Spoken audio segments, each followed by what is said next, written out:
To everyone on YouTube, welcome in, welcome aboard. Give me a second. I'm about to get started on TikTok, but I've got to adjust my camera real quick. It's shifted slightly. I've got to move it. So 1 second. I have to wait for this program. It's a shitty program, eMeet. The camera's great, but the program that they use to adjust it is, I don't know. I don't really care for it. I guess it works easy enough. There we go. Okay, so now we're adjusted. Everything's good. Let's do the damn thing, y'all. Let's go live on the TikTok. All right, Manly Monday. Jealousy. Booyah. What is up, everybody? It's your boy, the Liberal Loudmouth, and we are back again for some more action. Where is my live chat? There it is. Oh, that's weird. Usually it's popped out. Let's see. We got it figured out, though. We got it figured out. All right, so let me go and share my stuff out. Let me do this real quick, Lib Loudmouth. That's me. We're going to share. Welcome in, everybody. If you're coming, I appreciate it. Everything is all good. You can get one. Everybody's getting one. All right. Should be an interesting discussion today. Dang, Benjamin hasn't been around for a while. Kind of missing the guy. I need to reach out and make sure he's okay. Zaffron. Well, already got a guest. Yeah, what's up, guys? Hey, what's up, Zaffron? You supporting Israel, right? Fuck no. But today is just, Zaffron, just for the record, on Mondays from 9 to 11 Central Time, I do a man panel. You are a man and you're welcome to hang out. We're talking about issues with men. Today, the topic's going to be jealousy. If you want to stick around, you're welcome to do that. It won't be really political, right? Jealousy? Jealousy, yeah. So after 11, we'll transition into politics, but from 9 to 11, it'll just be about men's issues. Yeah, but jealousy you also have in politics, in the security issues, in the international relationship. You know, jealousy. Why Israel so hated by the world? Because they're jealous. Hold on, real quick. You're really, really loud. I don't know if you're like, I'm loud. Yeah. Seriously? Hold on. Okay, let me put it down the microphone. Right. Okay, that's a little better. Yeah.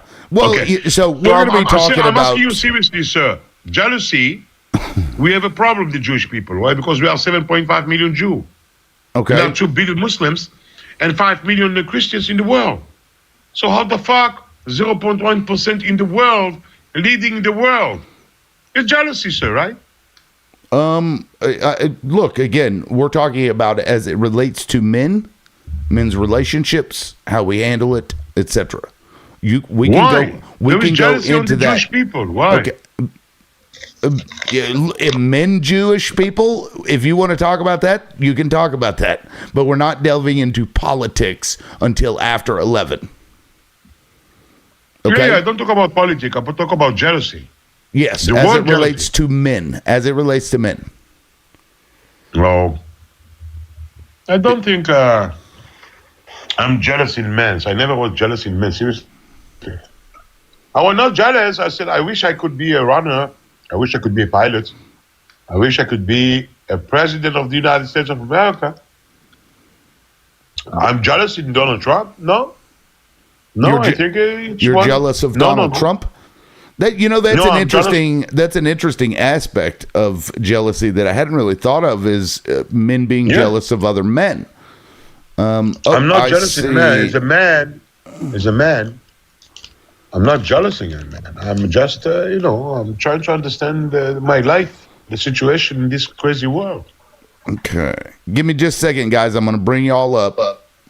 Got to bring in my alt real quick, and then we're going to get started. Okay, so I'm going to play a video, and actually this video I'm about to play is the reason that I kind of came up with this topic, and I think it's because we hadn't really talked about it yet. Thought it was interesting, but I saw this. There's 2 videos. I'm going to go ahead and mute you up, Zaffron. You got some background noise. Oh, no, that's DJT. Okay, let me mute DJT. Yeah, DJT, you've got some background noise. I don't know what's going on there. Anyway, so let me play this video real quick. Really? Do I? I'm sorry. Do I? Really? Yeah, well, not anymore. Right now? No, you sound Okay, good thanks. now. Thanks. You sound good now. Okay, so let me go ahead and play this. So this is actually the second video, but it brought me to another one, which I'll play here soon. Yeah, Tammy, I'm not gonna lie to you. This is lame as fuck. Stop doing this. Go take care of your husband and kids. Yeah. Okay, and the comment says, if you can't read it, it says, I watched that too many times for a happily married woman. Right? So then I click on the comment and I go to the other video, which is this one here. So she commented on this video what I just read. The cool part about getting to a point in fitness where you're just eating at your calorie maintenance all the time and you just look jacked and lean is that you can go get hammered city, go to sleep at 5 a.m., wake up at 10, and you still look like this.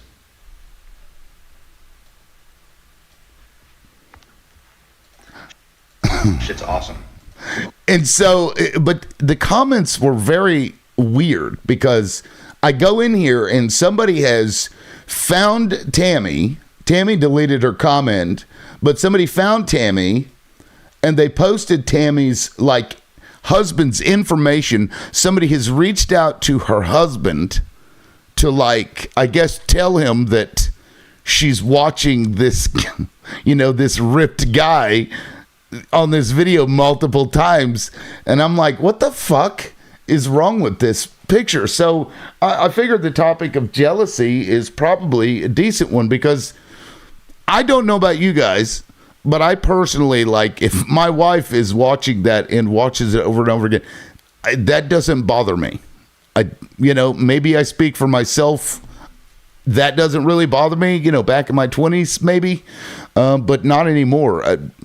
What do you guys think about, because, they're humans, and if somebody looks appealing or attractive, obviously, I mean, it's just natural to look, I think, and it doesn't really bother me. I don't know. That's my take. What do you guys think?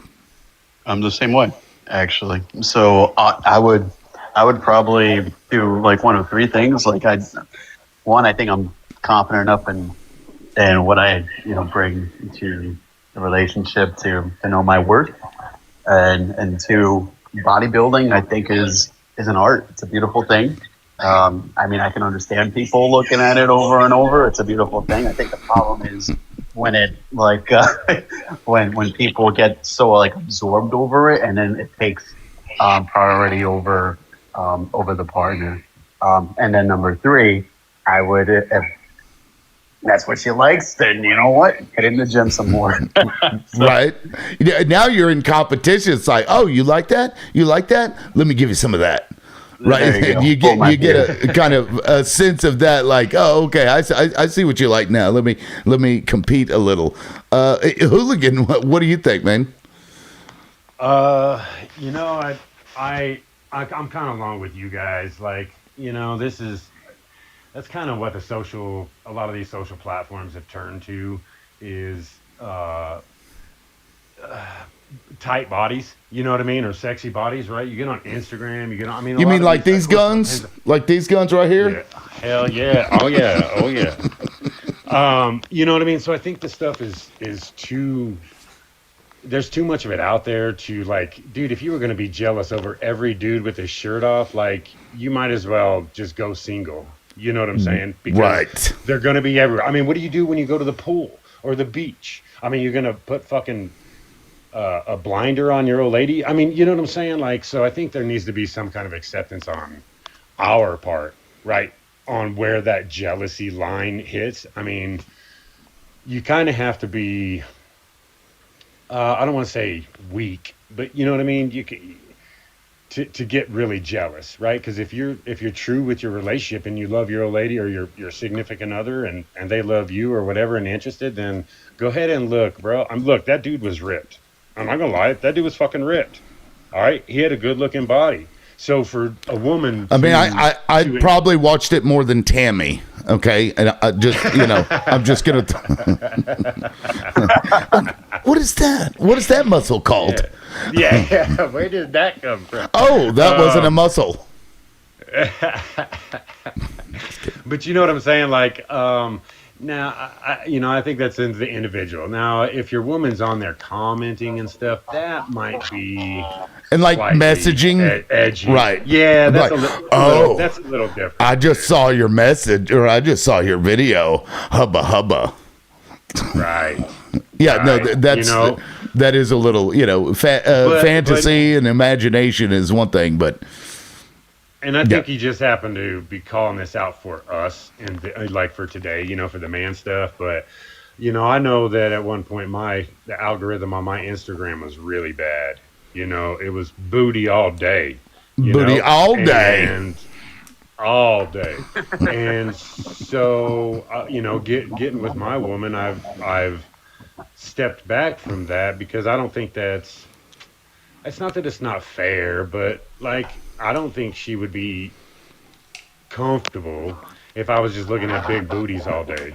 You know what I'm saying? Right. So out of respect to my relationship, I try to tone that shit back, dude. Not to say the thing don't pop up every once in a while, but so I think that kind of breaks down to like inside the relationship itself, bro, on whether you're gonna get jealous on what each other's doing. How big of a deal is it to you? If you're super insecure, then that's going to be, maybe you don't have. It's going to eat at you, right? Well, if you don't have a body like that, and your old lady's over here drooling over a body like that, that's going to do something to you, right? You know what I mean? Or if Like, she makes comments at you, or like, why don't you look 100%. like this guy? Shouldn't you try Yeah. harder? Shit like that. I mean, that's that's going to sting a little bit. And it could go both ways, right? I mean, Yeah. like, I think that if I'm looking at said pictures and videos all day, like, if your old lady doesn't look like that, we know what we look like. You know what I'm saying? We know what we look like. And I don't look like that guy. So I mean, there could be an insecure part in me going, damn, I wish I looked like that, but I can't get there, or I don't try enough. And then it kind of like snowballs a little bit on that insecurity, like either side, right? That shit just snowball and probably just, I would assume, just make it worse off for that that relationship. You know what I mean? Right. You got someone feeling more insecure. You know what I mean? So Yeah, well, thank you, Hooligan. We got two people now that haven't weighed in. DJT, what do you think? I just want to clarify my name, DJT, Putin's bitch. What do I think? I came up, sir, originally nice. Okay. when you had I the like Jewish guy on, and I was comment, but I didn't realize you Oh, were doing politics. yeah. So what I will say, though, jealousy, in my opinion, is nothing more than insecurity. I have the most gorgeous wife in the world, and guys check her out from the moment we're out to the moment I get home. I love it. It's a compliment to my wife. As long as they're not rude, I don't care. Enjoy. Enjoy. I mean, it's flattering, even to me, Yeah. for her. Yeah, exactly. Have you ever heard of CJ, have you ever heard of Sadia Khan? I don't think so. So Sadia No. Khan is this drop dead, screaming, maybe the most gorgeous woman you've ever seen in your life, and she's also a psychologist, and she's she's got a PhD in psychology. She's completely just, you can't believe that people are like that good looking. She's not even like model good looking. She's like, she looks like someone drew like this black haired, brown eyed anime beauty, and she's real. Okay. But she's super elegant. And she was actually discussing, she said, if men don't have a healthy jealousy of the way that their wives conduct themselves, then women psychologically will always be maneuvering to cheat on them. Yeah, And she said, Nah, I'm glad you I'm- brought. and I'm she says, I'm glad you she brought says that up. She says this is just an element of female psychology. Wow. She said healthy female relationships, and the deepest desire of a high value woman is to see that she has the capacity to elicit the deepest, most protective, territorial, animalistic instincts in a man, and that he not only knows how to control it, but he also knows how to master it for her safety. And if he doesn't have the ability to constrain not only his masculine urges within a spectrum that operates to protecting her boundaries, then she will never be comfortable allowing him to be her protector and provider.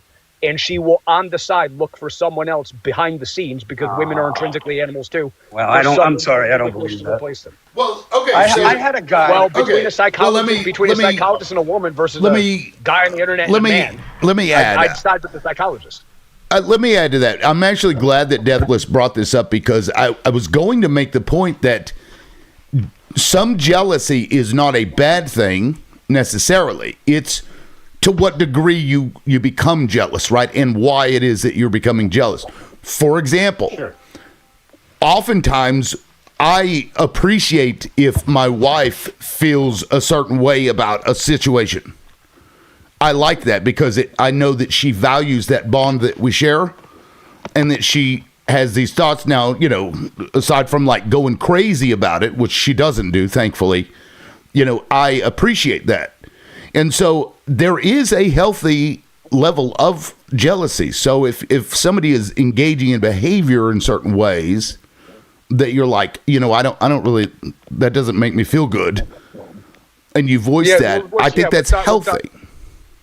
What Saudi was saying was that men who get cheated on have a personality profile that invites the actual betrayal, because they lack sufficiently masculine territorialism to maintain the sexual chemistry. Sufficiently masculine territorialism.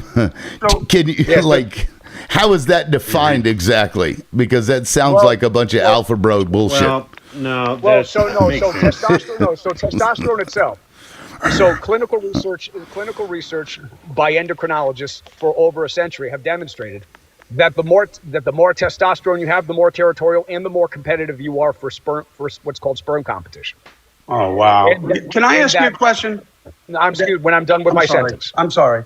Excuse me. When I'm done with my sentence. I apologize. So what happens is that the more testosterone that you have, the more assertive you are in sperm competition, and confident you are about deflecting and fighting off potential interceptors in sperm competition. So territorialism is the ability to deflect sperm competition. And if you don't have the ability to deflect sperm competition, you don't have the ability to hold your own territory, which is correspondent with low levels of testosterone, which equals low levels of fertility, which women detect pheromonally, they detect it interpersonally, and these are just biogenetic markers about the reproductive value and the viability of a potential protective masculine suit.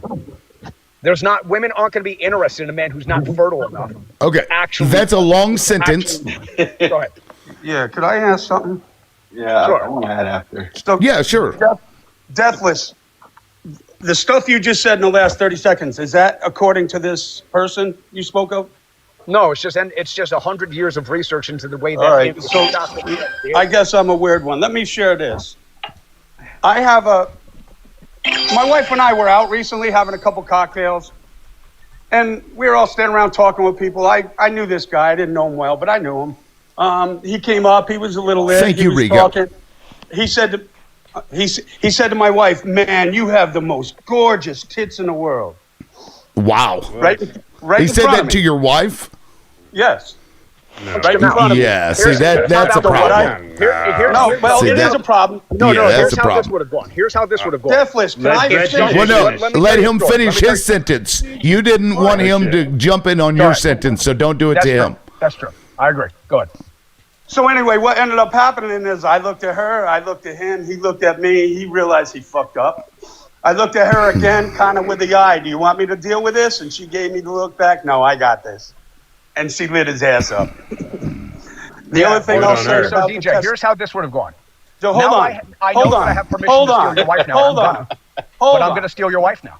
Oh my God. But I'm going to take your wife because you aren't territorial. And No, I'm no, going to do no, it on purpose. no. You No. Yes, I okay? am. This claim But that I you're am. going You don't have healthy to boundaries. this claim I do. that you're I'm gonna going take your to wife. this claim that you're Loudmouth, going can to I answer him this, first? This claim that you're going to take somebody's wife is the height of misogyny and the height I'm of toxic misogynistic, I don't care. masculinity. don't fucking care. I'm That, toxic, misogynist. for everybody in the comments, that is a display of what is toxic about masculine traits. And what guess- Deathless and is loud- talking loud- about. guess what? Women love this guy fucking just drugs. doesn't fucking shut up. They love it when you. Right. I want to say one more thing. Definitely. I was done, Sex loudmouth. is so fucking Deathless. good. They'd be willing to fuck you That at the is expense Okay. of their fucking lives. 'Cause Okay. I'm fucking good in bed. Just And tie it back. Okay, Jeff. let me also say, if you have to exclaim to the world that you are Right. good in bed, it means that you are not.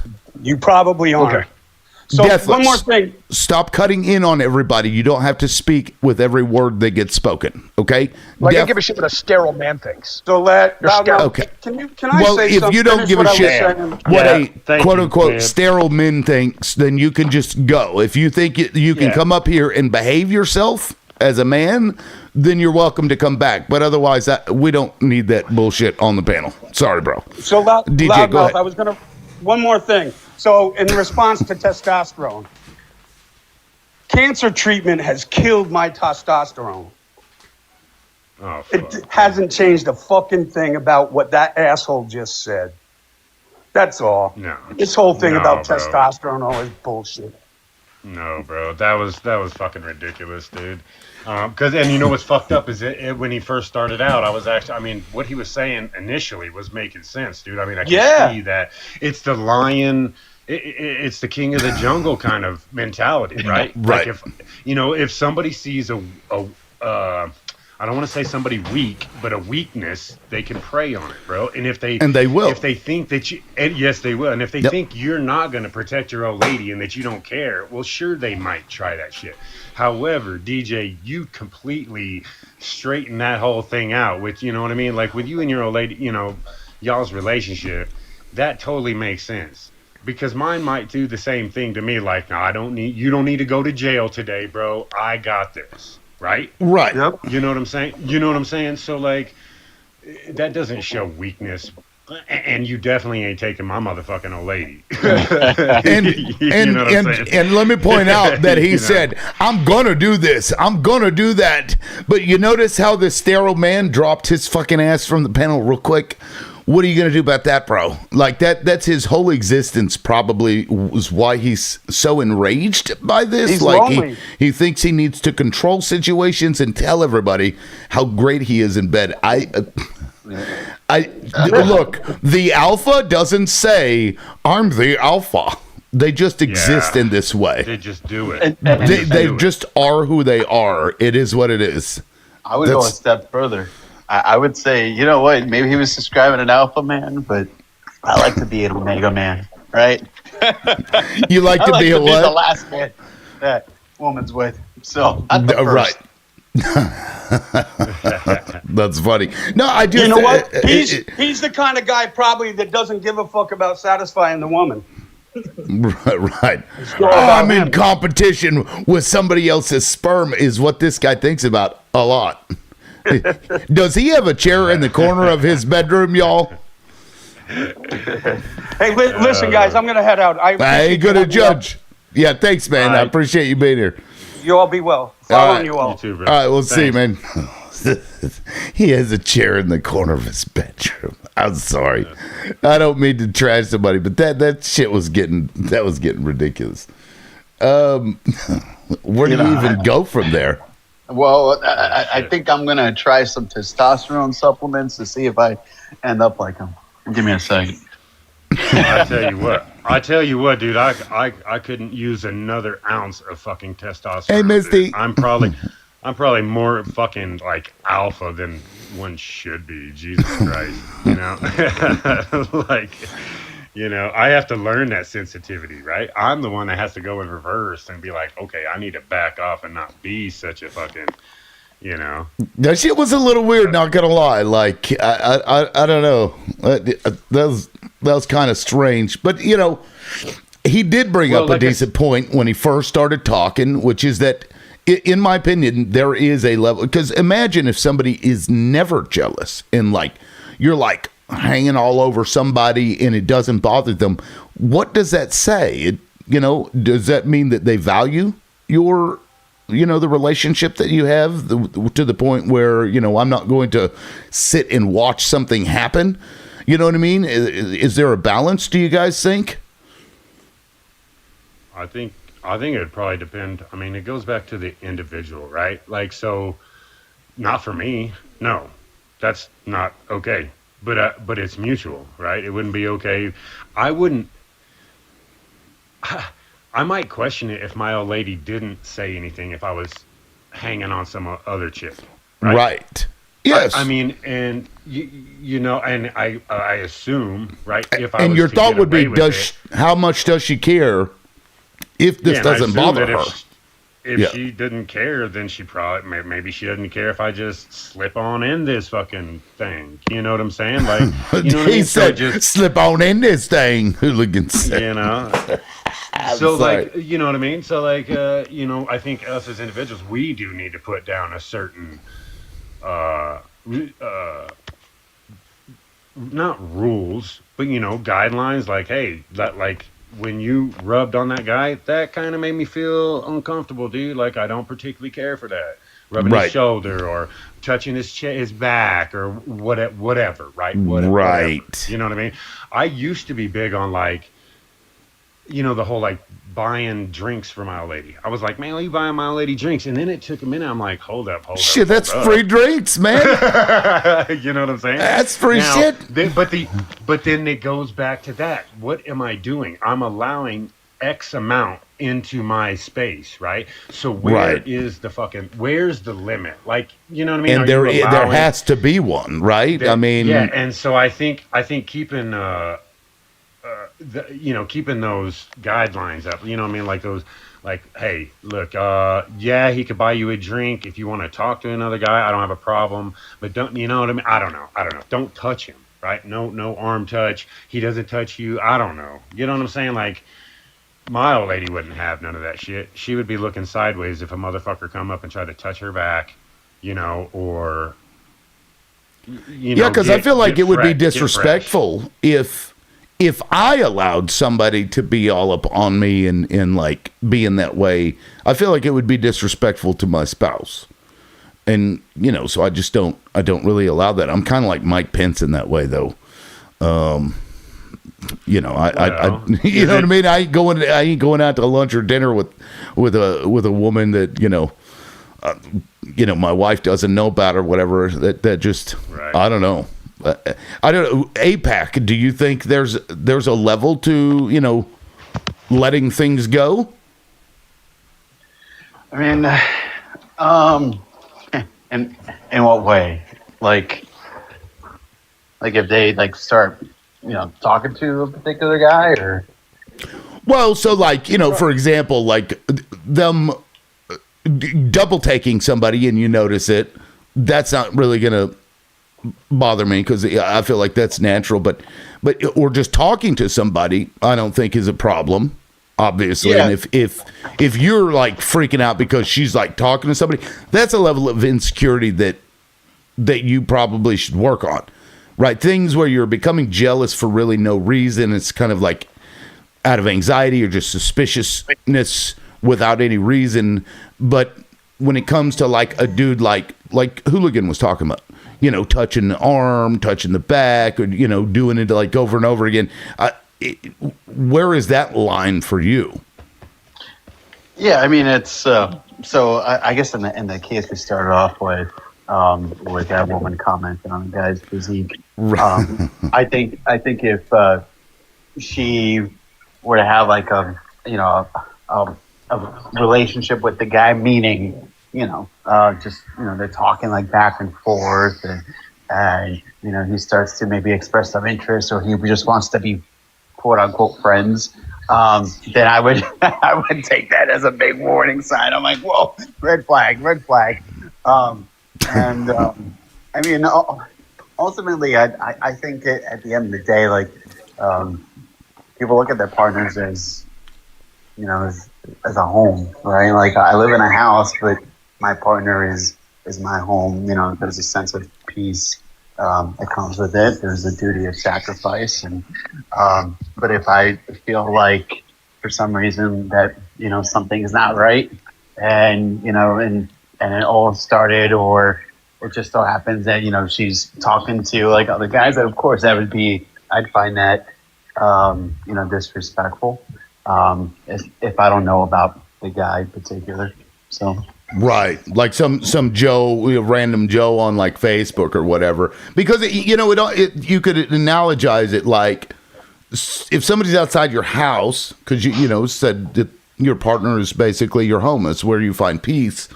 Yeah. If somebody's outside your house, like trying to look through the windows and maybe checking the doorknobs, you know what I mean? You're gonna worry about that. It's gonna concern you. And because we're men, we understand how men can be and the kind of things that they'll do to try and, as Hooligan said, get in that thing. We maybe sometimes. I'm sorry. I still think that was funny. I'm sorry. I'm going to fuck up your thing. No, so I don't know. There has to be a level, because otherwise it's just, somebody's like hanging all over your wife and making crude comments, and you're like, I'm just not a jealous person, and you let it go. I don't think that's healthy. I think there's safeguards though. Like you can have, like, for example, there's some people that when they're married, they don't combine finances. And sometimes some people can do it. But for me, combining finances was just a safeguard to just have visibility and say, okay, where's the money, going? Is it going app? Is it going to this liberal loudmouth channel? But maybe we want to concern ourselves with that guy with the hairy chest. It's stuff like that. So that's definitely a safeguard. And two, like when partners get very skeptical about phones, like don't touch my phone, like very protective or territorial. Right. It might be a sign. Might be a sign. I think those are usually the two big ones. So one kind of can breed that environment or foster it, but the other is definitely a sign. Although my wife mistakenly called my boss once, so I'm like, all right. I have to put a safeguard on the Teams app. Oh, thank you, Dylan. Yeah. So to that, last night we had game night, right? And that was actually one of the answers. What was the question? It was like, what's one of the worst things that, or the person that you shouldn't call daddy or whatever? And somebody wrote your boss. So when you said that, it made me think of that. Actually. Was that you? Yeah. That was actually my answer. Yeah. Nice. But yeah, oops. Anyway, Pyre, I don't know how long you've been listening. Are you kind of, up to speed with what we're talking about? If so, you're welcome to jump in there. What do you think? So there's a couple of interesting things. And I put a question in the comments about, do you have access to your partner's phone? So me and my ex-wife, we never really, we're very, very similar people. We still are. And we're very, I don't want to say type, I don't believe in like type A personality kind of stuff, but type 1 or whatever, but we were both just very independent people. And to APAC's point, we never combined our finances. When it came time to pay the mortgage, I put up $450, she put up $450, and we paid the bank, But we never combined our bank accounts. We never had shared credit cards. So we were always just really individuals. Very much so. It was not the marriage that I grew up expecting, but being around my parents that shared absolutely everything. They were 100% up each other's butts. And me and my ex-wife were absolutely not. And that was not the reason why the relationship failed. But yeah, no, she didn't have access to my phone. But the reason why she didn't have access to my phone is not because I was doing anything that involved another person. I was just looking at stuff that I didn't necessarily want her to know. And I'm talking. I don't like naked stuff. Naked stuff. And I didn't want to accidentally leave a window up and have to do what? They don't like trans people, but they sure do like that corn. So that was the only reason why I didn't want her to have access to my phone, was because of that. And I didn't ever ask her to. I don't give my phone to anybody, much less her. and I never ever once asked her for her phone, like even to make a call. Like I just the phone, in my opinion, is a part of you. Like it is so personal nowadays that was the reasoning in my mind why I don't give it to anybody. I don't ask anybody for theirs because I don't want to know what you're looking at. But anyway, yeah. So Well, I don't know. I don't know. Is that not almost keeping your lives separate though? I mean, It is. Being like I told my old lady, like we give each other our phones, you know, and I totally understand your point. And sometimes, dude, if it's just not a big deal, then you don't, like with us, we don't check each other's phone because we don't have to worry about it. Right. But if she needs my phone, she can have it, she could use it. And the same goes both ways, you know what I mean? So I think that would almost be an opening for trust, no? We were, yeah, but you're right though. We were always just very, very separate people. I used to joke that our marriage was more about combining our financial dynasties. It wasn't really because we're both broke as shit. But we just never, we just, Right. and it wasn't that, and we were in love with each other. I love her. I still love her to this day. I hope she still loves me. But we just never were those people. And I think we talked about it earlier. You don't have to be, right? You can allow each other privacy. You know what I mean? Some people let their old lady like talk to other men, right? So, or do other things, right? Like if you're comfortable, you just do what makes the relationship work, really. And every relationship is going to be different because, you know, my wife and I, she could grab my phone at any point and I could grab hers. And this is just something that, you know, works for us. May not work for other people. But one other thing y'all were talking about was touching, like touching your partners. And it struck a chord with me because I've worked in the restaurant business for 35 years. And it's a very different environment than office environment. And there is a lot of touching. For safety reasons, like even if it's not friendly or schmexual, it's for safety. You touch people on their back when you're walking up close to them so they don't back up and run into you. Right. You say things like behind and you touch them on their back. You don't touch them on their behind. But there's a lot of ass grabbing in the restaurant business. And so it's just a really different environment. There's a lot of sexual harassment going on. It's, you know, but so anyway, so I've come up in a really weird world. This is not the world I thought I was going to be living in when I was younger. Hey, that's the understatement of the century there. Now, Dylan, welcome aboard, man. Glad you made it to the man panel. What's up? What say you about jealousy and relationships? Like, how do you deal with it? You know, is there a level for you, like a balance?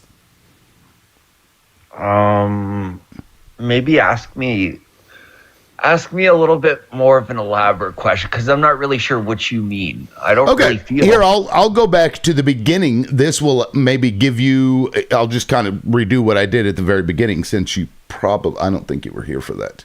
Okay, so this is what sparked this. This morning, I see this video. Let me go ahead and play it again. Yeah, Tammy, I'm not gonna lie to you. This is lame as fuck. Stop doing this. Go take care of your husband and kids. Yeah, Tammy. Okay, so Tammy's comment says, I watched that too many times for a happily married woman, right? And so I click on the comment, and it takes me to this video. And here. Cool part about getting to a point in fitness where you're just eating at your calorie maintenance all the time and you just look jacked and lean is that you can go get hammered city, go to sleep at 5 a.m., wake up at 10, and you still look like this. And so Tammy comments on this comment here about, I watched that too many times for a married woman. And then people took it to a weird level. They found her husband, and I guess somebody reached out to this guy. And I'm like, what the fuck is going on? This is weird. And I'm like, this, because to me, like, if my wife is looking at this, 20-something-year-old dude that's all cut up and ripped, I get it. I watched that video probably more times than Tammy did. and I'm married Yeah. too. So that, sparked the thought of, because we hadn't talked about jealousy, this fucking gnat, yet on the show, So- and I think it's a good thing. Like, But where do you- to what degree? Where do you think the jealousy is, like, because from what I see the audience reaction, it's not so much more a jealousy thing than it is just like a mob mentality troll kind of situation, maybe misconstruing what her comment was. Because when I hear her comment, it sounds like it was just simply a compliment. Like, hey, Right. dude, you look good. I watched your video a couple times kind of deal. So why the audience felt obliged to reach out to the husband is kind of weird, because most It's likely very weird. she and her husband, most likely they have a pretty comfortable relationship where she feels comfortable enough that she can make a comment like that without having to worry that her husband's going to get jealous or something. So I would have liked to see the husband's reaction, because I guarantee you it was probably kind of just like, Yeah, well, it wasn't we didn't even talk about the Tammy issue necessarily. I just thought it was strange because to me, and I was asking your opinion on it. It doesn't bother me for my spouse to do that, right? I don't get jealous about it. I feel like most people, even the ones that reached out, probably didn't even care. You know what I mean? It was like ooh, we got you kind of situation. But we didn't really talk, about the Tammy situation so much. It was just an example, because there is, in my opinion, for example, like I am okay with my wife being bothered by something that happens, like, being jealous to some level, because it tells me that she values the relationship. Right. And so there is a balance where, you're looking, I don't really care about that. But then, it gets to the point when somebody's pawing on them, like, what is that level? Is there a level? Do you just, let it go? And if they're going to go, they're going to go. Like, what is your take on it? well, I guess it would all depend on the conversation that you've had with your partner beforehand, right? Like, is it that kind of relationship where you shouldn't even be complimenting somebody else, or is it the kind of relationship where you guys are open enough to do that kind of thing? So it's I was asking about you. So everybody gave their thoughts about their own views, and mostly it was the same. Then we ended up getting a guy come up here. He's talking about sperm competition. Oh God, how did it get there? Oh no! Oh, it was so weird. Like, it started off. He had quoted. What was the name of that psychologist that he had brought up? Hooligan, do you remember? No, Like 'cause I actually Saudi or I something. thought he said he was a psychologist. I didn't know he was quoting somebody. I thought he said he Yeah, was. it was a woman, a psychologist, he said. Maybe somebody in the comments will remember. I don't remember the name, but it was a female, and she was saying that jealousy serves as, territorial, what have you. Like, it's, because it's a natural masculine part. territorial shit. Right. In that, like, to some level, you have to protect it. Of course, then this dude went well overboard, called me a sterile man, and I mean, it was, yeah, no, it was so weird. And I'm like, this dude thinks about competing with sperm way too much. The guy's probably got a chair in the corner of his bedroom for various purposes. Good gracious. Like, that's what was my take. He's like, because I'm gonna take your woman, is what he was getting at. Like, he's like, if you're going to allow these things to happen, I'm going to take your woman, and she's gonna sleep with me. The dude even said, because I'm really fucking good in bed or whatever.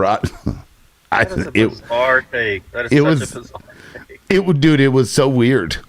Hooligan, wasn't it? It was kind of weird. Yeah, wasn't it? dude. Yeah. Well, he started off with that psychologist, the psychological aspect. I mean, it was making sense. You know what I mean? I could see it. And then he just went off left field and fucking wouldn't shut the fuck up, dude. You know what I mean? And you don't come in, first off, you don't come in here fucking like you're going to take somebody's wife, dude. Like, shut the fuck up. You can come in here and get bitch slapped, bro. Shut the fuck up. And see, God there's damn. that limit. Is there a limit? Do you guys think there is a limit to being passive when it comes to things like that as it relates to your significant other? Well, I mean, like if we were taking that as an example, dude, if I got a guy coming in with that attitude, oh yeah, it's on, bro. Like, but and there are men that do it.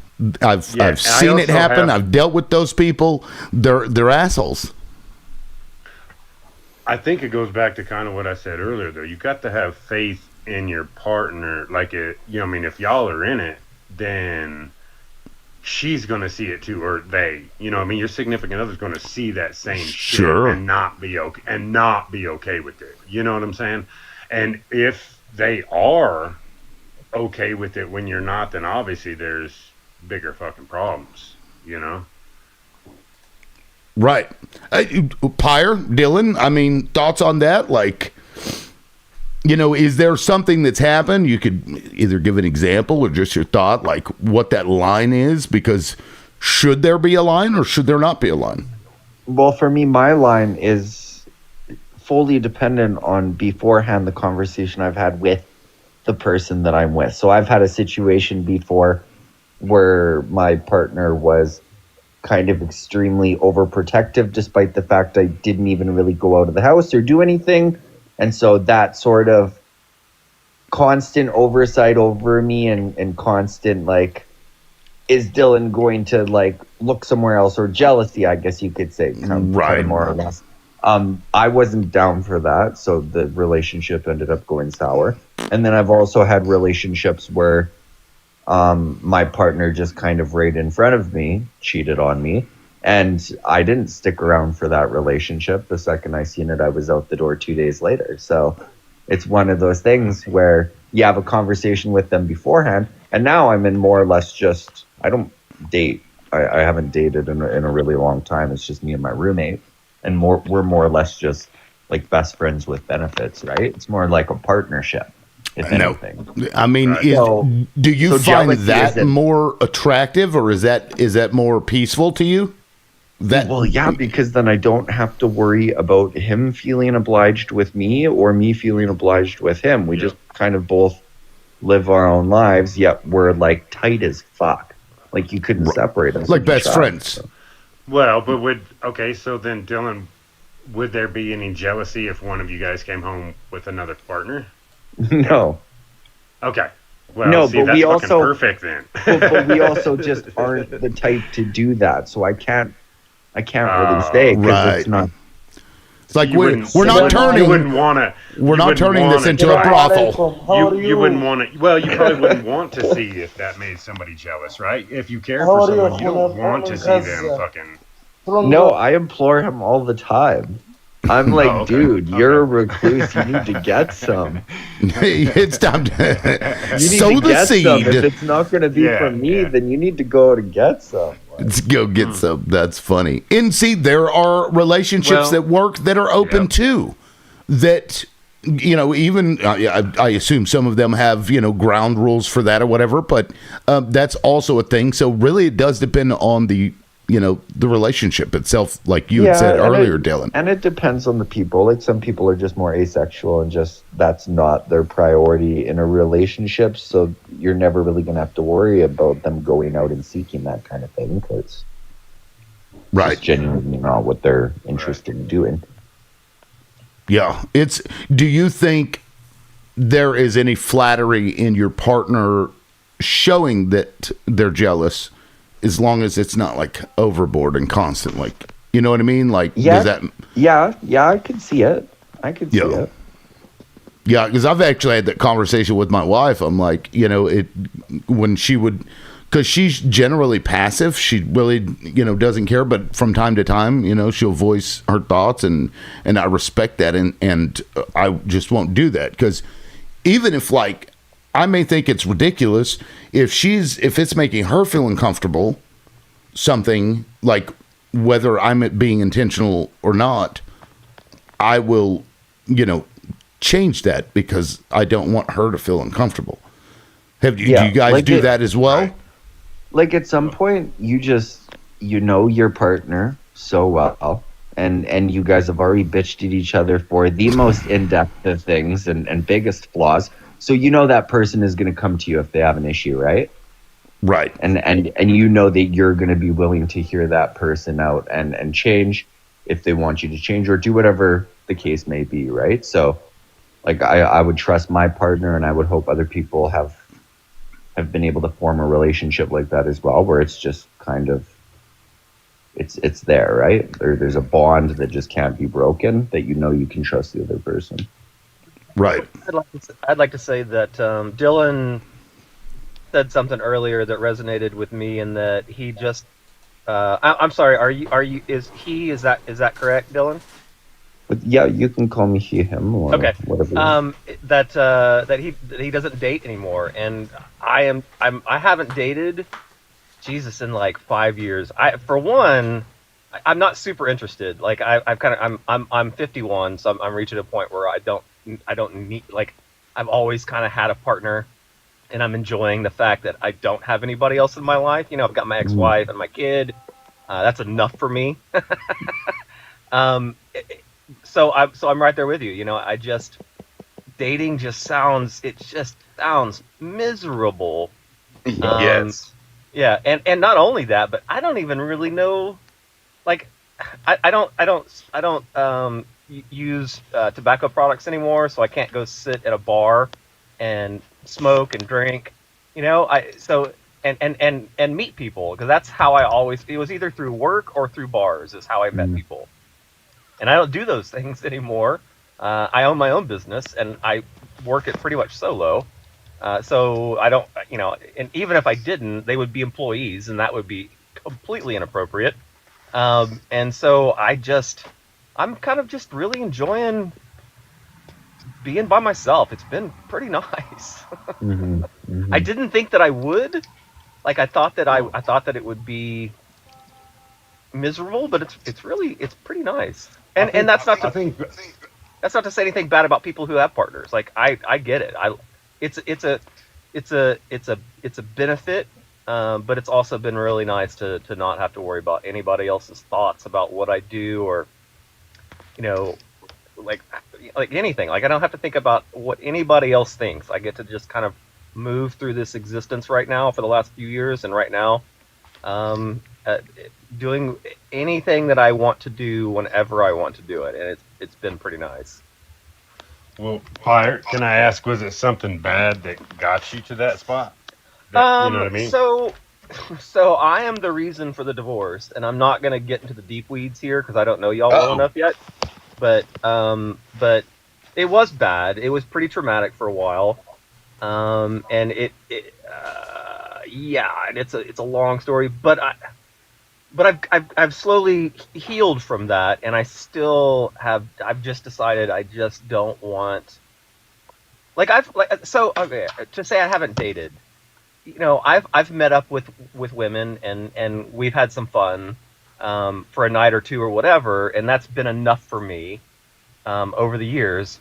I'm not looking to get involved with anyone, and if I do meet up with somebody, the ground rule is there is no involvement. Like, there's no, like, you know, there's nothing that's going to come from this. You know, we might text or whatever, but this is not going to become a thing. And yeah, so anyway, but yeah, it's my fault. It was all my fault. And you know what? Kudos for admitting that to yourself and to others. Yeah. That's not like where I was going with that. Like, if it was your fault, you know what I'm saying? But like, I mean, I think that enjoying that alone time typically comes from, you know, a bad relationship, right? A bad situation where you're like, you know what? I think I'm good with just doing me.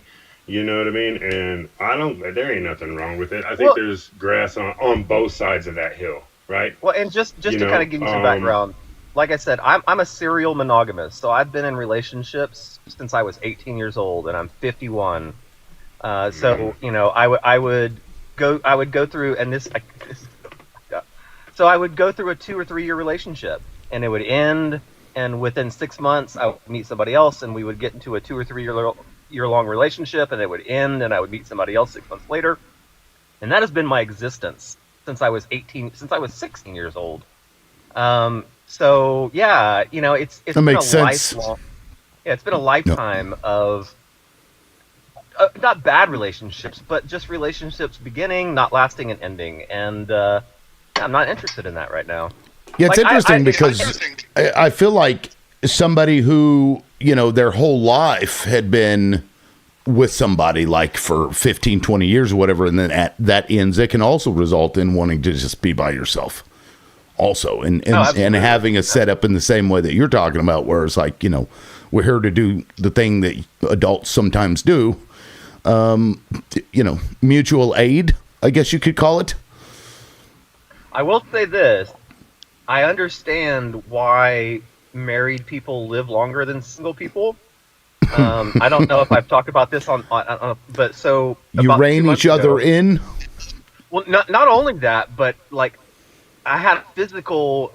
So I threw my back out 2 months ago, right? And I talked about this yesterday, I think, where when it happened, I thought I was having a stroke. Like the pain was radiating through so much through my entire body. I thought I was stroking out, and I thought, okay, well, this is where having a partner would come in handy because they would call the ambulance. You know what I mean? And I can't Right. even make it to my. I can't even make it to my phone. Like I couldn't even crawl across the floor to make it to my phone. I was Yikes. just gonna unalive right there on the floor. And I was like, okay, well, this is why partnered people live longer.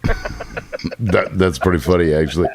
Now, Fen, welcome to the panel. Did you want to jump in on that? We're, you know, discussing jealousy and, you know, if there's a balance there. So for me, I mean, I haven't really felt jealousy in quite some time. I mean, so I'm polyamorous. I've just never felt that emotion in terms of my partner being with other people. And this even occurred during monogamous relationships for me. I was with this one woman who wanted to be monogamous, and I agreed up to a point, and we'll get to that. Basically, what happened was that she told me that she was completely monogamous. I said, okay, well, for you, I guess, you know, we can try this out. And 2 months into dating, she calls me and she goes, hey, I'm going to go hang out with my friend, but nothing's going to happen. Don't worry about it. And I was like, well, I wasn't worried anyway, but okay, cool. And then the next morning she calls me up on the phone and goes, and she's crying and she goes, something happened. We slept together. And I was like, did you have fun? Like, that was my honest response. I didn't care whatsoever. I don't, as for me, it's time is more important than what you're doing with that time. So if I'm with a partner and they are spending all of their time with somebody else, yeah, I'll probably start feeling jealous because they're just not spending time with me. But when we're not spending time with each other, as long as they're being safe, I don't really give a crap. For me, sex is just another thing that you can do with people. It doesn't necessarily have to do with this must be the person that you're with for the rest of your life. It's just another activity that you can share with someone. Or each other and someone. Yep. As adults sometimes do. Yeah. I mean, I run my own lives. I run a polyamorous live on Fridays. Nice. Where we just discuss these things. A lot of stuff comes out, a lot of, you know, different perspectives on how that is done. So right now I'm with a guy who's my, sorry for the terms, but nesting partner. So the person that I'm actually going to build a life with. But we both have other partners outside of each other. And this is probably the most secure and safe in a relationship I've ever felt. I've never been in a relationship like this where I can actually trust the person I'm with implicitly. When we find other people, we sit down together and we're like, well, this is who the person is. This is what we know about them. Is it okay if I see them? And, you know, the nesting partner in our relationship has like veto power where if they see red flags, they could be like, well, this is kind of concerning. Are you sure this is good or not good? And also my boyfriend is a lot less experienced than I am. I'm his technically his first boyfriend, although he had another one when we broke up for a short amount of time. And so I didn't want. I constantly heard from older generations that like met their high school sweetheart and then got married, and they're like, I've never been with anyone else, and then lo and behold, years later they cheat, because they've just never had that experience, and they wonder what else is out there. And I didn't want that to become a what do you call it? Something for him to regret or think that I was holding him back from exploring the world. So I think that this is actually especially for him, a better relationship. Interesting.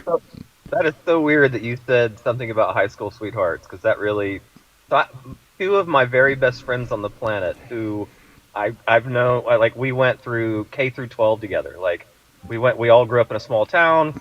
They both married their high school sweethearts. Mm-hmm. It's just, and they're fine. They're fine. But it's just really, it is so weird to watch that happen as I've gone through, as I've shuffled through so many relationships and so many bad, experiences and good experiences, and just to watch them has been it's been a mystery, but it's also been a treat to, it makes me happy that I don't know how they do it. I don't know how, like, I've got this friend, he's been with his girl since they were in junior high. Like, That's what crazy. the what? That's Lib, man. Him and this old lady been together for that long. Yeah, since we were in high school, yep. And it's funny because I come from the opposite. I mean, I had a long, couple-year relationship at a time, but there was girls in between and a lot of fun and a lot of fuck around. So, I think what Finn was saying about the experience, I think that is, I would say, the only downfall, because I thought about that. All these, I always wanted a 50-year. I saw my grandparents pass 50 years together, and I always thought that was a stellar goal. You know what I mean? And Yep. And then after, so now I'm to the point where I'm not going to get 50 years with somebody, so I'm just going to make it good. You know what I mean? But Right. But the experience, I don't know where I'd be if I didn't have all the, you know what I mean? Just in general, right? Like Just for playing the field is what you mean? Like without that? Not just in sex. Yeah, not just in sex, but talking to different women and different people and going and doing different shit, right? And being careless for nights on end or whatever, right? Like, I don't know where I would be if I hadn't experienced that, right? You know what I mean? Certainly wouldn't be the master in the bedroom like that other guy was, because I'm if I hadn't had these experiences, I don't claim to be a master. One of the things but Mama is definitely happy, dude. That's all that matters. That's all that matters. One of the things that I think that is very important is that through a lot of relationships that you have, if you take what goes good and what went wrong, and you can use that for your next relationship, I think this gets it gets so useful because, I've learned my own faults and what I do that can be problematic with that through my relationships, going through them, and also being able to identify red flags coming from the other person. So, for example, one of the biggest red flags that I had in my last relationship was the idea that this woman you ever meet those people that once they get together, you never see them again? Like they're always just doing stuff together. You invite them out and they're like, no, we're busy being together or whatever. You lose friends that way. Well, this person was like that to 1,000. Where when we first met, she was part of a gym. She was doing Taekwondo. She was doing she even did like Spartan races and everything like that. And then within like 4 months of our relationship, she had cut off all of those people, didn't want to be around them anymore. And I felt like shit because I was like, wait a minute, I'm not telling you to do this. Why is this happening? Well, that's one of the there have been studies that have shown that that's one of the failings of marriage, is that the two people become each other's best friends. The same. Which is fine, but you have to have friends outside of your relationship. You cannot rely on your partner to absorb everything. to absorb Right. all of your stuff. You can't. It's too much. It's true, because it can be a lot on the partner. It can be a lot. That's a lot of weight to bear. But there's also comfort in having that person that knows everything about you, and Right. there's benefit to that too. And when I say everything, I mean everything, y'all. I mean, so I've decided. Seen them feet. So I've decided that I'm gonna start trying to see if I can patch things up with my ex-wife. Can I say something real quick? Can I finish my thought, and then yes, can I finish my thought? Okay, go ahead. Yeah, go ahead. So I was thinking about it really hard last night, and I realized I don't want to call them tricks, but there is nothing I could pull on my ex-wife that she wouldn't identify as me trying to patch like if I didn't just come out and say, "Hey, Lisa, I want to patch things up." If I was just like send her flowers, wrote her love notes and songs, she would spot it from a mile away.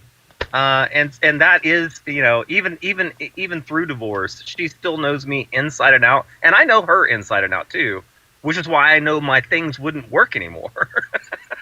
Wait, So, anyway, you yeah. said That's that funny. you know her inside or what? I'm just kidding.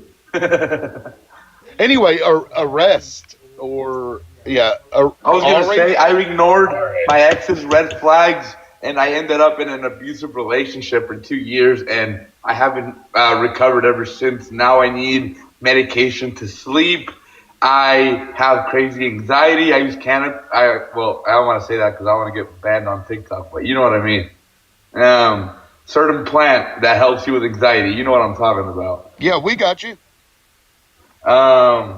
And yeah, it helps, but I know it's not the permanent solution to anxiety. I need to figure something out in life. I don't know.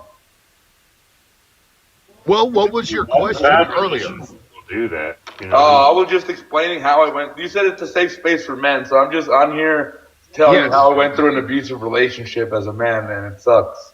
And I ended up catching domestic violence charges because I know you're probably wondering how, if I was the one being abused, but shit happens when you're being abused at home. I mean, just honestly. And when you're with somebody who is, I ain't never called the cops, but when I had enough, and shit got bad, I was arrested.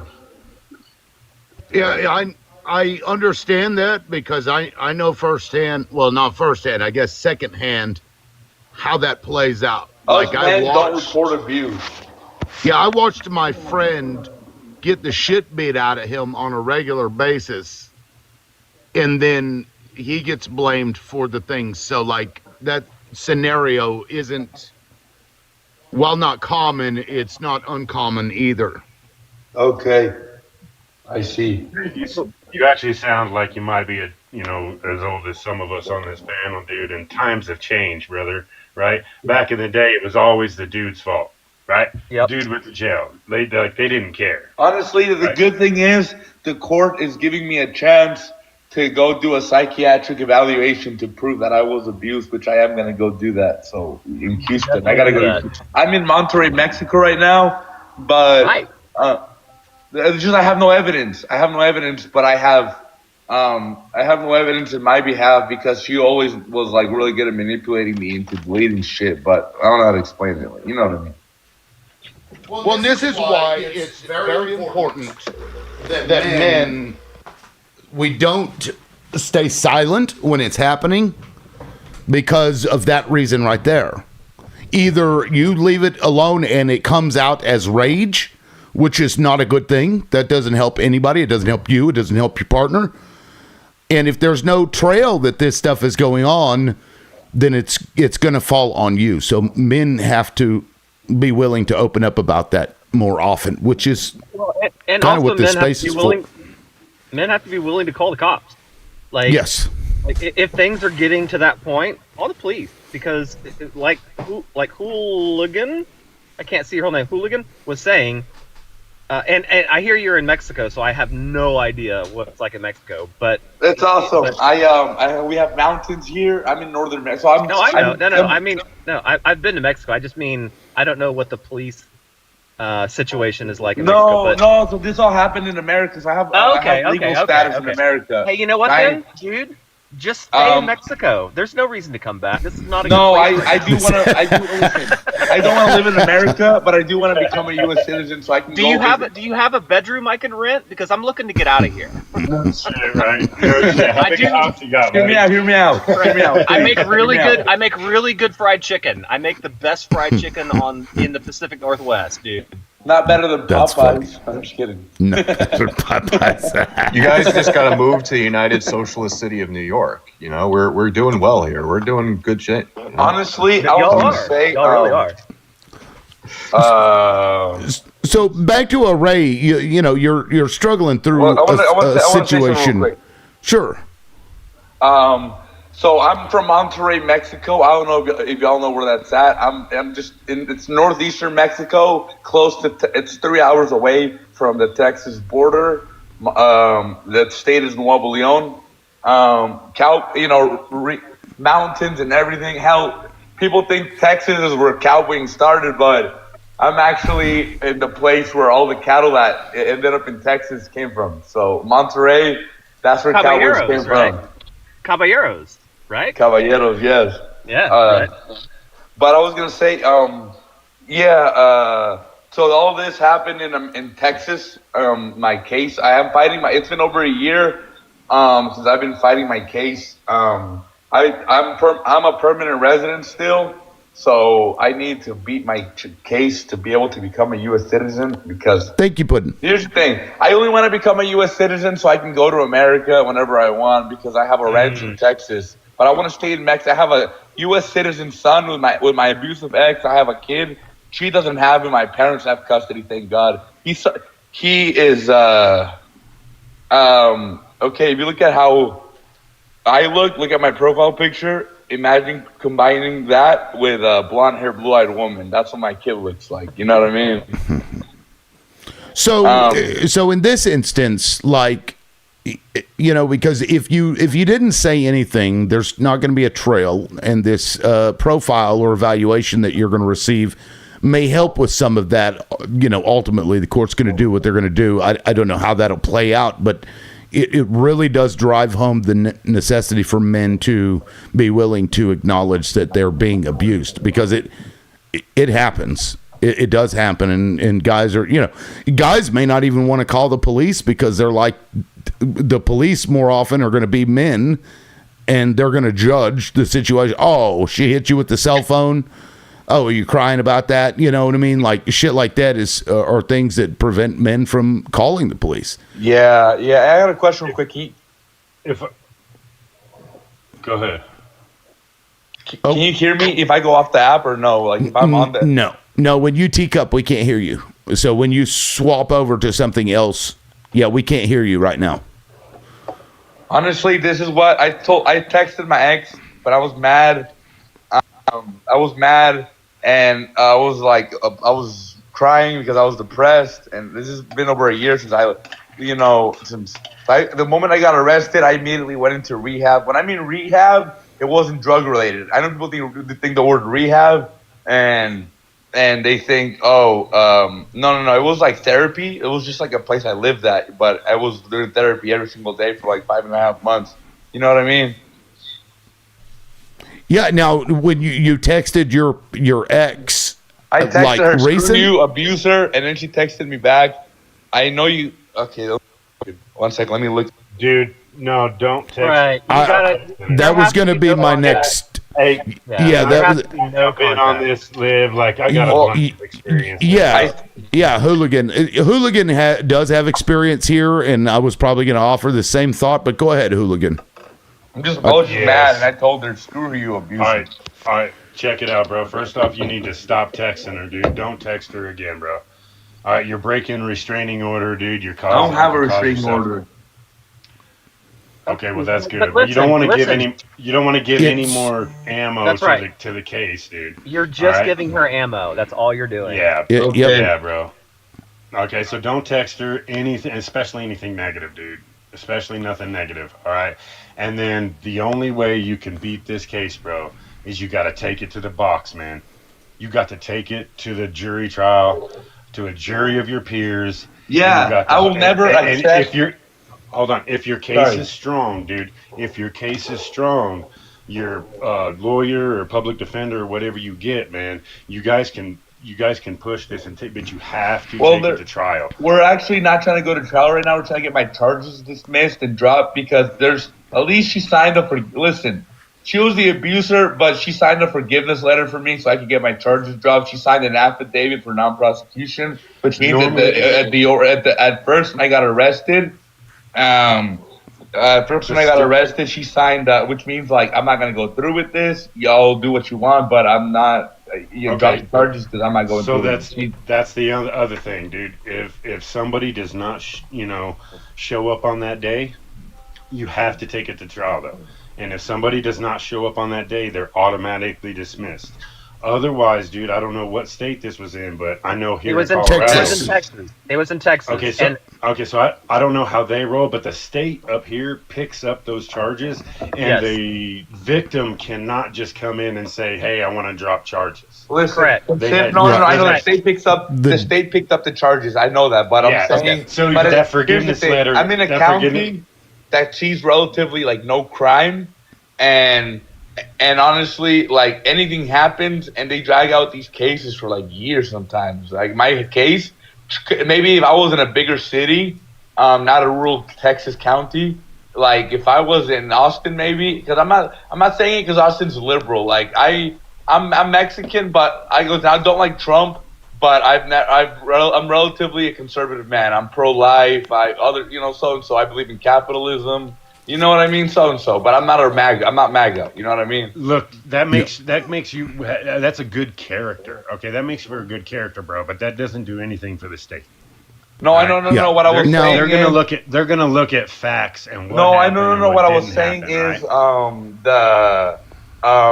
what I was saying was that if I was somewhere else, maybe they would have dropped my case already. But like I said, since I'm in a place that sees no crime really, maybe that the district attorney has just been. I show up in court. My court date gets changed for like 3 months later, and that's happened like 4 times already. I haven't had a hearing since I picked up my charges. I mean, that's Well, they aren't- that kind of shit does happen. But has your ex stated that she won't testify? Yeah, she's not gonna testify against me. Thank Okay. God. Well, okay, so She that's can't gonna even hurt. Show up. That's gonna hurt their case, obviously. But if the DA still won't drop it, they may have something else because usually that's the only evidence they have is that or a hospital bill or if something. I will never take a plea deal. If I have to go to trial, Was there- I will tell the jury all that she did to me and all that I have to deal with because of it, like my anxiety and all that shit. I would take it to trial Were if there I other had to. witnesses, bro? Huh? Were there witnesses, or was it just No. you two? Just us two. Okay, yeah. As long as she doesn't show up, dude, on that day, bro. Yeah, and Yeah, check it it's- out. They gonna hurt everybody them. they try to put a scare tactic on these victims and say, oh, if you don't show up, what are they gonna do? They're gonna put a victim in jail. You know what I mean? Like, so there's a crazy little thing for the system there. Like if your ex is true to her word and don't show up, then they will drop that case. They have no. I'm not Another gonna lie, reason- like, if I was in when- court and I started getting questioned about all that shit that happened, I'd probably start crying because, honestly, it's just. I've never dealt with abuse in my whole life, and it fucking sucks to deal with. Have to, I'm not playing victim here. I just feel like shit sometimes, like physically, emotionally, and it's been over a year, and my life has not been the same ever since, and I fucking hate that. It makes me want to. Sorry, I can't say that on TikTok, but you know what I mean? Well, this is all the more reason to not reach out to her, especially negatively, because if she's not going to show up, you don't want that to change by pissing her off. You're right. You're right. Yeah. So, and also like, medical records or whatever, they can use that, but they can't use anything that was vocalized by the witness necessarily, unless it's related to the medical record itself, because then it's hearsay. You know what I mean? Like if the doctor says, "Oh yeah, so and so came in and said that I got this black eye because he hit me," that he hit me part can't be included, but the black eye can't. I don't know what the specifics are. That's the least of it on the abuse. She abused me emotionally, verbally. Like I went to visit. I went to meet my father-in-law for the first time because he lives in North Carolina. So, but here's the thing: on my way back to Texas, she just starts sitting there like berating me, saying all this horrible shit to me, and I did nothing, and to get told all that shit. A fight had not happened or anything. I was just driving, and she was just sitting there, just saying nasty shit to me as I drive down the highway. Now, did she ever strike you? Yeah. Look, hey, I may have missed this in the beginning. Were you guys married, or were y'all just? We got legally married in Texas. So you were. So this is your ex-wife, or are y'all still married? We're still legally married, yeah. Oh man, then that is a complicated mess. Yeah. I hate to say it, but that is. But at least my parents have custody. Listen, she's so unstable emotionally. Listen, she's an abuser, but in a way, in a part, she has borderline personality. Or she's very, I don't know, one way or another, she's very emotionally unstable. I knew all that. I know that all that she did. I mean, I kind of resent her, but I have to forgive her because I follow Jesus Christ and I'm a Catholic man above all. You know what I mean? But I forgive her. I just really resent her because she did harm to me in so many ways that I haven't recovered. You know what I mean? Hey, you said, I'm sorry, did you say you're still married? Yes, legally, but I'm not with her, of course. Okay, check this out, dog. Check this out. They cannot force a wife to testify against a husband, or vice versa. I double checked the rules in Texas, but I thought it was a federal law. You can't force. They do have exceptions for domestic violence, although they're quite specific. And that's going to be a question but generally speaking, you're not wrong. But domestic violence has been treated a little differently. And also, yes, you can't force a spouse to do that, but if you have they the right want to remain silent, don't you? They'll just do it. I mean, even if they made her, yeah. That's what I want to clarify. She changed her phone number, lives in another state, and forgot all about the case. She's just living her life now. And weird. How long ago did this happen? She moved to Louisiana. Oh, it's 2026 right now, right? January of 2025 is when I got arrested. Okay. On her birthday. And she's already moved to a different state and forgotten about the case? Yeah. Weird. Yeah, now Wrath makes a good comment. Words of advice: if he has to go to court with her, don't make any excuses for her on her behalf. That's a good point. Don't be like, well, I don't think she meant it this way, or she, you know what I mean? Apologizing for the behavior. It is what it is. She did what she did, and that's what it was. And also make sure that if you're ever actually in a courtroom and you're on the stand and being asked questions, that you only answer the questions that they ask. If somebody asks, you don't expand. Use yes or no's, and don't expand. If they ask you, is it day or night? You say it's day, and that's it. And you don't expand on it. Or plead the fifth. Yes or, right. Well, not even that, but just is it day or night? I plead the fifth. I don't know. Define day. Define night. Right. I'm just reading all the comments to see what people are saying about what I'm talking about. They do have to prove your guilt, right? So you don't actually have to take the stand if you don't want to. Correct. It's up to them to prove that you're guilty. It's not up to you to prove you're innocent. It's up to them to prove you're guilty. Hey, Hooligan, have you been on a jury before? Shit, you had I've jury? been on the other side. I've been on the other side of a jury, dog.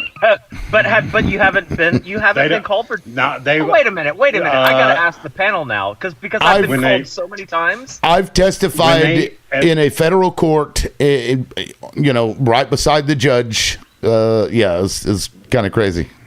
Am I the only I get one? to the who's- box. Wait. They Am try I to the call only me one who's in. been called for jury duty? I've never been called for jury duty. Are you? I kidding? thankfully, I'm not a U.S. citizen, so I can't be called for jury duty. I was I'm a I US was called resident. for jury duty, but they did not select me. I've been called and selected so many times. It's unreal. Yep, never been.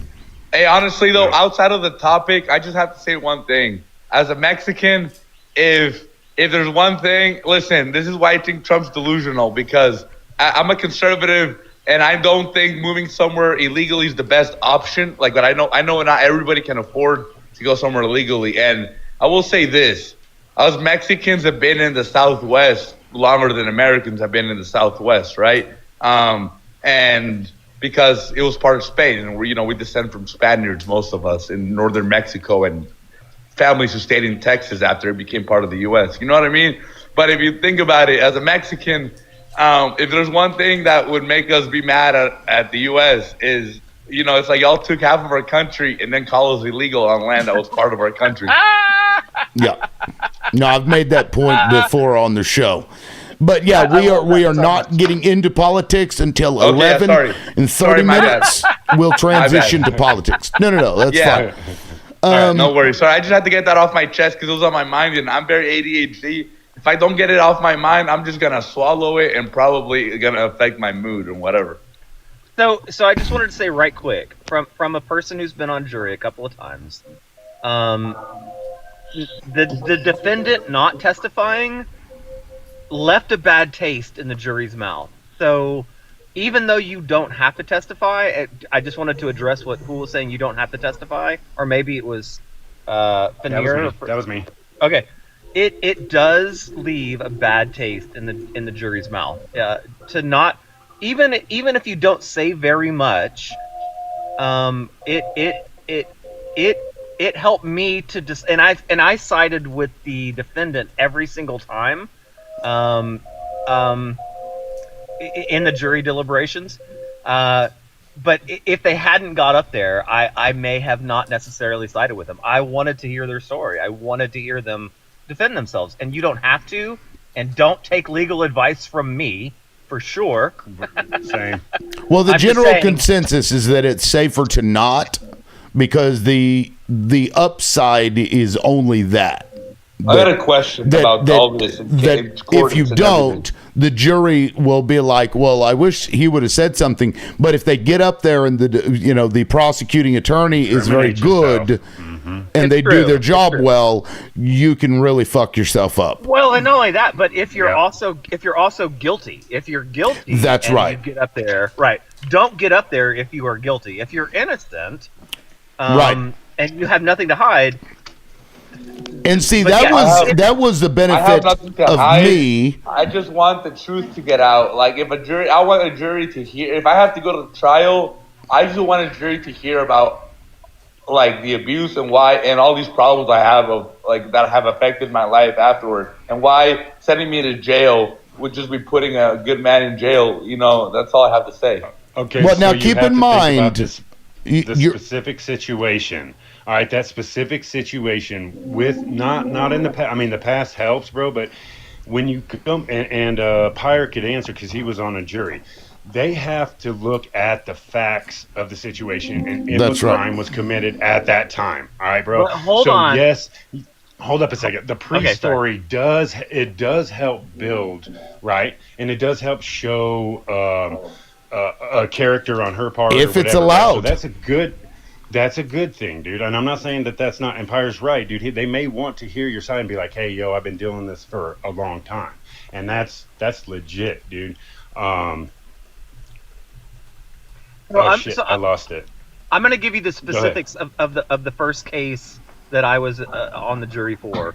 It was a what's it called? There's a term for it. Attack on a peace officer or something like that. Anyway, that assault was on a police officer. that was the charge, was attack on a police officer, basically. And I have a so- question.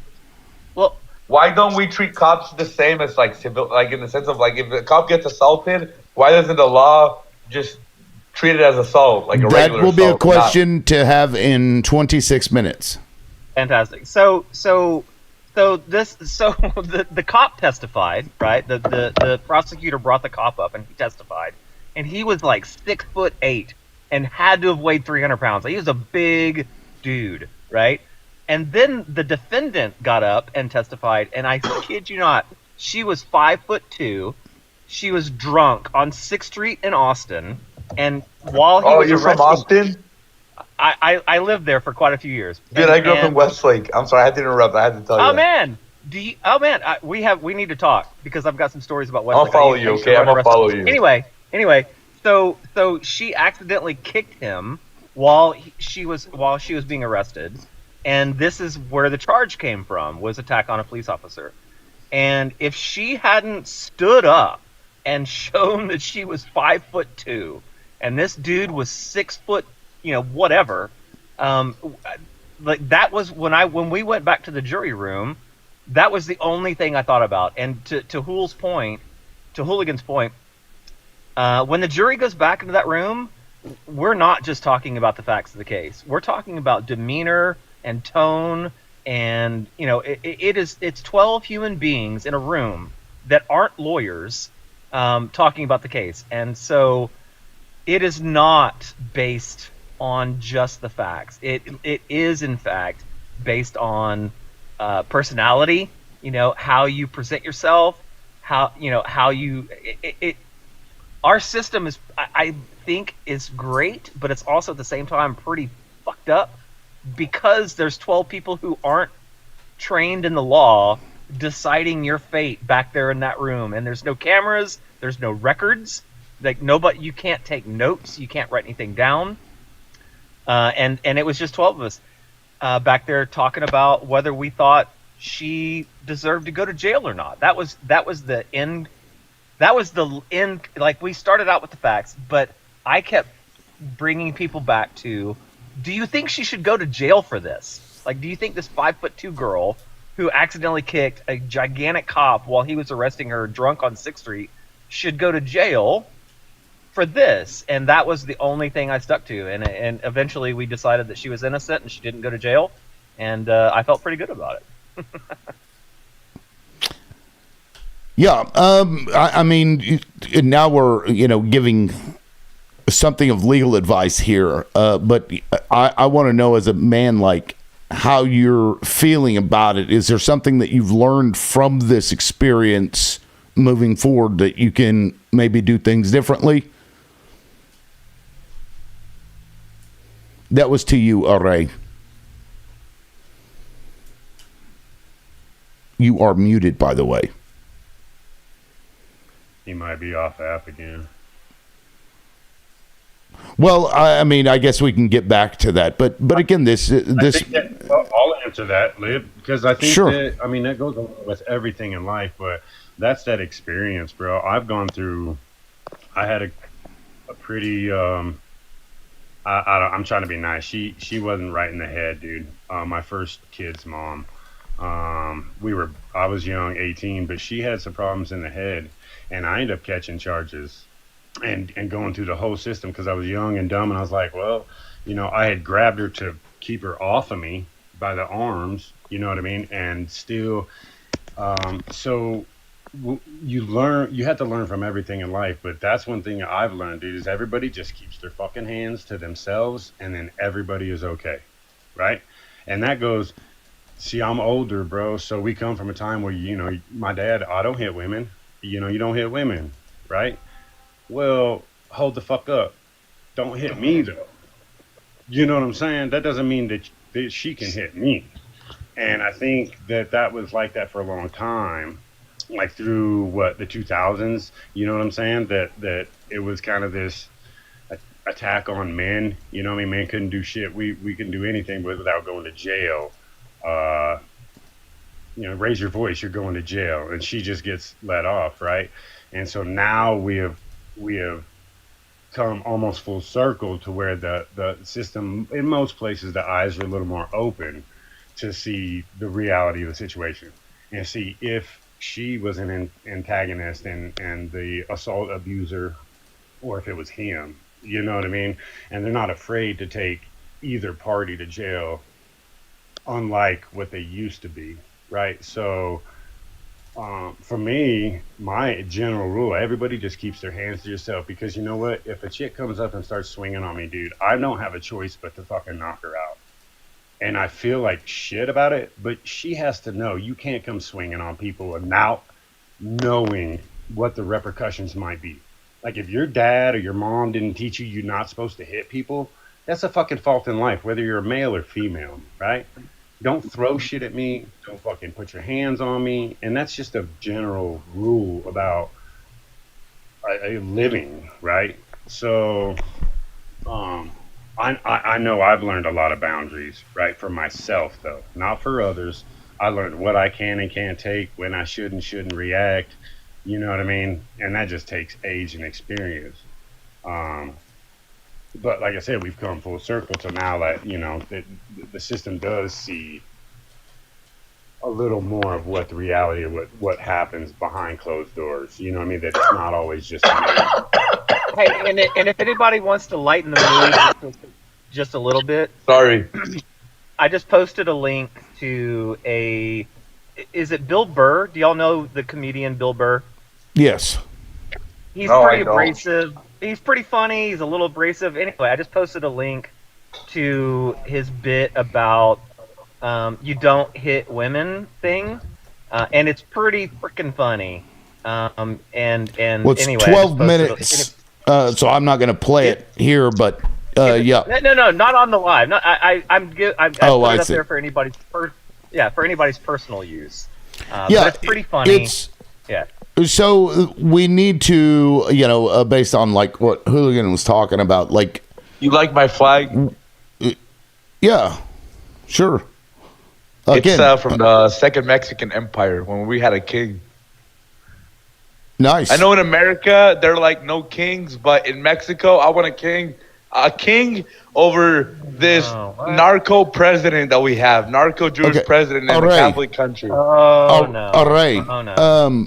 This is, again, 11 o'clock is when we get into politics. My bad. I'm just impulsive. I'm sorry. This is for men, and I was about to talk about, like, what is, like, when a woman is, like, swinging at you, do we still think that it's acceptable for a man to just stand there and get hit?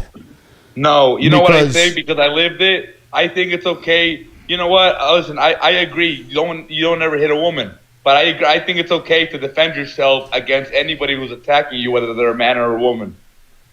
Right, and that's the question, like, but as men, I'm sure most of us are not going to do that. I didn't at first, and then you see and then you see how shit ended up for me. I didn't at first. I also have some personal experience with this, and what I did while she was hitting me is I warned her several times. I said, if you keep hitting me, like she was swinging, and I was like, stop. If you keep going, you know, there's going to be repercussions. And but as a man who was a foot taller than she was and weighed 100 more pounds than she did, all I did was wrap her up and take her to the ground. Like I didn't hit her, but I stopped the attack, and I took her to the ground. And, you know, not violently. I just pinned her arms to her side, took her to the ground, and just held her there until she calmed the fuck down. For about the first year, I didn't defend myself because she was pregnant, and I wouldn't harm my kid. You know what I mean? That's not the intention there. I just don't want to be hurt by this woman. You know what I mean? But yeah, I'm just saying that if you're significantly bigger and stronger, there are alternatives to hitting back. You can. Well, the thing is, you can in fact just wrap them up like that. You can non-violently wrap them up and stop the attack. Sure. Whoa. Would you do that to me if I was a small man at the bar? No, I probably wouldn't. But hey, but wait, listen, wait. First of all, Yes, but hooligan, I would. hooligan, Okay. Hooligan, you probably wouldn't attack me as a small man at a bar because I'm a big man at a bar. You never know. Hey, if you think about it, okay. If you think about it, the dogs that bark the most are the small ones, right? No, I know. But aside from that, like on a real note, like I mean, I don't second guess the small guy versus the big guy. You make a good point. And I've been going to bars for Jesus Christ for 30 years. And Same. Damn, how old are you? no one because I'm a decent, relatively level-headed person has ever attacked me at a bar. So I'm not sure that that's the best analogy because random small men at bars don't attack me. The thing that I will say this with a caveat. So I lost my eye to cancer when I was 3 years old. Sorry to hear that. And so punching is not a strong suit for me. Depth perception is a bitch. So I'm kind of forced to grapple. Do you still have to deal with cancer or no? I just have to ask. What's that?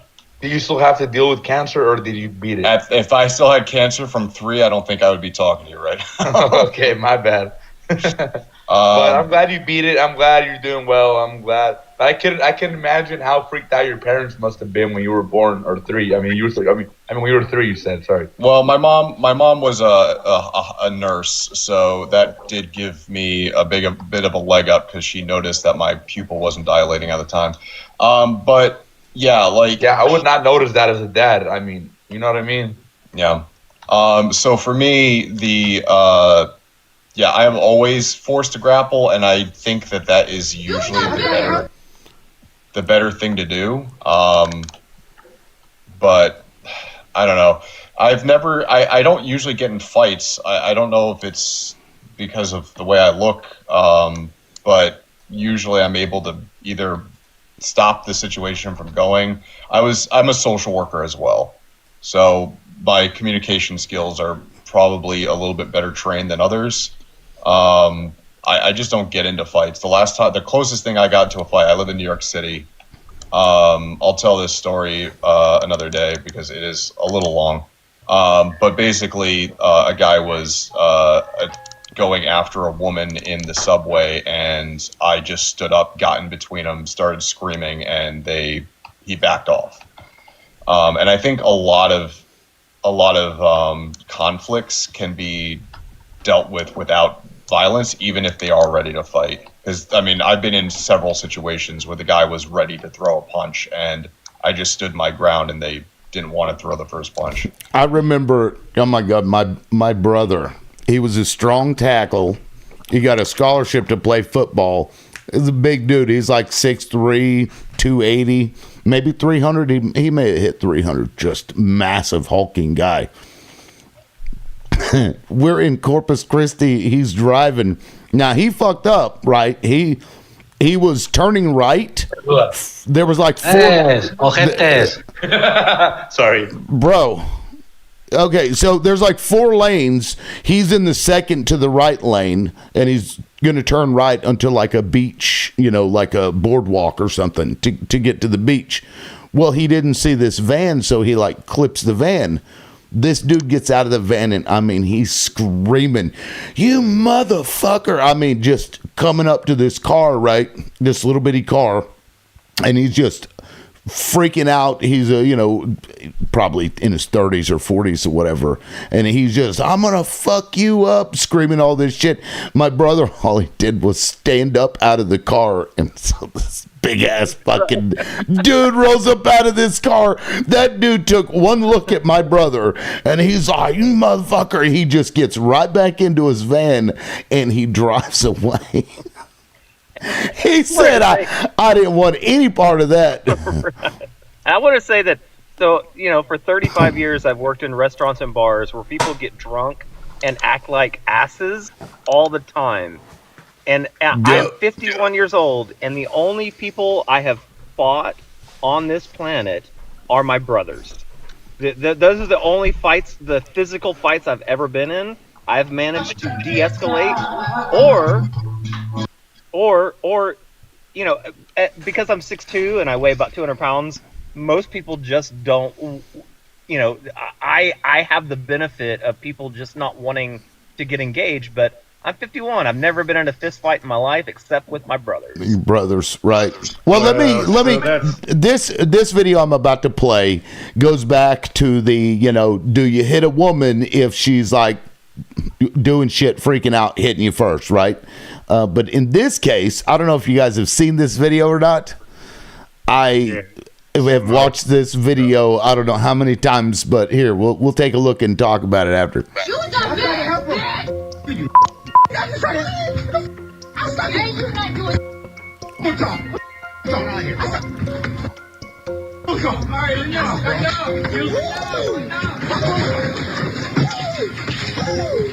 So, wait, did he go after her at first? Hold on. Hold on. I'm trying to help you, dude. I'm trying to help you. Stop, girl. Stop. No. I'm trying to help you. Okay. Wait, can you show video fights on TikTok? Yes. Okay, so here's the context, and this isn't the longer video. I don't remember where I found the longer one that shows just before. She started that fight. She gets up in that dude's face. She starts yapping or whatever. So then the guy in the pink shirt, you could tell he didn't want to, but then the guy was mouthing back to the woman, and of course he jumps up in front to, because that's his woman, I guess, to protect her or whatever. And then so she ends up getting clocked. And then the dude, I don't know, that's one of the wildest fights I've seen. But again, like, this is people having this thought, I guess women having this, where they engage in this activity towards other men, and then some Expect of them, right? No, or know that the guy isn't going to hit them, and then like if a guy does, everybody's like, "Oh my god!" Like, I do have to say this. In Mexico, I've never seen something like that happen. I don't know if it's an American woman thing or like a Western thing, but in Mexico, I mean Mexico's Western too. But what I'm trying to say is, well, this is a racist thing. Huh? Yeah, this is a racist thing. Oh, it's a race thing? Yeah, the guy called him the N-word. Yeah. Oh. Yeah. And then that's when the punch got thrown. But she was fucking with that black dude prior to this happening. That was. I was gonna say in Mexico, I've never seen a woman get in a man's face, because it seems like the women here are. I don't know. Honestly, though, the women in Mexico are pretty chill. No. I love Mexico, and I love the Mexican culture, and being in the restaurant business from Texas, I have lots of Mexican women friends, and they will get in your face. They are unafraid. They're the baddest bitches on the planet. So I don't know what you're talking about, Ari. Well, maybe, the type of woman that I'm around are a little more like ladylike. That's all I'm saying. I don't know what ladylike Ladylike, means. what is that? It disgusts me to hear that term. What exactly the Well, fuck I'm a gentleman. is I ladylike? treat women the right way. You know what I mean? I'm starting to really question you, Ari, because Why? you're going out of your way to make sure that we know you're not MAGA and all that kind of stuff. I'm not MAGA, screw Trump. No, but the things that come out of your mouth are starting to lead me to think that maybe you are. And I'm going to wait till 11 o'clock. Trump. I don't like his value. I told you I was a conservative. I'm going to wait till 11 o'clock. 11 o'clock. At 11 o'clock. I know, but I did tell you I told you I didn't like MAGA, but I did tell Bro, you we I got was a 7 minutes. Mexican. Let's get back to the men topic, please. Okay, fair. Liberal loudmouth. Do you know Artie Bacon? Did I meet Artie Bacon on this panel? I don't know Artie Bacon, but I like bacon. All right. So it wasn't this panel. All right. I like bacon too. I like bacon. I like to wrap my bacon with bacon and then cook it. Right. Bacon wrap bacon. Yeah. Hey, so I just want to clear it up, dude. I was raised, you don't hit women, right? Like you treat them good, okay? So my statements, I do want to be clear that I love women, and I don't want anybody hurt, male or female. However, I have learned from women that have put their hands on me to hurt me that I can't allow that to happen from anybody, because I would not let anybody do it, a small man or a large man. So equal rights, like I can't allow you to do this to me. Now, you have to take everything situational. Maybe if you can wrap them up and push them aside, sure. All right, but rarely is that the situation when I come across it. So I just want to clear it up, dude. I don't oh no. I just Well, kind I of want to mean, make it clear, dude. You know what I mean? the That wrapping I'm up. I don't walk around like I'm waiting for some chick to put hands on me or nothing like that, dude. But it sounds like you've had But some experience with this.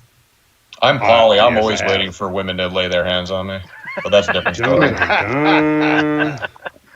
In a That's good way, funny. it's welcome, brother. You know what I mean? Shit, dude. But You know? seriously, hooligan, I gotta ask because it sounds like this has happened to you more than once. Yeah. So I Really? actually grew up. I grew up in a kind of a physical house, dude.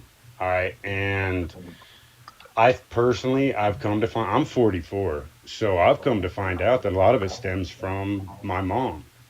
Um, she was a little physical, you know what I mean? And so I think I grew up in like a double uh, uh, um, a double-sided house. You got to respect them, and you do hold doors, and we put toilet seats down, and this and that.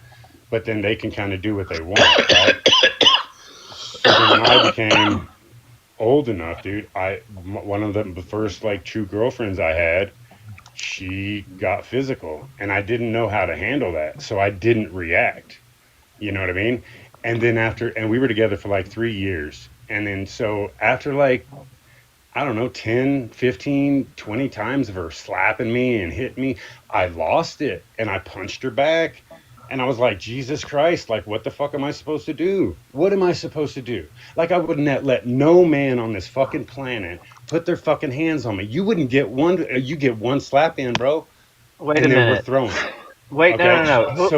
So for me to allow a certain No. sex, a certain Hooligan? person No. to do السلام this, I عليكم. think How are is you? From Gaza. أنا من Hooligan? غزة. بليز المساعدة. الله يكرمكم يا رب. what up, dog?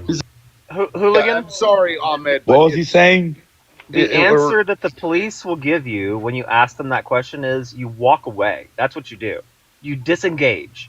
You don't hang Nonsense. back. You walk away. Oh, it's easier said than done. Okay, what about It's if not, I though. stand in Walk front away. of the door? Okay, hold on. I'm Okay. confused. Walk away. You know from why? Yeah, what? it is easier said than done. You know why? Hold on. All right. Walk away from what, Pyre? Walk away from the very beginning. As if you know that this person has a tendency to get physical, That's what my dad told me. as soon as the argument starts, you walk away. That's what the cops tell you. Because I've gone down this rabbit hole of watching the police body cams. I'm addicted to it, and what they say every single time I'm watching a guy get clipped up is you should have just walked away. You know what my you ex should used not- to do though? I agree hold walking up. away, Wait, but so it check sounds this out. easy. You know why? Because Okay. what my ex used to do is she would intentionally, I don't know if like what kind of horrible shit she would, I forgot, but at this point I'm glad I'm starting to forget, but all this horrible shit she would say to me, she would like say shit or like do shit in a certain way to like poke me, to like get me hooked on a fight or whatever. And I didn't want to fight. I just wanted to mind my own business and chill. That's okay. So- So I so got my my question first is- DV. Hold up, Pyre. So my question I is, got- could you have walked away? I got my first DV because she was standing in front of the door and wouldn't let me leave, and I kept begging her to move. Was there only one begging her to door? move. Yes, there was only one door. Okay, all right. She was standing in front of it, and I put I grabbed her by her. Could you have gone to her the bi- bathroom Her biceps. and could you have No, gone to the I was bathroom on and the- closed the door? Could She you wouldn't let have me, could you have dog. put yourself in the chair in the corner in your bedroom? Right. Could you Well, have done you know what I'm anything else? Is Hey, bro. the question? Okay, the so cops I don't will ask you. I don't understand, Pyre, like to what degree, to what level. If somebody is striking me, are you saying that you should walk away? No, I'm saying that before it gets to that point, if you know that person and know their tendencies, the the thing that the police will tell you is I don't care walk what the away. police tell you. Okay, all right, that's cool. That's cool. I That's really cool. don't give a shit what police tell you and- because they're stupid as fuck. Yeah, Well, for real. This same chick, dude. We were My driving. brother down was the a cop road. for 20 years. Hey, so the be same careful with chick. We that. were driving They're down the stupid road as fuck, and we were bro. arguing. Yeah, And I I'm said, not "Let gonna me censor out." myself either. I'm good. Police are dumb I as fuck. Police are given a job and they don't even understand their job. Most of these cops don't understand the law. They don't understand case law. A lot of them don't know what the fuck it is they're doing. Hey, so this chick we were driving down the road. She wouldn't, we were arguing. I said, dude, just stop, let me out. She sped up. All right. I said, stop and let me out. She kept fucking speeding up. She ran 3 stoplights so I wouldn't get out of the fucking car, dude. Okay. I finally reached over and pulled the fucking emergency brake. We did this 180. We did a 180 in the middle of the road in front of a cop, dude. And I jumped out of the car. The cops ran up on me and they drilled the shit out of me. I was like, yo, she wouldn't let me out of the car. They were like, oh, well, that was public endangerment. I said, yo, she wouldn't let me out of the car. Like she wouldn't See, stop. that's and they'll wanted- jump to the they first told me- conclusion. They told me, I was like, I'm just trying to get the fuck out of here. They said, you get in the car and we'll take you home or we're taking you to jail. And I said, why don't you go deal with her, man? She kept me trapped in the car. I'm just trying to leave. They said, we will take you home or we're taking you to jail. So I got a cop ride home that night because I wasn't going to jail for fucking nothing. All right? That's crazy. Yeah, isn't that false So imprisonment for I'm her not just to let you out of it the is. car? I'm just pointing It is. out that I'm a fucking very masculine man. All right. And I didn't do shit, dude. All I could do, I mean, what was I gonna do? Hit her while she's driving? I mean, like, you know what I mean? Like, what am I supposed to do, bro? It's false imprisonment, borderline kidnapping. Because I don't know. I did what I thought was right. I tried to safely not safely. But I you got the did fuck get out out. the car. You did get out. I did. Yeah. And then the cops harassed me about pulling the fucking e-brake, dog. So you tell me, like, where's the fucking line? Fuck the I'm supposed police. to just allow you. You know what I mean? I'm supposed to just allow. You know what I mean? Like we allow as people, and this goes outside of sex. Women deal with it all the time. We allow to be treated X way, right? And if you allow it, then it will continue to fucking happen. Okay, now this woman, I was 19 years old. I had a fucking child with her. I'd just gotten out of prison. I didn't know what the fuck I was doing, dude. I was trying to be a good dad, a good man, and stick this thing out because that's what my dad did. And here I am being abused, you know what I'm saying? Being treated like shit. And then people wonder why I fucking want to treat women equally like man. Well, keep your fucking hands to your fucking self and everything will be fine. Everything will be just fucking fine. Leave my bubble the fuck alone. And you can have your words, bro. Stay the fuck out of my bubble, and everything will be fine. But if you cross that bubble, there are no guarantees about what the fuck I do.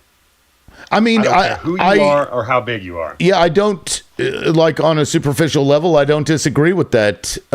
Pyre, do you have like a different stance? I mean, because I think that's fair, right? Like, don't get up in my shit. Do you have a different take? And for the record, guys, man panel is over. It is past 11 o'clock, so everybody is welcome to come up if they want to weigh in on topics that we talked about that maybe somebody wants to bring back up. What was the first political thing I said? I don't remember. I don't remember now, but if you're welcome to bring it up if you'd like. But I the police issue, whatever. I just cobbled that together. We don't have to talk about that necessarily. But okay, I like history and politics. Holy shit, bro. Okay, so now I'm also not going to be so coddling of men on the panel, especially when they're dealing with something. So don't interrupt. Okay, it's written on the fucking thing right my here. bad. Yeah, stop interrupting because that's just going to annoy me. I'm trying to ask Pyre, Yeah. what are your thoughts about Sorry. what Hooligan just said?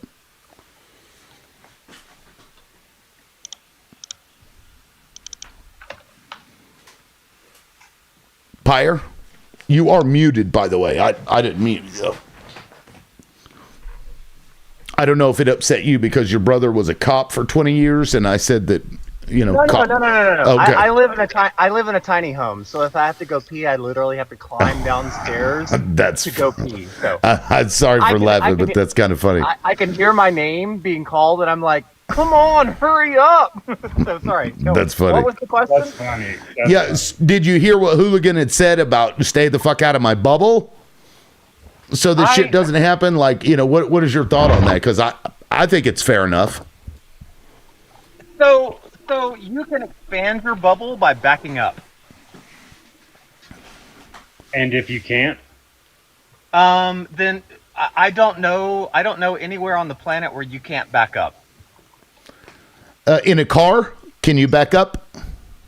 Okay, that's a good point. That's a good. You can't. All right. So if you're talking about somebody striking you in a car, whew, are they the passenger or the driver? Well, she was the driver at the time. She was the driver and she was hitting you? That's multitasking. That's impressive. Sorry, I don't mean to make light of it. Are you now? Or do you hold this for men and women?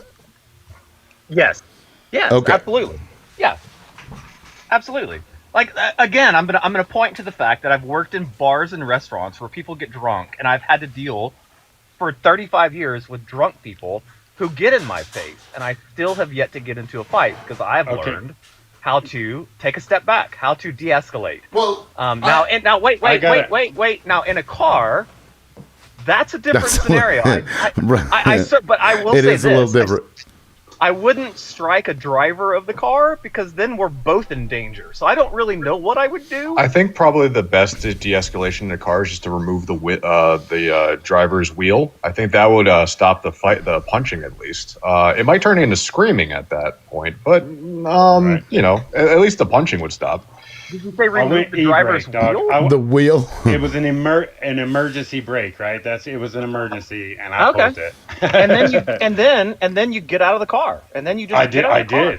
And then the cops jumped on him after he got out of the car because he pulled the e-brake. For sure. Got a question.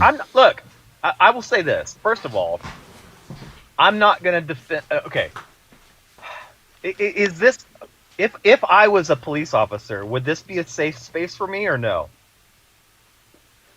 It's a safe space. Okay, well, we're not worried about the cops. Yeah, dude. I'm not worried about the cops, dude. I don't hate or love the cops because, cops are useful to protect the very people that oppress us.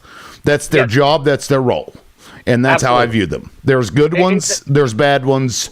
But the entity itself has one design. Okay, well, you just said three things, and I don't disagree with any of them. The very reason for the police force is to keep the rich people separated from the poor people. It's to protect the rich assets from people who don't have assets. I will also say this.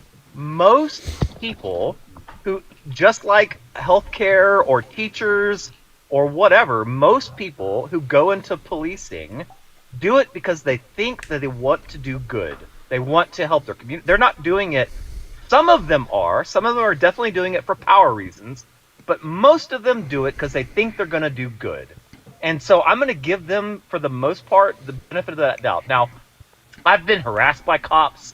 I've been arrested. But at the same time, my brother's a cop. So I do my best because I know it's really easy to just vilify the police. Like, we hate them. They suck. It is easy.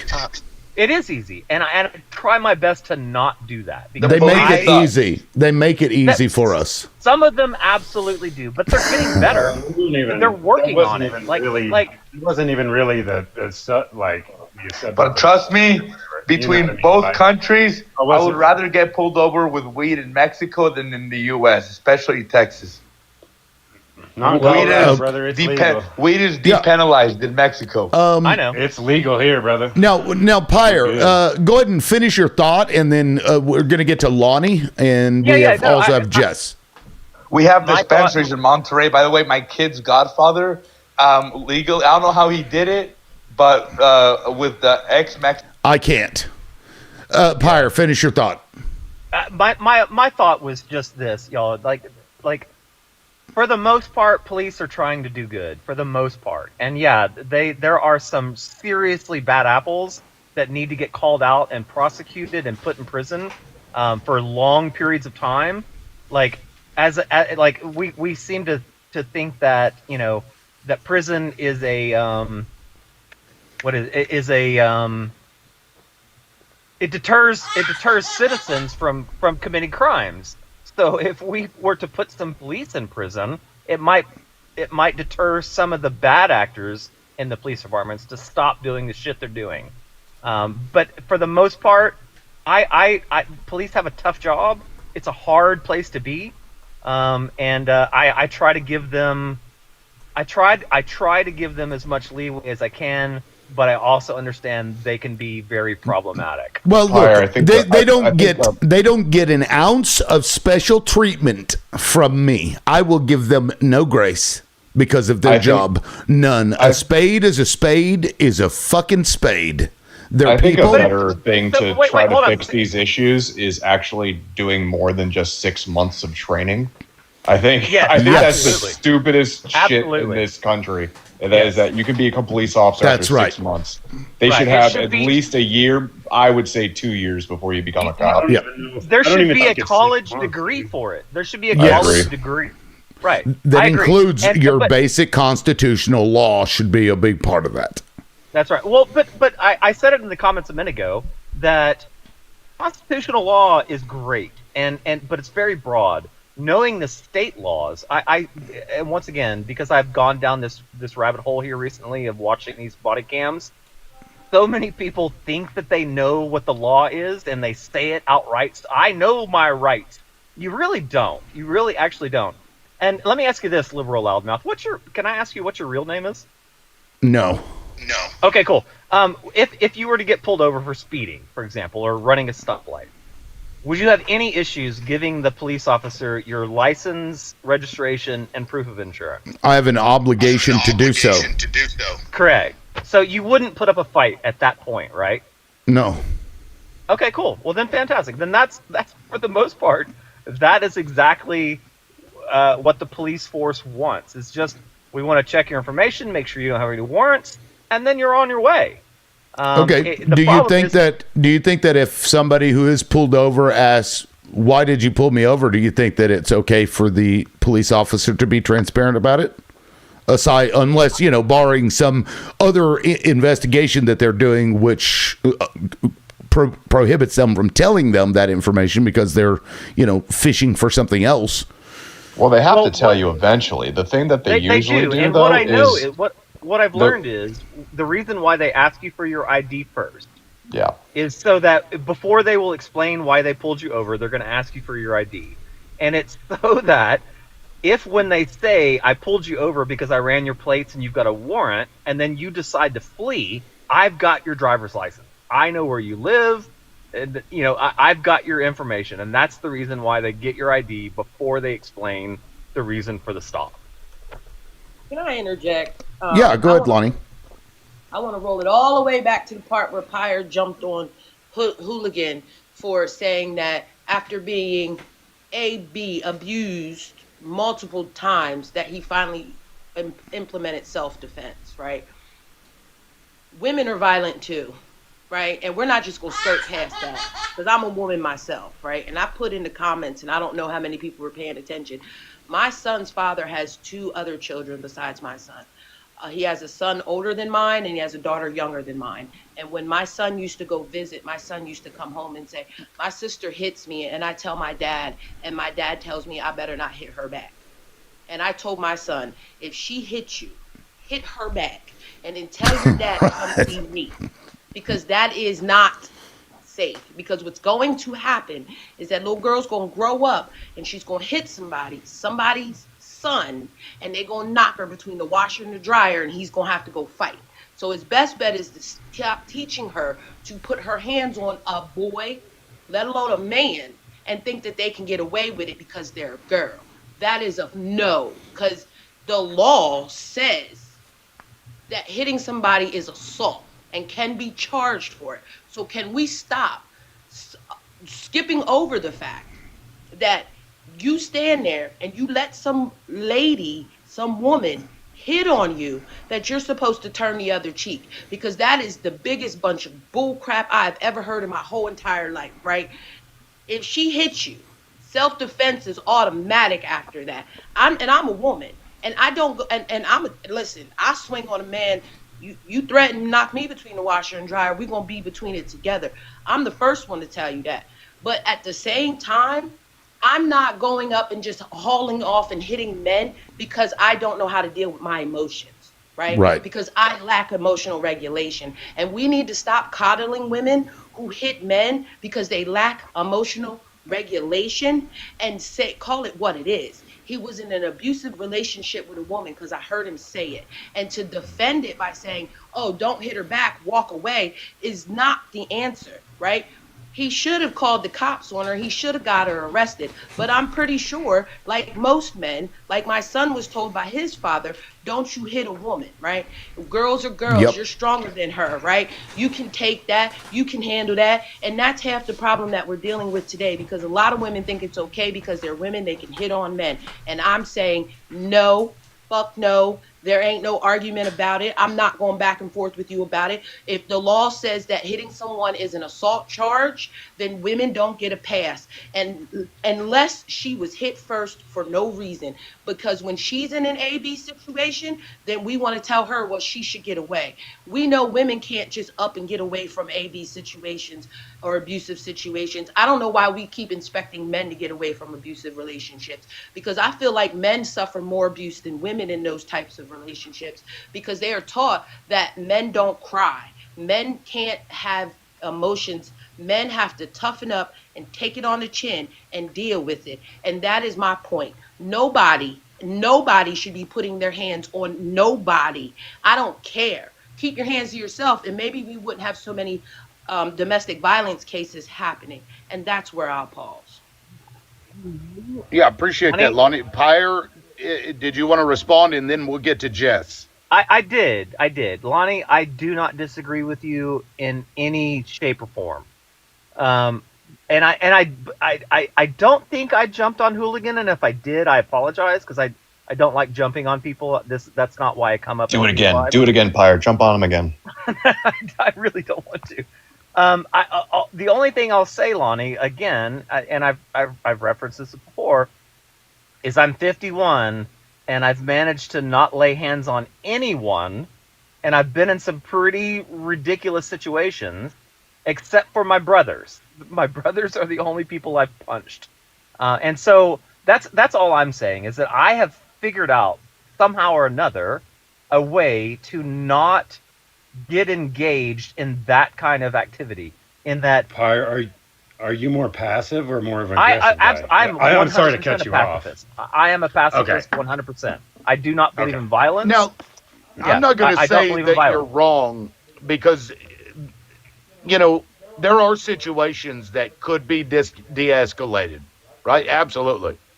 I don't think you're right. But I think what Lonnie's talking about is actually getting hit. What Pyre's talking about is the lead up to that and preventing it from getting to that point. I think we might be arguing two different points here. No, see, because what I also said was, in the middle of all of that, was the fact that men are taught that they are strong enough to deal with getting hit by a little dinky girl. Like, you're strong enough that she didn't hurt you. So you stick around thinking, as a man, from my understanding from talking to men, that it's not a big deal. Like, you are conditioned to believe that it's okay because I can handle it. I'm a man. I'm strong enough, right? I'm not allowed to cry about that, right? Because you've had these conversations for a few weeks now, Lib, and that's been the you know what I'm saying? Men not having space for men, right? So what I'm saying is that being told as a little boy that your little sister is allowed to hit you, you will eventually grow up and get with a woman who, when she's mad and has no emotional regulation, her thing is to hit you. You don't do anything because you were taught as a child that your little sister was allowed to hit you. And the reality is that hitting someone is assault. And that's why. Right, but that's not what Pyre was. That's not what Pyre was talking about. Right, and not only that, so but what I'm getting at is You don't leave because you think it's okay because your sister was hitting you and your No, parents hold on, told you hold to on, deal with hold on. Lonnie, hold on 1 second. I have a very specific example that is a vivid memory. So I was working this restaurant in Austin, and this homeless person had wandered up onto our patio and was harassing our guests. And so a server came and told me, I was the manager, and I went out to address them, right? And I said, hey, friend, you got to go. You got to leave. You're not buying anything. You're harassing our guests. You got to go. Oh, man. And you'd be surprised how many, actually, this triggers so many other memories, because this is not the first time or the last time this happened. So the guy looks at me, and he's kind of looking around, and they're a little crazy or whatever, and he punched me right in the chest. And it was this weak... he tried so hard, but it literally felt like a 3-year-old tapping me on my chest. You should have beat the ever-living fuck out of that dude. Right. That was my first thought. My first thought was, I'm going to destroy this motherfucker. But I didn't. Instead, I laughed because it was such a sad attempt at assault, and I just walked him off the patio instead. And he left. And that was the end of it, and there was no fight. And now he'll do it again because he suffered zero consequences. No, Had you rocked that dude's world into the next universe, he would have thought twice about doing that. He wouldn't have remembered. He was so high on whatever he was on. He'd remember. You wake up with 2 black eyes, you might be thinking, what the fuck did I do last night? And you'll ask, and they'll tell you, well, you punched this guy, and he beat the shit out of you. And it's like, oh. I know. I realized that. But then I would have had to fill out police reports and all that kind of stuff, and it just was not worth it for me to continue that, because he didn't actually hurt me. He threw a punch, and he did no damage. And instead of reacting to that, I just walked him off the patio and got him out of there. Okay, see, now I thought you were talking about the escalation prior to any physical altercation. Now you're saying that you got into a physical altercation where somebody hit you and you were like, walk away. Look, if that's your thing, fine. So like, if that's how, really hold on. If that's how you deal with it, that's on you. But do not expect other people to. Of course not. Of course not. Absolutely not. Well, that's kind of what you were doing, though, Pyre. Okay, you said something very important, and I just want to bring it to your attention. Pyre, you said something very important, and I want to bring it to your attention because I feel like with hooligan, and I said hooligan. When you said, like, when it comes to hooligan's story, right? You said something very important in your statement just now, and I want to bring it to your attention. You said, I didn't escalate it any further than that because I didn't want to fill out a police report. And maybe that was the same thing that hooligan was thinking when he decided that he wasn't going to hit her or, and I get, like, leaving a relationship when the red flags are there or whatever the case may be, because I'm not telling people to stay. What I'm saying is that if we're looking at this in a real sense, right? The fact that men are taught to protect their sisters while their sisters are hitting them as children, they grow up to be men who accept women hitting them because that's what they were taught as children. And so looking at it from a man's perspective and not wanting to put your baby mama in jail because she hit you is the reason why you don't get away from it as a man. And I'm coming from this from a woman's perspective, and I could be on team woman all day, like, yeah, hit the men, they ain't da-da-da-da-da. I could bash men all day. I'm a woman. I've been hurt by them, right? I've been in DV situations before, right? But what I'm saying is that let's be so for real. When it comes to men leaving toxic and abusive relationships, it's because they were groomed and they were taught by their parents, most likely their father, that they are not supposed to be soft and be crying and going to the police and saying, I'm hurt, she hit me. For sure. Because yous are taught to believe that yous are strong enough, because you said it, his little wimpy hit didn't hurt me. And that's what men are taught. That girls' little wimpy fists don't hurt them, but it's still considered DV, and that is my point. Okay, yeah. That's a good point. Now let me get to. I know Pyre, you might want to respond, but Jess has been up here for a minute. Jess, would you like to weigh in, please? Sorry, and thank you for being patient. Yeah. So I feel like Okay, so I'm a trans woman. I feel like I'm able to weigh in somewhere in between both sides because of my upbringing, and then, just life, how it's been. I have been hit throughout my life by father figures, by an ex, by people in general. And then when I was in the Army, people would they would do public embarrassment was their favorite punishment to go for anything. Like, I've been abused in far too many ways, and it's fucking embarrassing to say, but it's true. So I understand both sides because I've never struck someone when I probably should have. But I've also lived out a life where I just allowed people to hit me because I was supposed to be strong enough to deal with it. So when I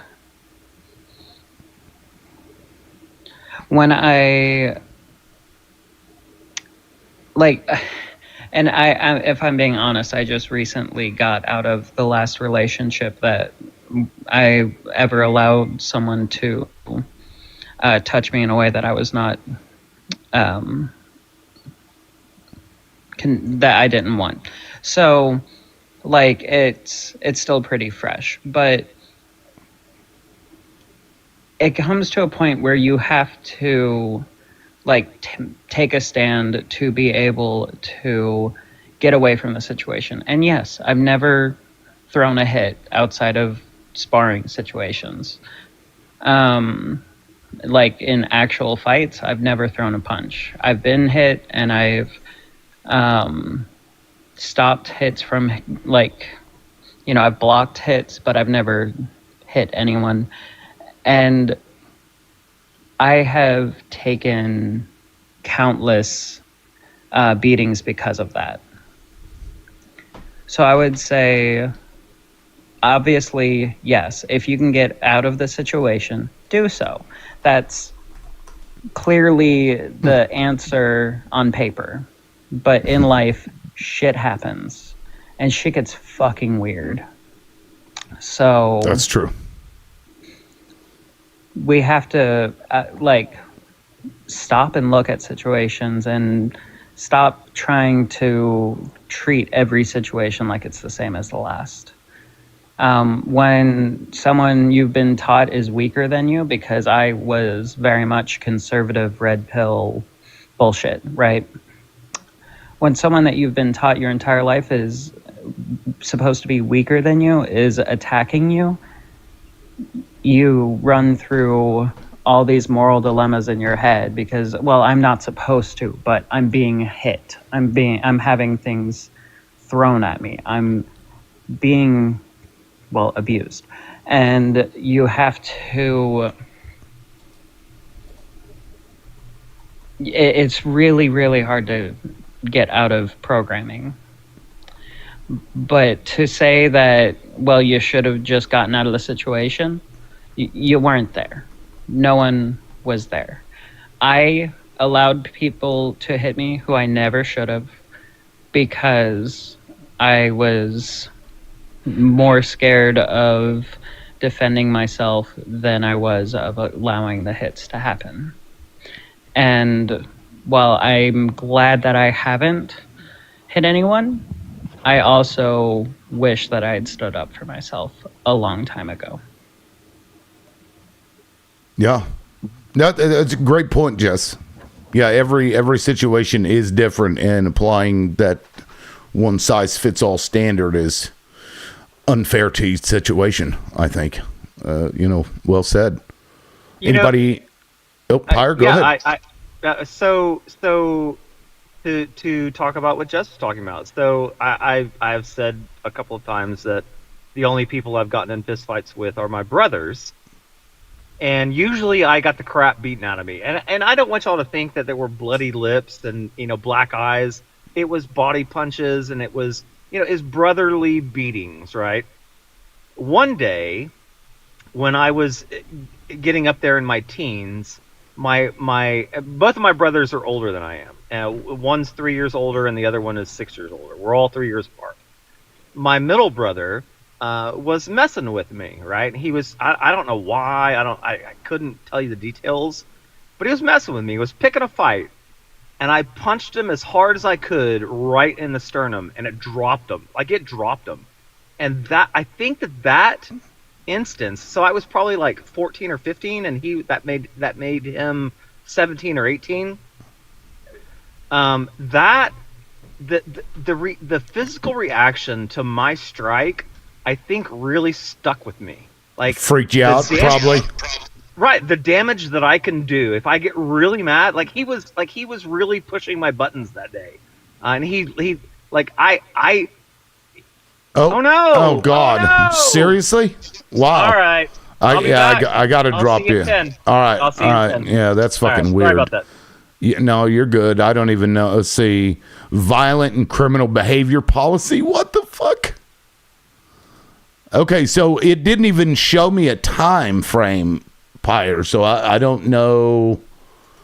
Fucking TikTok. It could have been me talking candidly about. Oh Jesus! No, is. It was the way he described the story. Probably, hitting the person and dropping them, etc., etc. But still, that's it was vulgar. Well, that's crazy. On kind of what he was saying, I think I touched on it with Pyre by asking him. Like, it definitely depends on whether you're a passive or aggressive person and what the split is on that, right? Because some people just don't have that in them. They don't want that, and I'm not saying I do, but I think growing up in a little more of a heavy-handed house, if you will, I think that it has made me a little more on the aggressive side versus the passive side. And then, through life experiences, right? So I can't say, dude said he was 6'2", 200 pounds, bro. I'm not scared. That's not that big, dude. Right? That's barely any, it's a couple inches taller than me. You know what I mean? So like the aggressiveness will dictate how you respond to any situation, right? I tried to run from a situation, and when you can't run from it, I don't know, you got to deal with it somehow, right? So, and Lonnie's hitting on it. Like, we have to teach our kids, keep them hands to themselves. I told all my kids, we don't hit first unless you have to, but we do hit back. You know what I'm saying? I told my son, hey, we don't let anybody put hands on us. You know what I mean? Nobody, right? And that's just so they, grow up with the general idea, right? The general moral that's not what we do unless we have to, right? And I'm trying to get it through a light-handed house, right? I don't spank my son, you know what I mean? I don't beat him and stuff like that. Back. So, there's some things that we have generationally, some of us have tried to weed or have tried to work out, right? Because I'm not raising my kids in the same house that I was raised in, and a lot of us think the same way. Now, not everybody some people are like, fuck no, I want a house like I was raised in. Well, that's great, dude, and that's fucking perfect, and that's envious. You know what I mean? I, however, I'm a little different, right? I had to change things so that way my son doesn't grow up as aggressive and as fucking ready to jump and as angry as I have been my whole fucking life. You know what I mean? Because it ain't cool. You know what I mean? It's been shitty being the angry motherfucker all the time. And it's not that I don't know why, but it's just taken a long time for me to realize where it stemmed from and all that shit, you know what I mean, which happens with age, right? So I'm trying to save the little ones a little heartache with the early lessons, some early lessons. You know what I mean? So I would much rather my kids be more passive, but in this world, you do have to have a lot of aggressiveness to you. And that's been one of my perks that I've never, I don't get in a lot. I mean, I get in a lot of fights, but they're warranted, if you will. You know what I'm saying? But I don't get a lot of people that just come up trying to talk shit to me either. So Hooligan just brought up a really good point. So, as a kid, and thanks. I don't know how I'm back so soon, but thanks. So I grew up in a household, and now I'm scared to say anything now because I don't want to get flagged again. So I grew up in a house where corporal punishment that can't possibly get flagged, right? Corporal punishment was accepted. We got corporal punishment for certain things that we did wrong. And then, fast forward 30 years, I got married and my wife got pregnant, and we had to have this discussion of, will we ever use corporal punishment as a form of discipline for our child? And we talked about it, and we read books and articles and studies, and we both agreed that it is counterproductive to use corporal punishment. And so, for whatever reason, one day my parents came to visit, and we got into this discussion, and I was like, I will never use this form of discipline on my child, ever. If I can't convince her to act correctly with words, then I failed as a parent. She didn't fail as a kid, I failed as a parent. And I still, to this day, frankly, my daughter, up until 2 weeks ago, has never even really been punished because she's been really chill her whole life. She's been really good her whole life. But she cut class a couple of days ago, and she got her phone taken away from her, which is just a Wi-Fi phone, by the way. It's not even a real phone. But you brought up a really good point, Hooligan, in that, in my house, I want to do better than what my parents did for me. And that means taking the corporal punishment out of the equation. And to Lonnie, yes, I'm a pacifist. I don't believe in physicality. It's worked out pretty well. It really has. Until it doesn't, right? And I also think it's worth pointing out that corporal punishment with children is not the same thing as defending oneself in responding in the same way. Absolutely not. The only reason why I mentioned is Hooligan was talking about his kids and raising his kids in a different house than what he grew up in. That was the only reason why I mentioned it. And just so you know, I have can I say concealed carry? I have my concealed carry. So I walk around with a pew all the time. I don't need to be physical because I have a deterrent in my pocket at all times. Wow, that's a little. So I won't punch you, but I will pew you. If it gets to that point. If it gets to that point, absolutely. I want to clarify to Pyre that I wasn't saying anything that about using, physical force, like you enjoy it or that's something that's your go-to. I wasn't saying that. My point is to say that we need to stop excusing women hitting men because they're women and they're supposed to, we need to stop excusing that. We also need to stop telling men that you should just turn the other cheek. You should just walk away. Your physical response to being assaulted was to assault to protect yourself is a bad thing, when we need to be saying assault is assault and it's bad and nobody should be putting their hands on anybody, and especially giving women a pass, because there are a lot of women, I've been friends with some of these women who think that because men aren't supposed to hit women, that it is okay that when they don't have emotional regulation, that they are allowed to hit men and get away with it.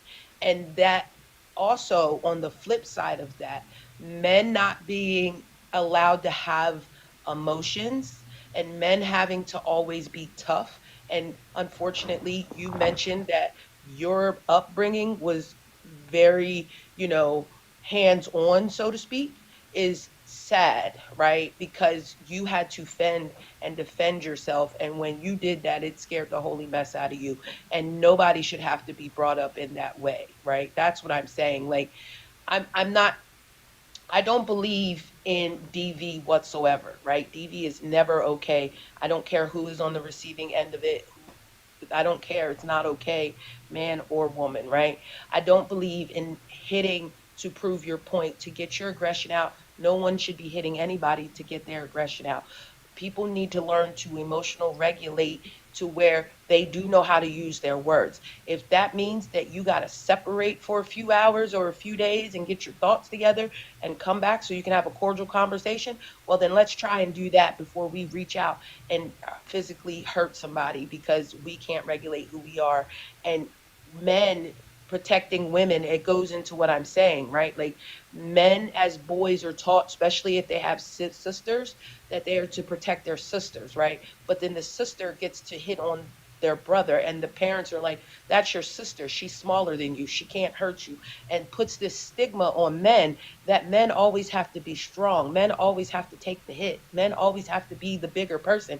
And that's not the case. And that's what my argument was. My argument was not to say that anybody like purposely does it, but also using corporal punishment as a teaching mechanism only teaches people to use that in their adult life, right?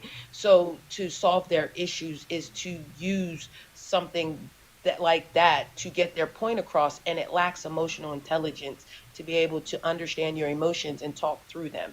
And I'm really big on this, one, because I am a woman, and two, because I have a son, and I want him to understand that, like I said, with his sister, I'm not telling you to hit her on purpose, but if she hits you, you can hit her back. That's self-defense. That is what that is. And the law states what self-defense is. So just because you're a woman doesn't give you the right to hit a man because a man is technically, quote unquote, bigger or stronger than you. It's wrong. And we need to start normalizing the fact that women do hit men and men do end up in DV situations. And that's all I was trying to make my point on. Can I ask you a question right quick? So, is the main, when you're talking to your son about being hit by his sister, is the main takeaway that nobody should be hitting anyone? Is that the main takeaway? Yes. Okay, good. Because that is the main takeaway, is nobody should be hitting anyone. Right, but this, the world doesn't operate that way. People are going to hit you. And so people need to know that if somebody does, they don't have that right, and there are consequences for those actions. When people know that there are going to be consequences if they decide to strike somebody else, they're less likely to do it because they don't know what that other person's going to do. And I think that's why we see a lot of women that do that, because they know, well, then they're not going to hit me back, right? Because I'm a woman. I've seen videos of women just literally punching dudes in the face, and then when the guy punches her in the face, she'd be like, "Oh my God, somebody call the cops, he hit me." Like, I've seen, you know what I mean? And that is fucked up to me. That is weird. That is a imbalance in justice. Because think about it. If you're like 100-pound dude, right? You're like 5'6", 100 pounds or whatever, tiny dude, you're most likely not going to strike somebody much larger than you, right? And if you do, I can't believe he beat me up after I hit him. I'm so small. It's dumb either way. Like, I'm not going to walk up to somebody who's like 7 foot tall, 280, fucking ripped, and start a fight with it. You know what I mean? Like, I don't know. Anyway, Aaron is new on the panel. Did you want to jump in there? Hey, yeah, for a second. So, I mean, I don't want to be dismissive of this. I really don't. But, I feel like, and I'm kind of with Pyre on this, of course it's important that we, let our daughters and women and whatever know that they can't hit either. But I think that the more time we're giving this, the more we're making this it seem like, is this really the problem that we're having? Because it's not. Like, does it exist? Yeah. But, like, come on, this is not who is actually responsible for the vast amounts of domestic violence and violence in our society in general. And so, of course, there are some situations where this is happening. But if we put, like, this outsized spotlight on it and talk about that, I just, that's not the problem. And I'd rather that we focus on the problem that we have with systemic violence in our society in general, and the idea that we have to, have this conversation, and the idea that so many of you up here are talking about, getting in a lot of fights and having been in these situations, honestly blows my mind, and it should blow yours too, because this is not the society. What do you think? What do you think it is that we should be talking about? So I think that I actually think that starting with corporal punishment is a very good place to start. I think that, any notions that we still have in place in the United States that hitting our children as a form of discipline or punishment need to be wiped out, because it does start from the very beginning there. I think that we need to take a good look at organizations where we see some of the most violence, and we need to understand what's going on and root it out, and the police are right at the top of that. The police have bigger rates of police, and I'll say like corrections officers and people involved in those areas of law enforcement have some of the biggest rates of domestic violence and actually of incarceration for themselves out of any other profession. So we really need to be asking that question about what is going on here. We can't pretend that policing is all about protecting people when our police are some of the most violent members of our society. Also, from a sociological standpoint, and guys, I'm not a vegetarian or even a vegan, so I'm not trying to make that argument here, but I can tell you that there have been multiple studies done that show wild rates of violence and domestic violence that center around communities where one of the main industries are slaughterhouses. Now, again, I'm a meat eater, but we've got to talk about what seeing violence all around us does to us, and we've got to deal with this. Sure. Because this doesn't happen in other countries. Let me just point out that this conversation, what you came into, actually stemmed from somebody that was up here during the man panel, and it was specific to that situation, and that is why we were talking about it in the way that we were. Cool. And I'd like to right. So respond it wasn't as if like this was the sole focus of the conversation, and like it started that way just out of nowhere. A guy he had come up. He was dealing with an ex, right? An abusive ex. That's what sparked kind of the DV situation on that side, leading to the, women hitting men and men not saying anything about it because he didn't have. And I'm just giving you some backstory here so everybody kind of knows why we're talking about this. That guy that got dropped down earlier, the one in Mexico? Right. I caught a little bit of that. I gotta say that was sketchy. No, I agree. I had questions, but the man panel is. I'm not going to be judging because I want people to be able to open themselves up, and I don't want them to feel like if they say something, we're just going to judge it, right? And I had my reservations also, but for the safety of the panel, I guess, and what it's designed for. Either way, that is a problem on its own. That's kind of where we got to this point, and then leading into the pacifism from Pyre, which is interesting. A pacifist carrying around a pew-pew. Right. I don't know. Listen. I don't know. Wait. All right, cool. No, Aaron. Yeah. Hold on, Aaron. Right quick. I want to emphasize how I'm with you on how surprised I am by people on this panel, and this is not a judgment statement. Yes, it is.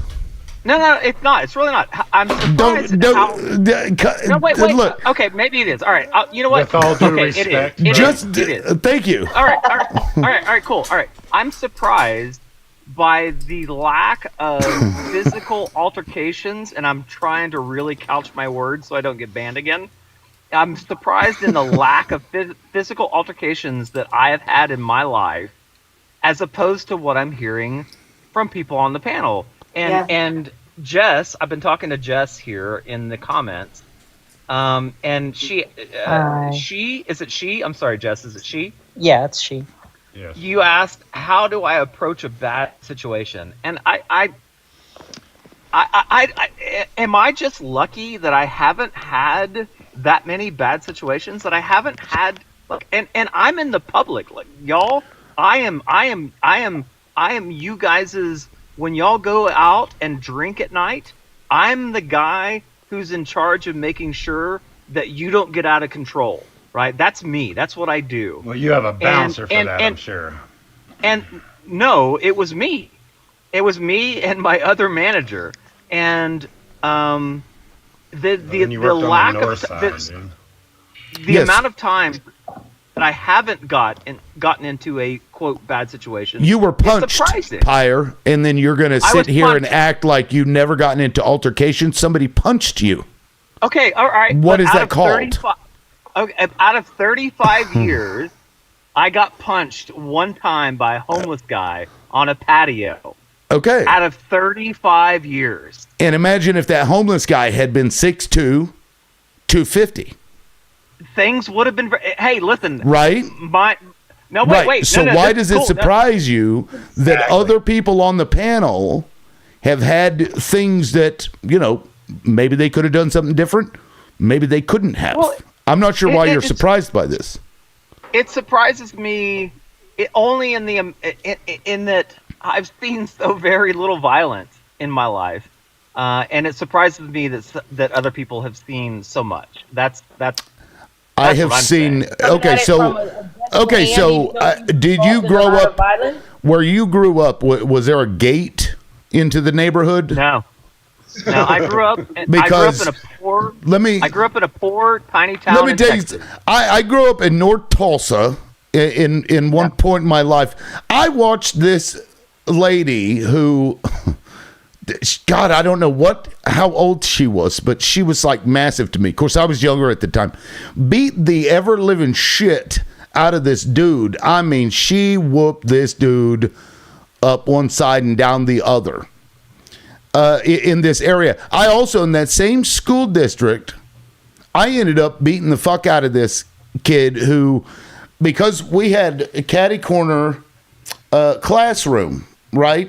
Like across the hallway. So I'm in one classroom. This kid's in the other classroom, just kind of diagonal ways. Both doors were open. And I guess I was making faces at this kid from across the way.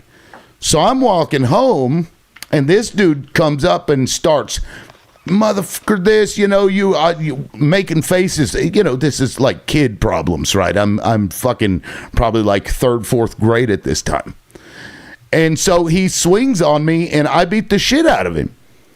Because these things happen, and you should not be surprised that violence occurs in a very violent nation. We live in the most violent nation on earth. It was born from violence. It continues to be violent. We had just the other day, a black person was strung up out in front of a police station. This was just the other day. So your surprise about people and their violent stories is surprising to me. So is it luck? Yeah. I'd say you're a very lucky person. Or you grew up in an area that didn't exist in that way. I don't know what to say. Maybe the word surprise is not the best word I could have used. That's not the best word. I grew up and then to cast judgment upon others, which is what you were doing, based on this is what I see MAGA doing. Let me say, and I don't mean this to be offensive. They will apply their situation. Well, I did it. I don't know why you can't do it. Why is it that I was able to do these things and you can't do this? What you're doing is effectively the same exact thing as somebody who grew up, went to college, got a really good job, and they turn around and tell somebody else who's struggling, well, it's because you didn't make the right choices. You didn't do the right things. You can do it. I did it. You can do it. That's what you're doing. Okay. No. Okay. First of all, I grew up poor. I didn't go to college. I am still poor. I grew up in a tiny little town in Texas that was sheer violence. If anybody wants to know where I grew up, Google Santa Fe, Texas, and you will find the most ridiculous town in Texas outside of like Tyler. I'm not judging. And surprised is probably a bad word, and I'm trying not to judge. I am intrigued by the amount of violence that you guys had in your lives. It intrigues me because growing up in the place that I did, in the town that I did, in the time that I did, and this was in the 70s and 80s, that I didn't experience this, and so I'm not judging. I'm just intrigued. It really is, like, look. Yeah, that's all I can say. Can I say, first off, dude, there's a couple things I did want to say. One is, if that's where you came from, bro, then you are strictly lucky. And it's got to be that, I don't even know if it's a word, passivity, right? That all that passiveness that you carry that has kept you from getting so many fights if you're from such a bad place, right? So I will just say that real quick. You are lucky. If you haven't seen the violence, good for you. I'm not saying there's anything wrong with it. Good for you, bro. I consider myself lucky. But like Lib said, you need to be open-minded and realize we ain't all like you. Some of us, it was in the fucking house, much less on the corner. Okay, so I'm going to leave that there. I did want to reply to Aaron real quick, though. Yeah, go for it. And I'm sorry, by the way, right quick before you do, I just want to say Pyre probably just caught a bunch of bullets there that should have been for me. So I apologize for that. And I want to kind of, I don't know, maybe clear up what I'm saying is that, I am very surprised by the amount of violence that we're talking about and that you all have experienced on a live basis. But what I'm more saying that I'm like shocked and surprised about is the way that the casualness with which we're talking about handling this with more violence when I just feel like we have to come up with better solutions and that those are systemic. And I'm sorry, go ahead, Hooligan. No, that's okay, because and it's almost like what I was going to respond to you about is because when you came up and you're this anti-violence, right? Well, we have a big DV problem, right? It's huge in this country. Absolutely. Right? And I think you kind of pointed more so that it wasn't women, that it's more so men. That's kind of how I took it. We know it's just a huge problem, but that's how I took that, right? Okay. Yeah. So then my question to you, I guess, would be is why don't those women just walk away? If it's so violent, why don't they just walk away? And this can be, you can oh my God, that's a whole can of worms. No, hold on. Can I finish? No, yes. Can I finish, please? Yeah, go let Hooligan finish. That's funny. Because I'm dead fucking serious. If I'm expected to just walk away from this violent female, then why don't you females just, or not you guys, I'm sorry, I didn't mean to direct that. What do you mean by you people who? Yeah, right. Females. Why don't females just walk away? Just walk away. And then the violence would stop. You wouldn't be in violence. Does that make fucking sense to anybody? Okay, because I can understand the thought behind it, and it's great. But if you're being abused, just walk away. Just leave him.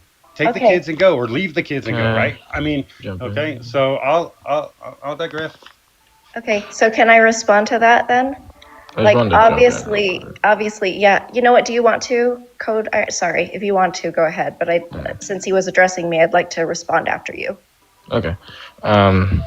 I would say that violence when directed in the right direction and used for the right purposes is a good thing.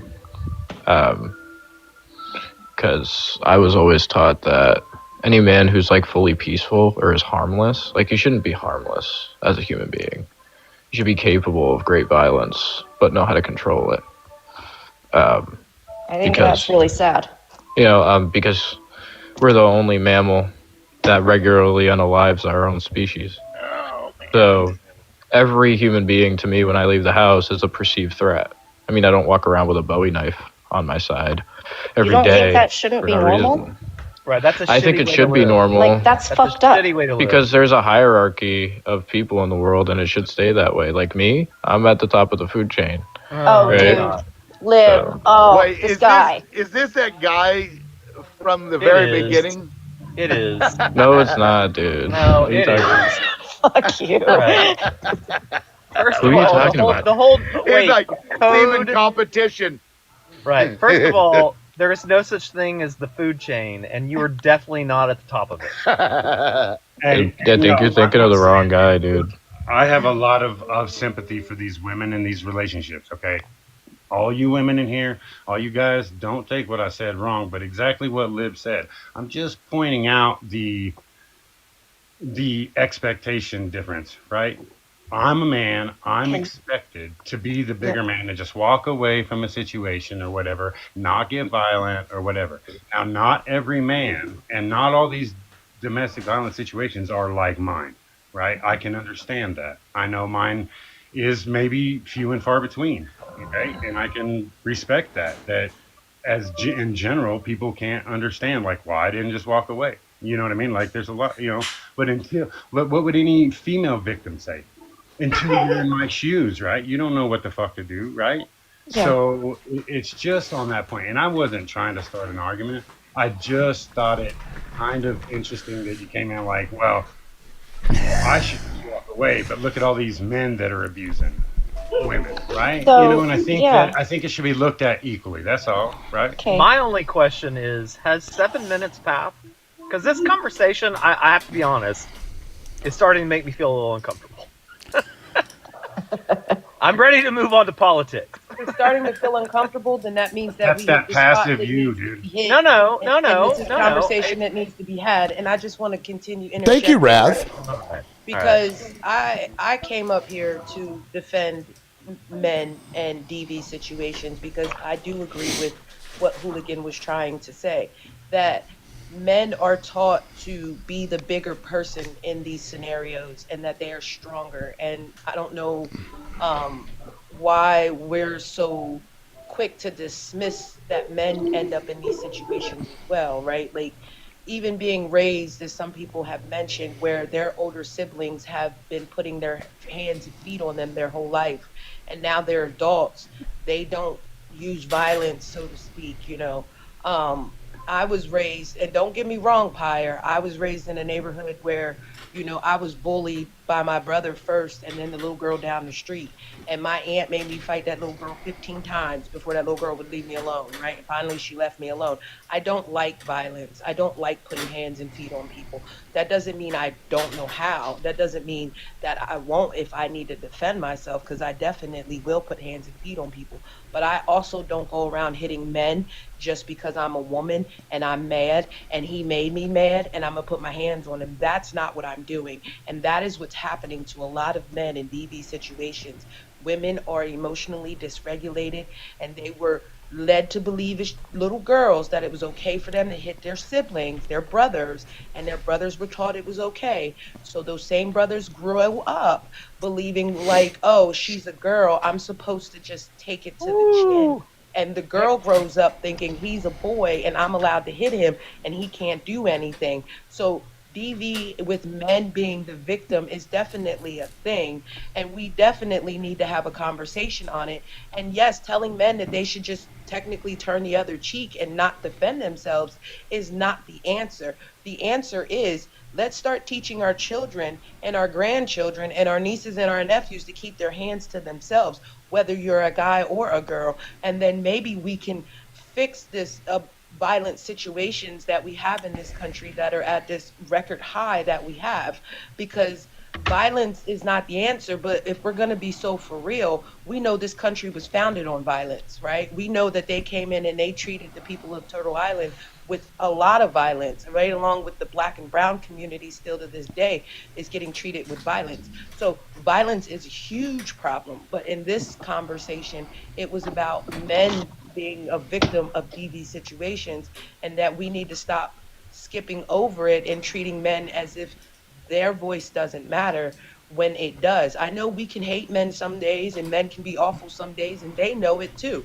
But sometimes we just have to have these hard conversations and just be so for real. Like, you would not tell a woman to just walk away, because we know that most women trying to leave is the worst thing they can do. And men, same situation in a lot of cases. Maybe not as many as women, but there are cases where men try to leave women like that and have similar outcomes. So I just want to be so for real. I can attest to that. The women that I said you aren't allowed in my space anymore, still doing harm to me this very day. Can I respond to any of this yet? Oh yeah, go ahead, Aaron. Yeah. Please. Wait, hold on, wait. Hey, host, you've got somebody in your comments that you might want to kick. They have a very specific name. Who? It's proud to be white. That can't possibly be anything that you want in your comment. Just Well, are they saying anything that is problematic? He hasn't said anything yet. I'm not I'm not that. I don't do that. Like, you know, if somebody's racists exist among us, and they're, you know, we're not going to get rid of them all. Okay, all right, roger that. I don't even know we should try. that person is a racist. Go ahead, Aaron. He doesn't like an echo chamber either. He likes opposition so he can pick their brain. So that's the type of way that Lid runs his life. He wants to And know make what the them feel uncomfortable. Yeah. Sometimes. So I want to respond about the leaving thing. First of all, I at no point in anything I said did I say, you know, that men should just walk away or that women should just walk away. Again, I'm just trying to get to the root of all of this. There are a lot of, but I will, you know, defend I think everybody should walk away if they can, but I understand why they can't. And I especially understand why it's harder for women, though, because there is a power dynamic there where women are usually not the one in power in the situation when they're being abused. They are being financially controlled. They might be being controlled with their children. There's a vast amount of reasons. And I mean, from the outside looking in, it's easy for all of us to say that she should just leave or that he should just leave, but it's never that simple. But I wish it could be. I wish that we could stop pretending that any of this on any level is acceptable, and I wish that we could make it easier as a society for people who are victims of domestic violence to get out of those situations. Right, but I that's think what we should Pyre be was advocating saying. for that. And you jumped right in and said that. You were like, I totally agree with him. And then, you know, Right. what I mean, Oh, you okay. did go to it. Right. So I was just trying to, you know, I don't know Gotcha. how. Sorry, long we were there, I but- didn't mean No, it's to okay. be that broad. No, it's okay. In the man panel, I kind of discussed some things about how I did try to leave a situation, right? And it didn't work so easy with the police and the whole scenario, right? So walking away, I understand, man or woman, isn't always. I mean, it's easier said than done, right? So, If you can, you should, right? I think we could all probably agree. If you can, you should. Totally. Yeah, and I actually agreed with Pyre whenever I thought when you were talking about like leading into a situation, if somebody's starting to like get mouthy or whatever, and you can kind of see where it's going, removing yourself from that situation is probably a really good idea, especially if you know that you are likely to, you know, lose your shit on that person. But in terms of, you know, sometimes there's nothing you can do. Sometimes there's nothing you can do. Right. You will never get me to disagree with that statement. Yeah. Sometimes there's nothing you can do. Yep. So I feel like I caught some flack there for a minute. I'm not against, No, you're fine. I'm not against defending yourself. I'm not against your right to what is it called? Release the Kraken. Release the Kraken. Well, no, just stand your ground. I'm not against that. And the only reason why I tell the stories that I do is just to show examples of when I could have released the Kraken and I didn't. Yes. And it probably worked out for the best, because then this guy would have just been in a bunch of pain. There would have been ambulances and police reports and all kinds of crap. I would have gone to court. How do you know if you've never been in a fight, bro? How do you know you even got hands, Bubba? I mean, the alternative would be true. Wait, no, that's a good question. That's a good question. Here's how I know. Here's how I know. Because I have... I don't think you can say it, because I think that's what got you dropped the first time. I'm going to use different verbiage. I have engaged with my older brothers who are bigger and stronger than me. I've engaged with them, and I've held my ground. And that's how I know that this dude, this homeless guy... When you were 10 years old? No. This went on until I was 18. Like, I don't know what you're talking about. I'm just kind of... Brothers will shape you. That's cool. No, that's cool. Yeah. Good ribbing. But no, that's... Like, that's funny, Pyre. I would have... This guy... Yeah, it was just not worth it. It was not worth escalating it any further. Like, he got his little thing. Look, I've had unhoused people throw stuff on me. Like, this is part of the job. So... Yeah, this is when you get into my line of work, it's part of the job, and you don't go hands-on every time somebody acts like a jackass, because you would be be going hands-on every day. But you would have to sometimes. Like, that's my point. Like you can't keep turning the other cheek. That's the thing, what right? I do is I call the police. But I call the police. That's part. I ran out of butt cheeks. I couldn't do it anymore, officer.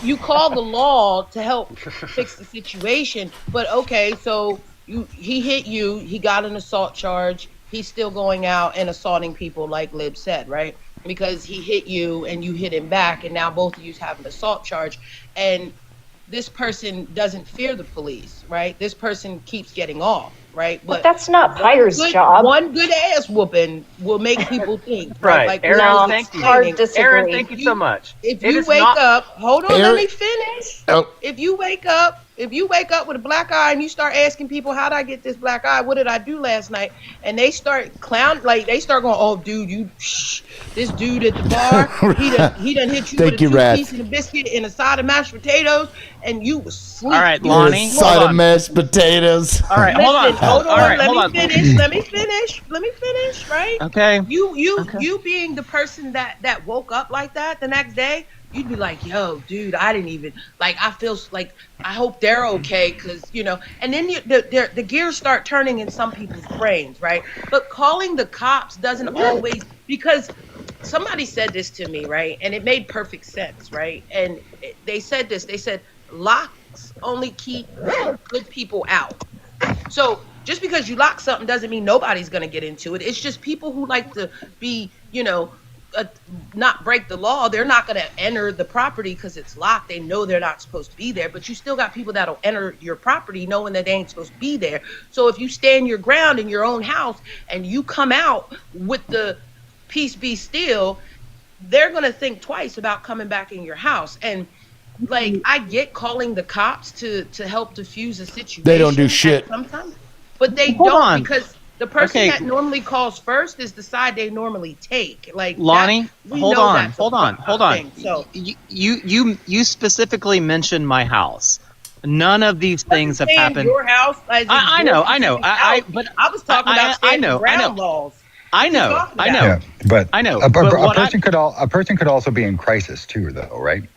So, sometimes, even though you might win an altercation, they might not have the ability to learn their lesson as far as what you're contending. Especially if you're talking about somebody that's currently living on the streets. A lot of those people are in crisis, so or under the influence of something. Yeah, so I think in a scenario you have to judge with what's going on, and because sometimes a lesson well learned, because getting smacked in the mouth does usually give one pause as far as how could I have prevented that from occurring? Maybe I'll handle that same scenario differently, right? But just like I think the context is important when we're having these conversations. As a person who is woken up in jail, I can tell you that waking up in jail is much more of an eye-opening experience than a smack in the mouth. Waking up in jail behind bars, but is it? Let me ask: is it even more of an impact if you wake up in jail and you have two black eyes? Right. Because if somebody hits you, you have a right to hit them back, right? And they could go to jail, and that is like the ultimate. I fucked up. When you get your ass kicked and you go to jail. I don't know. The problem with that is that you tend to wake up in jail next to the person that gave you the black eye. They both go to jail. So I think we're actually veering difference. I think there's a difference between a problem and a fight and whatever with a significant other or a brother, a sister, a mom and dad, right? Versus some fucking vagrant out on the back patio after fucking bar close, right? That's true. Like, let's be clear. Context is important. Yeah. So I mean, like, I understand when you're just like, okay, let's just get him out of here, dude. I'm not trying to have no bullshit. It's annoying. That's your job. That's your job, dude. That's the easy way. You know what I mean? Like, if you can't get him to leave, that's your job as a manager or whatever to do that duty, right? Yeah. So we are, so that is kind of different than where the original, not like the original topic, but what we were originally talking about, right? Now we're on to somebody on the street that you don't know and walking away versus somebody you do know that's in the house with you, right? So I think reaction to those is different, bro, right? You know what I mean? Like, everything is situational. You can walk away from everything if you can, right? Yeah. Well, but those situations are just a lot different, right? And so I have a regret from doing exactly what Pyre's talking about. My dog's out in the yard barking in the backyard, and so the kids then run inside and say, the neighbor just kicked our dog. So I'm like, what the fuck? So I go, I go to the back to see them continuing to kick my dog through the fence. And I'm like, I start to lose my shit. Somebody's kicking my dog through the fence. Even though the dog could be put up, I would have been fine with that had they asked. But they didn't do that. They decided to just kick my dog in the face through the fence. And so I come out there and we get into an argument. And there's this guy, he's doing fence work, I think. They were putting up a fence. And, but there was already, they were putting up a privacy fence, but they already had the chain link fence. And that's what he kicked through.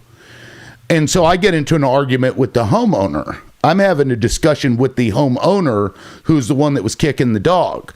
And then out of nowhere, this 70-year-old dude who's standing next to him punches me in the chest. And my son's sitting, my son was, 9 or 10 at the time, pretty young. And I'm like, he basically clipped me because I was far enough. He had to reach over the fence to actually make contact with me. And so it surprised me more so than anything. But this 70-year-old dude, and all this stuff runs through my head like, okay, if I beat the fuck out of this dude, I'm probably going to go to jail, is what I thought. And I'm like, okay, well, this can be a lesson for my son in how to handle this situation. So I have my daughter go and get my phone.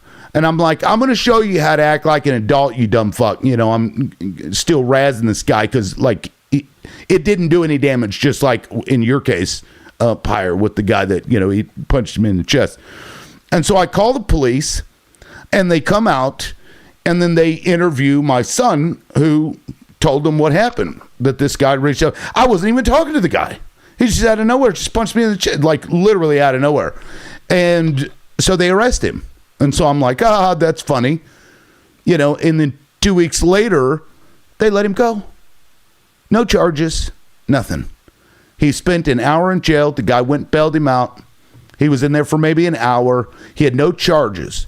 I wish I had beat the fuck out of that dude, because the lesson actually was taught to me that this system does not serve people like me.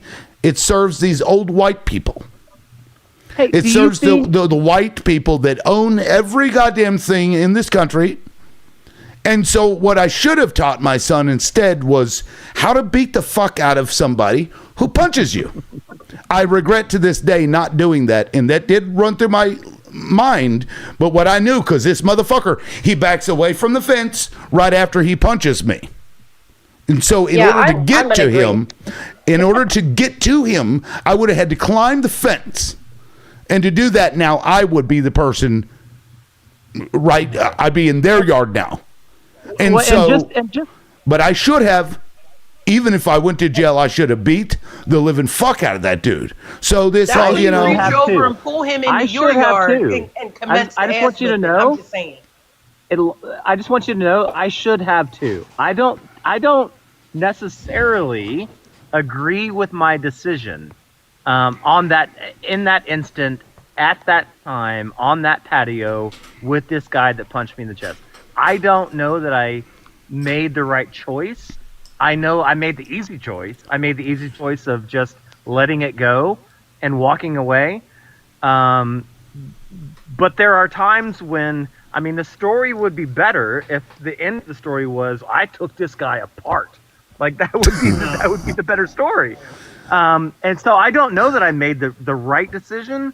I know I made the fastest call I could make to diffuse the situation at that moment with the and just so you know, the patio wasn't empty. It was full, like it was packed. So I was surrounded by other people, and I had to weigh all of my options in a split second and decide whether I was going to go after this person or not. And I chose not. I'm going to say this, right? As I did. So I understand that situation, but my regret was that because it didn't work out. The guy got off scot-free. And what is the lesson there when you can punch people who aren't even addressing you in any... I didn't even look at the guy. Like I was talking to the homeowner, and then dude just out of nowhere, like, and my dog the whole time. And I'm like, God, now I know. Maybe I would have wanted to kick this dog too, because he was annoying as fuck. Because I'm like, my dog can do whatever he wants to do, But I don't know. Well, listen, Lib, it's not too late. It's not. I want to say this real quick. For some of us in this world, we have to weigh the pros and cons of waking up the next day. So does that mean we get to wake up? How do we get to wake up, right? Like somebody is attacking us, right? And we really have to make these hard decisions in life. Like, how do we wake up? Like, at least I can wake up in prison or not wake up at all, depending on who your opponent is, right? So, and I get it, like the whole, listen, to understand the reason for the police force to begin with, they started out as slave catchers. Let's just be so for real on that. Yep. That's where they started from, right? Yep. So to have all this and they still are emphasis, right? All this emphasis on the police force to serve and protect, when we literally watch them every day. There's a story somewhere in this country of a police officer going against the very oath he vowed to protect and assault somebody for doing something that was just classified as a death ticket, right? An appearance to be in front of the court, right? Like we've seen many of people have to go through this, right? Y'all brought up the situation about being pulled over and they ask you for your license and registration and you do all that stuff, right? But now there was a story of a guy on TikTok a few years ago where he was changing his tire because he had a flat tire on the side of the road, right? And because he was driving a newer vehicle, the police pulled over, asked him what he was doing. He said, I'm changing my tire. And they were like, we need your license and registration. For what? Because I'm changing the tire on my car that you believe that I shouldn't be owning. And so because you're on the roadway. Let me get through it. So he proceeded to give them his license and registration and insurance. And they said, oh, guess what? You fit the description of someone we're looking for. We're now going to arrest you. And they put the man in jail. The man lost his job, and he also was in college, right? So all because of misidentification for a man who was on the side of the road changing his tire. Like, we know there are plenty of police in this country that do that BS every single day. So when people say, like, we don't care about the police, it's because most likely, if they haven't physically encountered a police officer like that, someone that they hold near and dear to their heart has dealt with a police officer like that. And so now they say, F the police, like NWA said back in the 90s, right? We know what is happening, right? And I get it. There's a lot of people that see the police as this positive entity that comes to serve and protect, and you haven't had a negative interaction with the police ever in your life. And that's cool for you. You can have that. I can honestly say that I've never physically been, I was pulled over once in my life for a bad registration. I've gone to jail. And they gave me a desk ticket. And I was on about my day, right? But at the end of the day, I know people that are near and dear to me that did nothing wrong, that got pulled over because they fit a description because of the color of their skin, and then harassed and taken to court and lost their job, and nobody gave them an apology. Hey, Lonnie. Like, Lonnie? it's crazy how. No, hold on, let me finish, because I let y'all talk I'm waiting. before I'm I waiting. interjected. But that's my point. Like, we have to be so for real with ourselves in this country, right? That the police does not have everybody in this country's best interest at heart. So for when people say, like, this is what happened and this was my response, you can't always say, well, you should have just called the police, because to them, the police don't help them. And I know I went on a long diatribe, but that was my whole point. Like, we have to look at every situation individually and judge it individually and make a response individually. Just because you chose to not use your strength that you're scared of to subdue a guy at work doesn't mean that the person who would have not held their strength and subdued that guy at their job is any worse of a person than you. Like, that's where we have the disconnect when we have conversations like this. And I'll pause there. So Lonnie, just so you know, so again, I'm going to go back. I grew up in a tiny little town in Texas. It's called Santa Fe. It was 99.9% white, and conservative, very conservative, and because of that, I was pulled over in that town many times by the police just because I had long hair. I was a hippie. When I was 16, I started growing my hair out. I had hair down to my ass. For most of my youth, adult, mixed teen, whatever life, and I got pulled over so many times just because I had long hair. So that is not the equivalent of being pulled over because I'm of a person of color, but I understand the discrimination from the police department that sees a particular demographic and says, I bet that person has a charge. I bet if I pulled him over and I searched him, I can find a charge. So I do not disagree with you. I don't disagree with you. But at the same time, no, I'm not even going to go at the same time. I 100% agree with you. Like, I've been there. I get it. I know what you're talking about. But Lonnie, here's where I disagree with you just a little bit, and it's just not like I completely agree with you about the police. I don't trust the police at all. I don't think they do very much good, little to none in society. Like ACAB, absolutely. But I just think that I think that de-escalation should always be our first response. I don't think that Pyre did the wrong thing in that situation, because I think that he avoided himself going to jail. Avoiding even this like screwed up guy going to jail is a good thing too. Like, do we really need like another person who probably just needs professional mental health to be like sitting in a prison? These are systemic issues. And so if we can de-escalate first, That should always be our first response, because we've got to stop perpetuating a culture of violence, except in the case of Lib and his dog. If somebody kicks my dog, like, they better prepare to meet God. It might not be today, it might not be tomorrow, but I'll find them. Yeah, I've had both scenarios. Like, I've had But I'm police not like saying that what he did was saved wrong. my life and almost beat me to death on one occasion. So it's and I'm in a different country. I'm in Canada, so the context, I'm not going to pretend that it's the same, or that I can relate to, you know, various scenarios, being that I'm white. But I did experience a time where I was, you know, had just gotten out of the hospital, and they knew that, and they put me back in there, and I barely survived. I've also had another time where I was involved in a major pileup. Now, this isn't like on an individual basis, but it was during a blizzard. And what they did, there was transport trucks, and like just everything was just chaotic and massive pileup of the vehicles involved, and you couldn't see anything.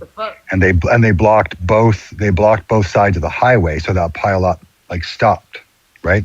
So it arrested the pileup from getting worse and worse and worse. It was already a multi-car accident.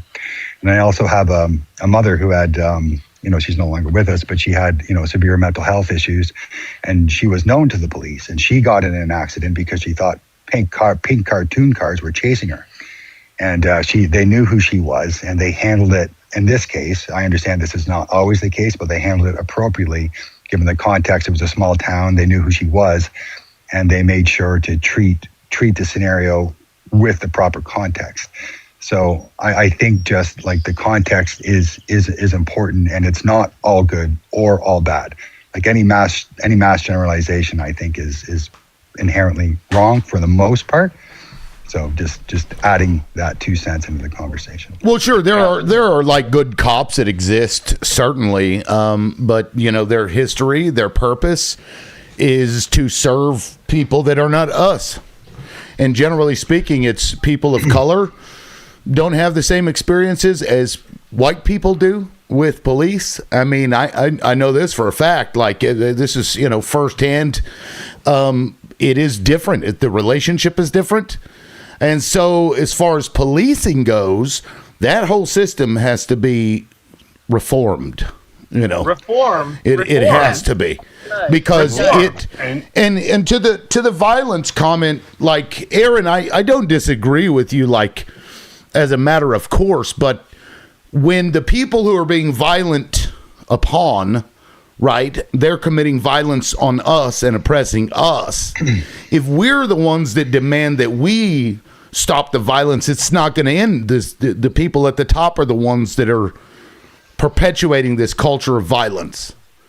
And so what that does is it says you aren't allowed to respond in the similar fashion out of a necessity to, you know, to not be violent, when they won't break that up and they won't stop it.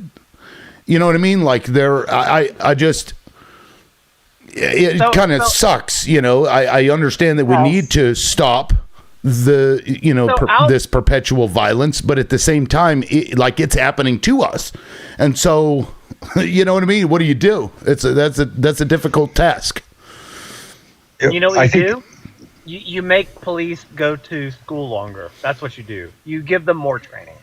That is the solution to the problem. That can help. And that's part of it. Thank you, APAC. It can be part of it, but here's it the won't thing, end Pyre. everything. Lonnie, hold on. It won't end everything, but requiring police to have more education in de-escalation, you know, in tactics, things like that, requiring them to go to school longer will help the situation. And I think that's the problem. Is we live in a country where, like, literally, I can't do it here in Lane County, which is where I live in Oregon, but I could go one county over with a high school degree and become a police officer with no training in 6 weeks. All I have to do is run a course and put some rounds through, you know, a relatively big target.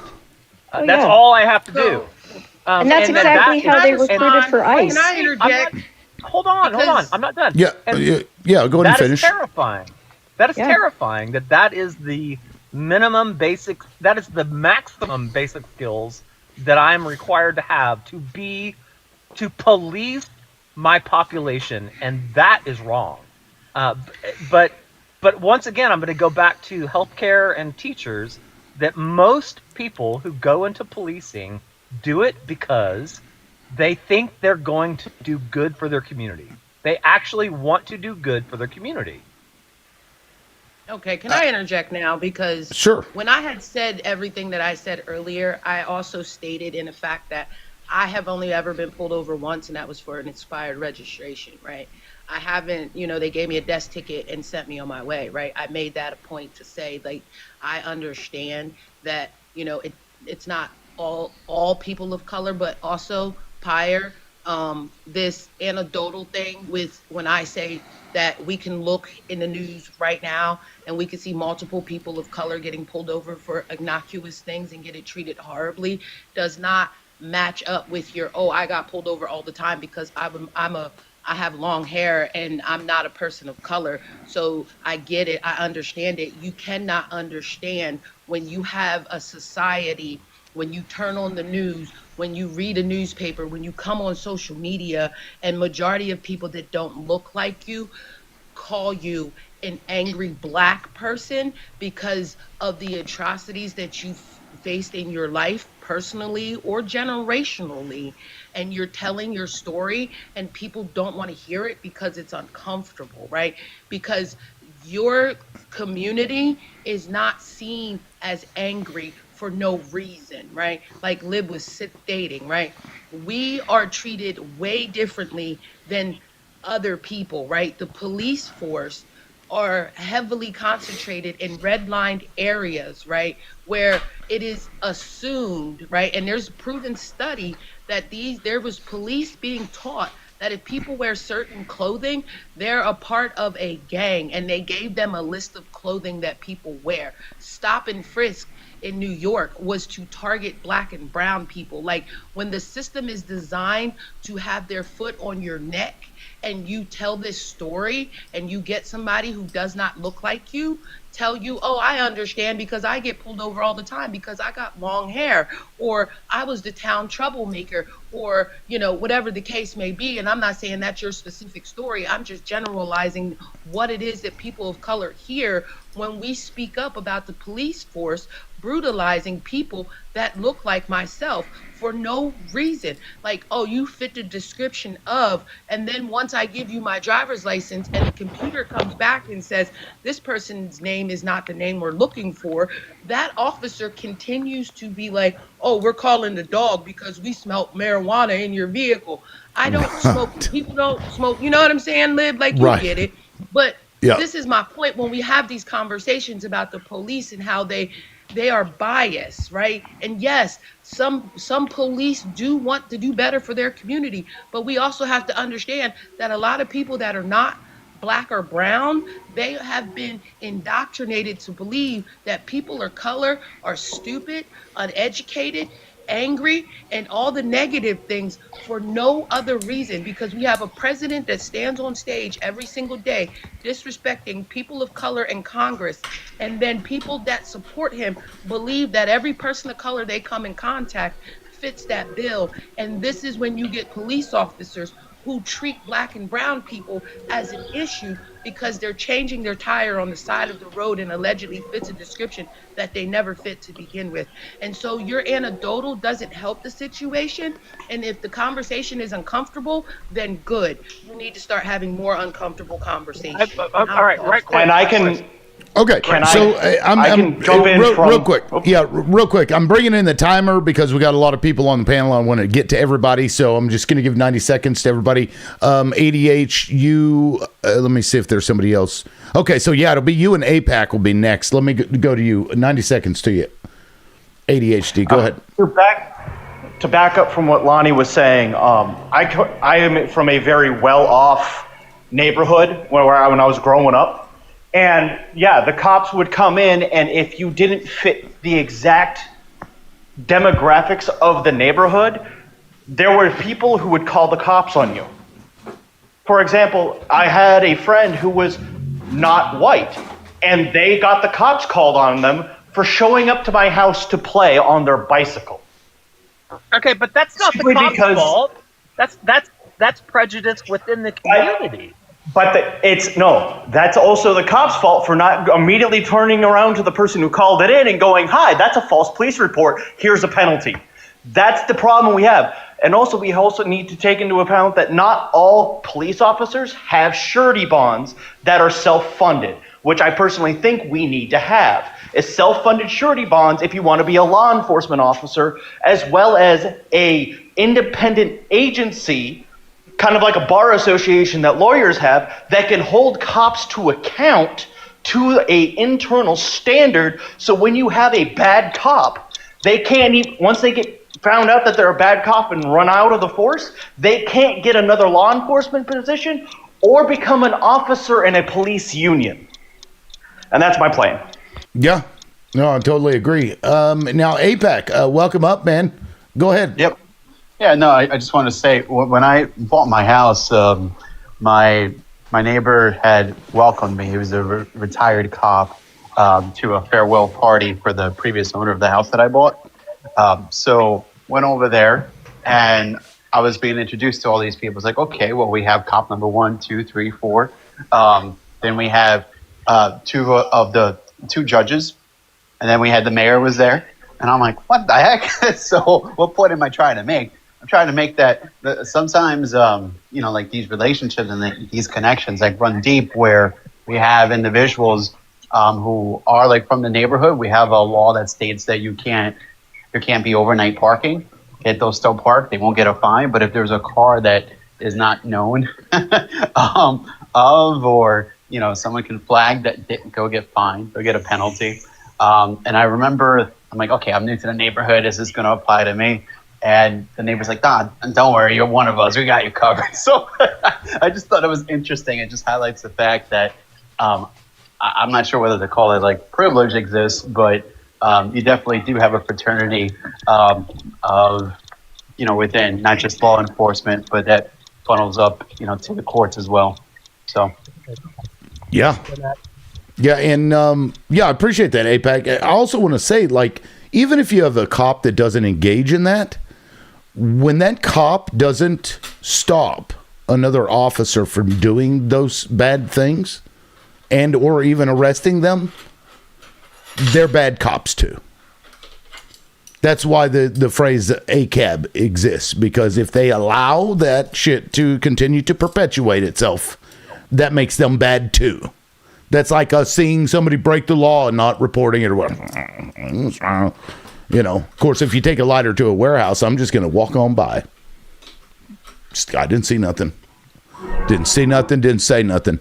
Anyway, Pyre, did you want to respond? Because I feel like a lot of that was kind of directed at your... All I wanted to say, and this is going to be, and y'all, please don't jump on me for this. There is, in any industry, there is a camaraderie. So I'm in the restaurant business, and I've said it many times. And if you come into my restaurant, and I work in one restaurant, and I know you work in another, you're going to get a little bit of a heavier pour. You're going to get a little bit of a discount. You're going to get a little... I take care of the people that are in my industry. So I am surprised that people are surprised that APAC, you described a party where the outgoing house owner was a cop, and they had a bunch of cop friends and a bunch of judge friends. Well, of course they would. That's their job. That's what they do. I don't have very many friends outside of my industry. I don't have very many independent friends outside of my industry. Most of my friends I've met through my job. So I don't know why you're surprised that cops would be friends with other cops, and that there might be a judge or two that is also friends with those cops. That does not necessarily take away from the job they're doing or their impartiality or any of that. Just because they're friends, when I go to work, I do my job. If you are a bartender from another restaurant, I will cut you off. Anyway, and that's who said that they were surprised?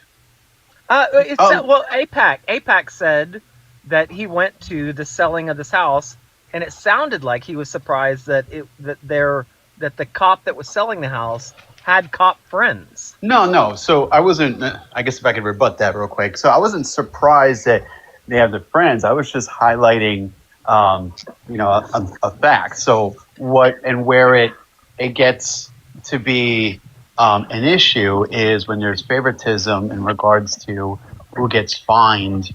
For example, but hold on. But once again, I'm friends with my bartenders, right? But if they come in drunk, I'm not going to serve them.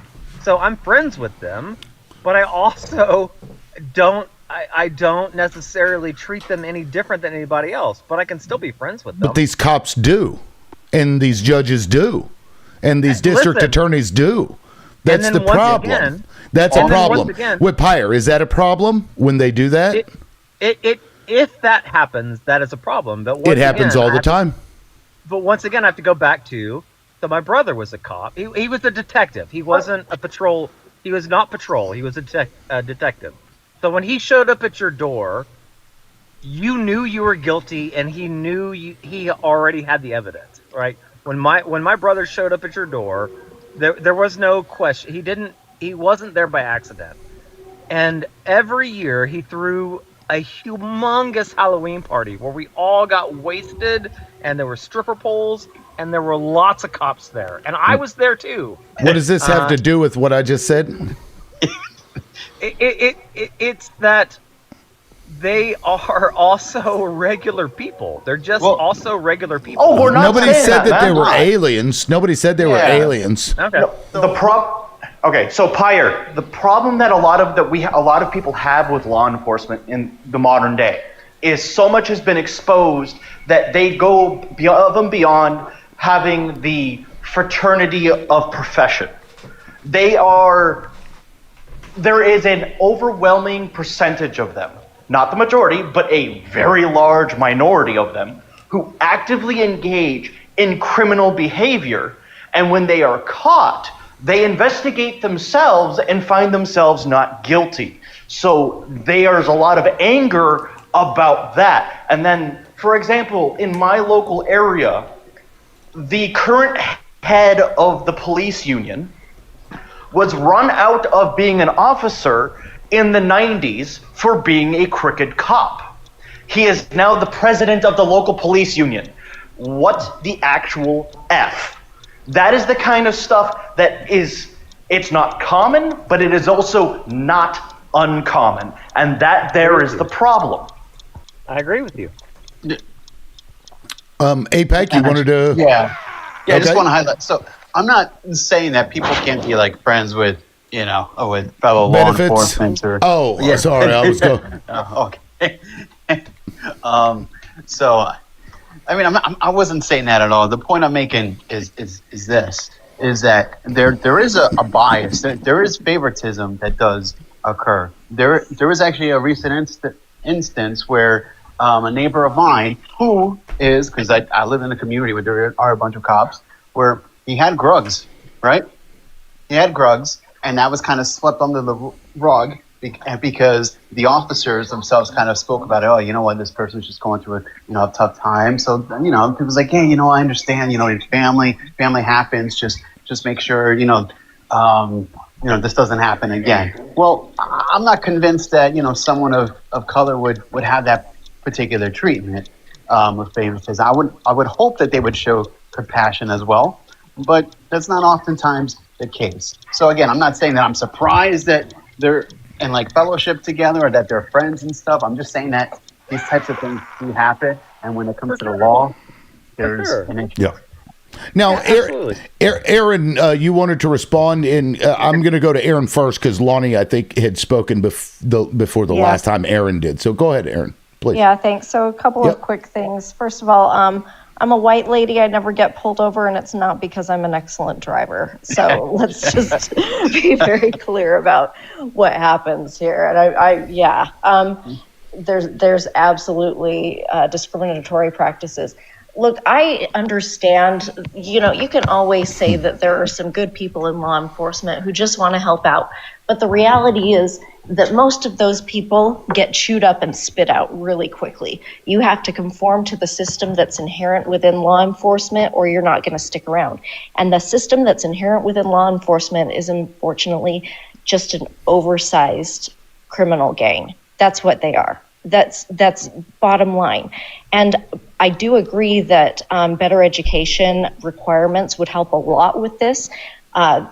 We've seen what having literally no training and no educational requirements does in the form of ICE. These lines of work attract people who want to do violence. And so that's what we've got. That's what we've got in ICE. That's what we've got in policing. And that's what we've got in corrections. And we need to change that. We need to build much stronger barriers to policing. Absolutely. Yeah, well said, Aaron. Do you need the 15? No, I think I'm good. All right. Now, Lonnie, you wanted to say something? Go ahead.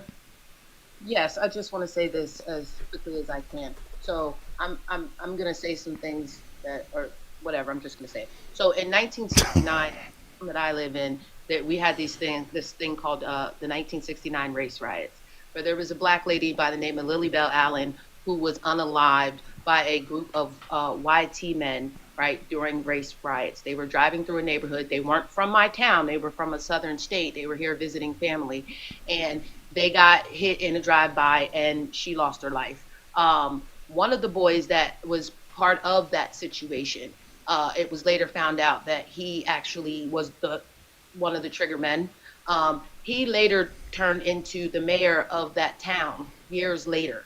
And while he was mayor for multiple rounds of mayoring, he was eventually found out, like there was an investigation done, there was a court trial done, and it was found out that he was a part of the people that unalived Lily Bell Allen.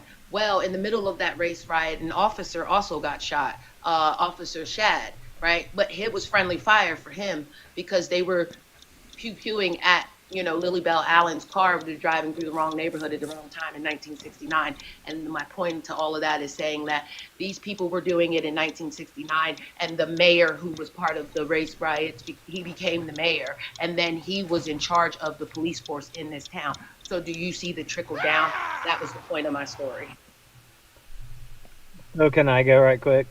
Yes, and then Hooligan is the last one that hasn't had a 90-second timer, so I'm giving everybody an initial 90, and then I'm going back to 65. So go ahead, Pyre. So I will concede that my experience with my brother may be very, very special. My brother went into the police department. He was never a patrol officer, and I think that there is a distinction to be made between patrol officers and detectives. There is a huge difference. Although we call them all cops, they do very different jobs. And my brother, I always said that if I was ever to get arrested, I would want to be arrested by my brother. He did the thing where he went in, he did his 20 years, and he now has a great pension, and he's retired. And he's not that much older than me. And he went in, it was a job, he did it as well as he could, as fair as he could, and then he retired and got out. And that's a lot of detectives. Patrol is completely different. Yeah, so do you see, though, that a lot of cops do a lot of bad things? Absolutely. Yeah. Do you see the bias that you also have for the cops because your brother's one? I see the bias I have for detectives. I don't have a bias for patrol officers. Still a cop. I don't have. Still a cop. There is a distinction. They're still within that system and that culture, and the bias that you're showing is the exact reason why those friendships create conflicts of interest. And while maybe those people don't engage in these things, like in every other industry, for example, you can't have a conflict of interest. A judge, for example, is supposed to recuse themselves when it's their friend, or somebody that's giving out loans. They don't give loans to their friends or family because there's a conflict of interest. Not saying that they would do something bad, but that, that just the optics of it, right, seem bad, and there could be accusations of impropriety. And so we just accept that this is something that we do because humans will behave in that way, except when it comes to the police. They fucking investigate themselves. They all have bias towards themselves. They perpetuate their own power and authority over everybody else. They also give themselves grace. They give themselves a lot of leeway. And it's such a dangerous job. And therefore, if he does something bad, we have to excuse it. Truck driving is more dangerous. Logging, more dangerous. Fishermen, more dangerous. But if they engage in bad behavior, they'll be held accountable. Police are the only fucking ones, for some fucking weird reason, that are given this wide latitude to do things because they're, it's a dangerous job. It's bullshit. Okay, Top 10 most dangerous jobs in the nation. Right, they aren't. It's not bullshit. And here's why. You just listed. Jesus fucking Christ, my AI. I don't know why it keeps activating. Anyway, you just listed 3 jobs. You said fishermen. What else did you say? Fishermen. Truck drivers, loggers, fishermen. Loggers. Okay. None of those 3 jobs, when you show up and knock on someone's door, is there the chance that the person on the other side of that door has a pew-pew that will just unleash? That's the difference. The difference is why is that different? Because the fisherman doesn't show up. The fish don't have pew-pews. Injury and fatality exist in those industries. Yes. Yes. Okay. But not actively from other human beings.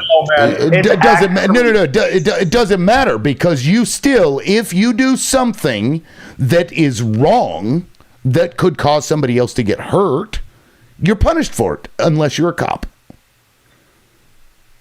Okay. Well, I will argue against qualified immunity. If that's what you're talking about, I will argue against it. Yeah, they should have. Okay. Yeah, on that we can agree. Absolutely. Yeah, because without that accountability, it's not going to get fixed. Police have been far too comfortable for far too long. Correct.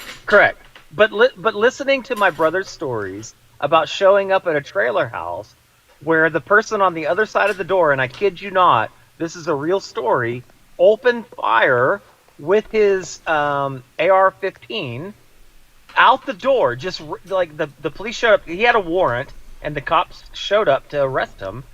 And as they were walking up to the house, this person just opened fire through his trailer house with his AR-15.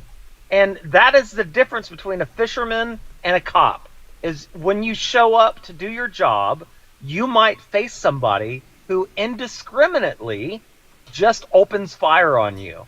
That's the difference. Pyre, you need to look up what a line break injury is for linemen, fishermen, and loggers. You also need to look up what a tree knot can do to a chainsaw when it comes to a logger. You need to look up what. I know all those things. I don't need to look it up. I know those. Right. But those have a higher rate of instance per man hour than the situations that the cops deal with that you described. Thank you, APEC. I'm a commercial electrician. I'm a commercial electrician, and I deal with some pretty high voltage, and it could kill me, and faster. It wouldn't even. There would be nothing left. I'd be ashes if I make. Pull the words out of my mouth, fool. Nothing scares me worse than I'm not. Well, this is Hooligan's timer. Okay. Go ahead, Hooligan. I just wanted to touch real quick. I don't deny that a cop's job is fucking dangerous. Okay, but I mean, we talk about dangerous jobs. You know, you're right about all these other occupations. You know, fishermen and lumberjacks, right? But I know from personal experience, wearing that hot suit and the man sitting next to me recording me in case I fucking unalive, it's pretty like mind fucking. Right, so I'll kind of rest that one. I kind of just wanted to say that I pretty much grew up in Colorado Springs, and I don't think there was as much as there's a huge diversity of people here, so the racial profiling with the police I don't think was as large as the rich poor. I grew up on the other side of the tracks, so the cops were always around. I always got harassed. I've been beat up so many times by the cops. It's a power and control thing in my area. The racial thing is definitely alive and going in the other aspects, in these other towns. But I'm white and I've been beat up. I've been tased. I have a young brother that was killed in his backyard by the cops, and it doesn't make headline news. So a lot of the things go under unnoticed, right? And I'm not saying anything about the negativity against the black race or the brown race, okay? Because it's alive, dude. It's there. But if something happens to a white kid in Colorado Springs, it doesn't even make the fucking papers. Right. You know what I'm saying? And so I think there's some things that go unnoticed, to where it's kind of, what's the demographic in your area? If you're in Chicago or somewhere where it's heavily black and brown, then the violence against them people will be much heavier than, say, in a diverse community like I grew up in, right? So I didn't see the racial thing. Me and the brother that I was with, we're both getting fucked because we don't have polo on. You know what I'm saying? So I think it boils down to a power control. You got the keys and a gun, and they allow them to do whatever the fuck they want to whoever the fuck they want. Unfortunately, we have to reform, not defund, because if we take the shit away, then it's complete fucking anarchy. You know what I mean? Like, so I'll could be. Yeah, so, I want to point out that, because you, Pyre, you kept mentioning that it was because other people were unaliving them. I want you to look up the homicide rates for retail workers and taxi drivers. Taxi drivers are like 3 or 4 times more likely to be killed by another person than police. Yes. And yet, if they make bad decisions, nobody gives a fuck, right? Because police are given this reverence despite being, 20th, almost 30th in the most dangerous industry? Right. They're given this reverence by the people that control everything and oppress us, because they are there. Their job, generally speaking, is to protect those who already have everything. It's not for us. It's for them. Okay, listen. I'm gonna drop because I'm starting to spiral. I need to gather myself. So you're fine. I ain't mad at you. No, I know you're not. Y'all are all great. Y'all have been probably kind. feels like he's getting dogpiled. No, not even this that. is what not MAGA feels like, I'm sure, when they come up on some of these points. Not even that. I just because I agree with you, and I also have, a personal connection, right? So I agree with what you're saying, but I have a personal connection, and I'm starting to like spiral. So I'm gonna go doom scroll for a little while. I hope you're around. I will try to come back if you're still around. And I mean to. I actually sent you a message. I responded to you. Yeah, I responded to you. All right, cool. So I'm trying to be respectful. I'm gonna drop you're out. fine. No, I appreciate that. And technically, the live is over in like 5 minutes anyway. This actually went by really fast. So okay, all right. Interesting discussion. It's been a pleasure. I'll be back. I'm just gonna go collect myself. All yeah, right? no, you're good, man. All right, you're cool. good. Got to do what you got to do.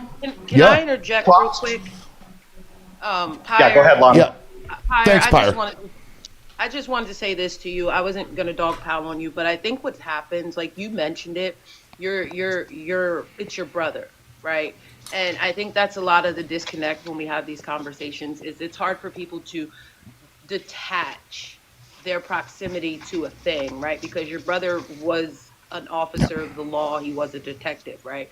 And I'm sure he was great at his job, and I'm sure he didn't do the things that we've mentioned that police tend to do, right? So I'm not going to take any flowers from him because he was a police officer, because I don't know the man. He might have been a great man, right? But when we have these conversations, a lot of times with people that disagree, it's because they're coming from a place of attachment, of feeling of that person being associated with that, right? So if you were to describe your brother and leave out the word police officer, you would have beautiful things to say about your brother. He's kind, he's loving, he was your big brother, he done beautiful things for you, all this stuff and things, right? But that doesn't mean that your brother specifically goes out and searches for people and right. uses the badge to flex his muscles, right? And I get that, right? But learning to remove that attachment from the facts is the hard part, right? And even with Trump supporters, right?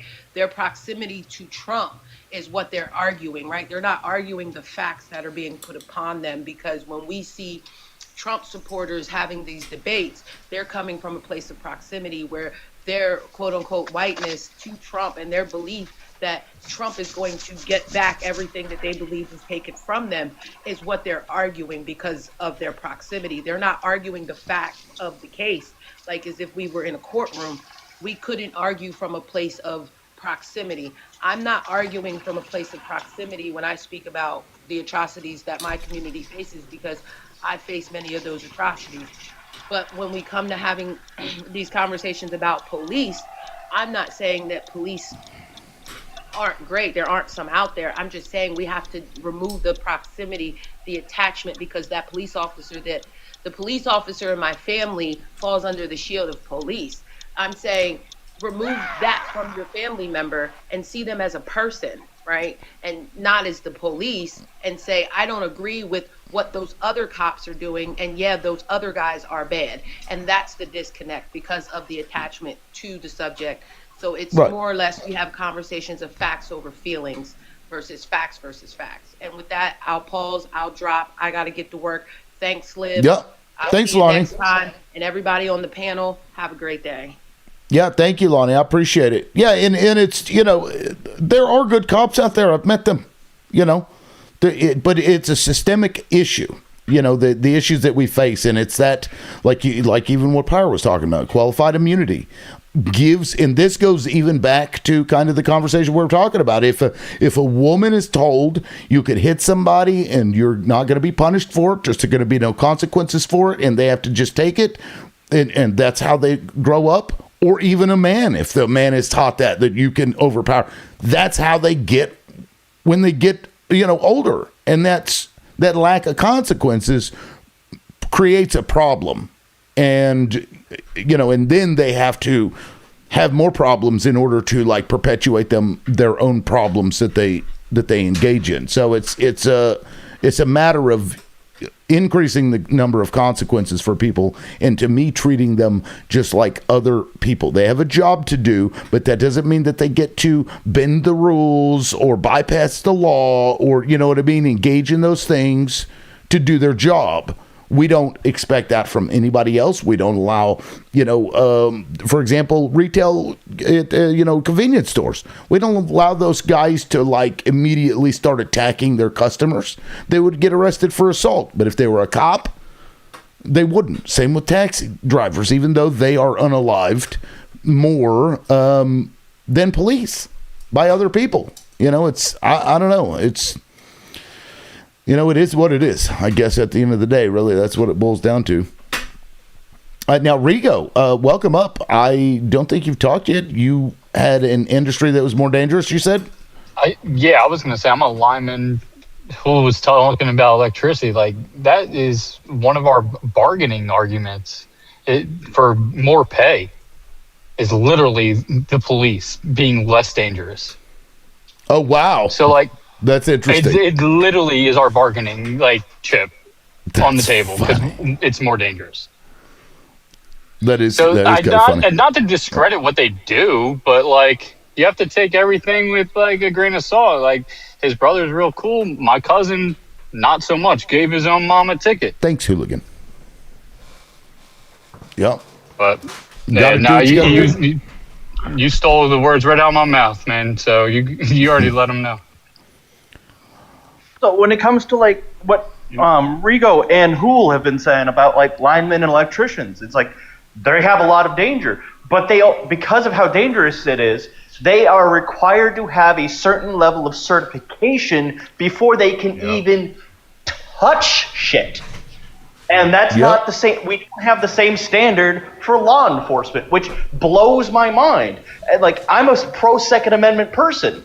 I'm a pro the entire Second Amendment, not just the second half. I firmly believe the government has the right to ensure a minimum training standard for anyone who wants to handle any sort of firearm-related product. Or, TikTok, I love TikTok Shop, pew-pew-related product. I am very much for that. I want to get rid of all the restrictions on what you can buy, what you can own and stuff when it comes to pew-pews. But I also want to make sure that the idiot in the lane next to me is not going to sweep me in the middle of a situation. Right. And they're expected to do their job, not bending the rules. You know what I mean?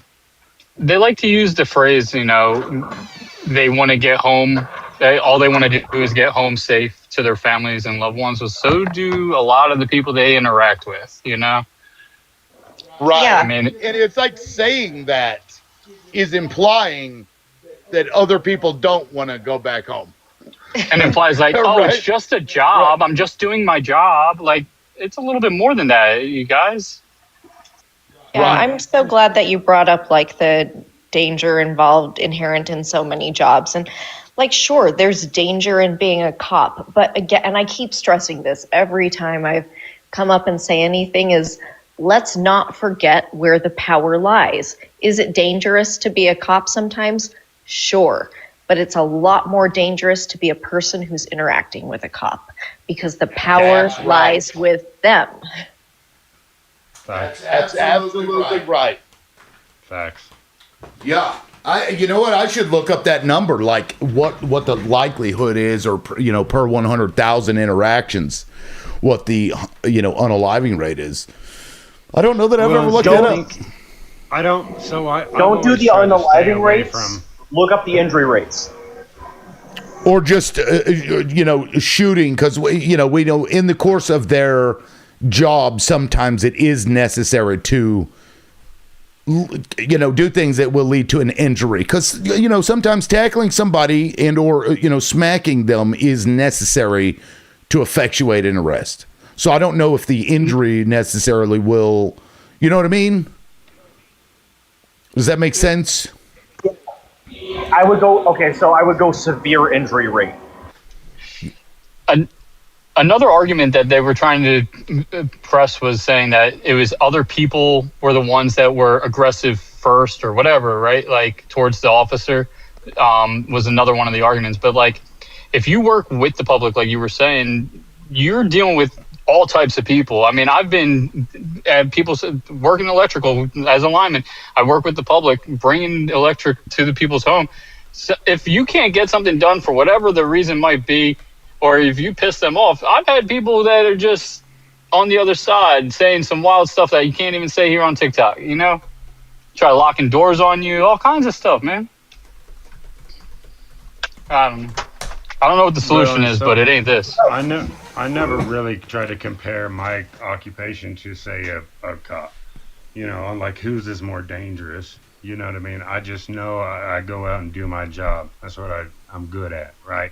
So I mean, I however don't take advantage. Like I don't keep the meter off of your house or not turn the main breaker on because to be a fucking dick. You know what I mean? To be a dick, dog.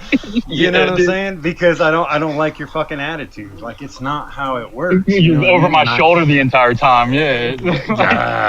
Yeah, dude. But, you didn't zip tie it here. You didn't do something a little tack down over here. Yeah, man. You know what I mean? Yeah, like fuck you. I'll be back in fucking 3 days, motherfucker. You know what I mean? Like it don't work. Yeah, exactly. So, this combo reminds me of that video that was on TikTok where the electrician is in the house going, so Who did your house? Who wired your house? Oh yeah, my nephew. When my did his house burn down?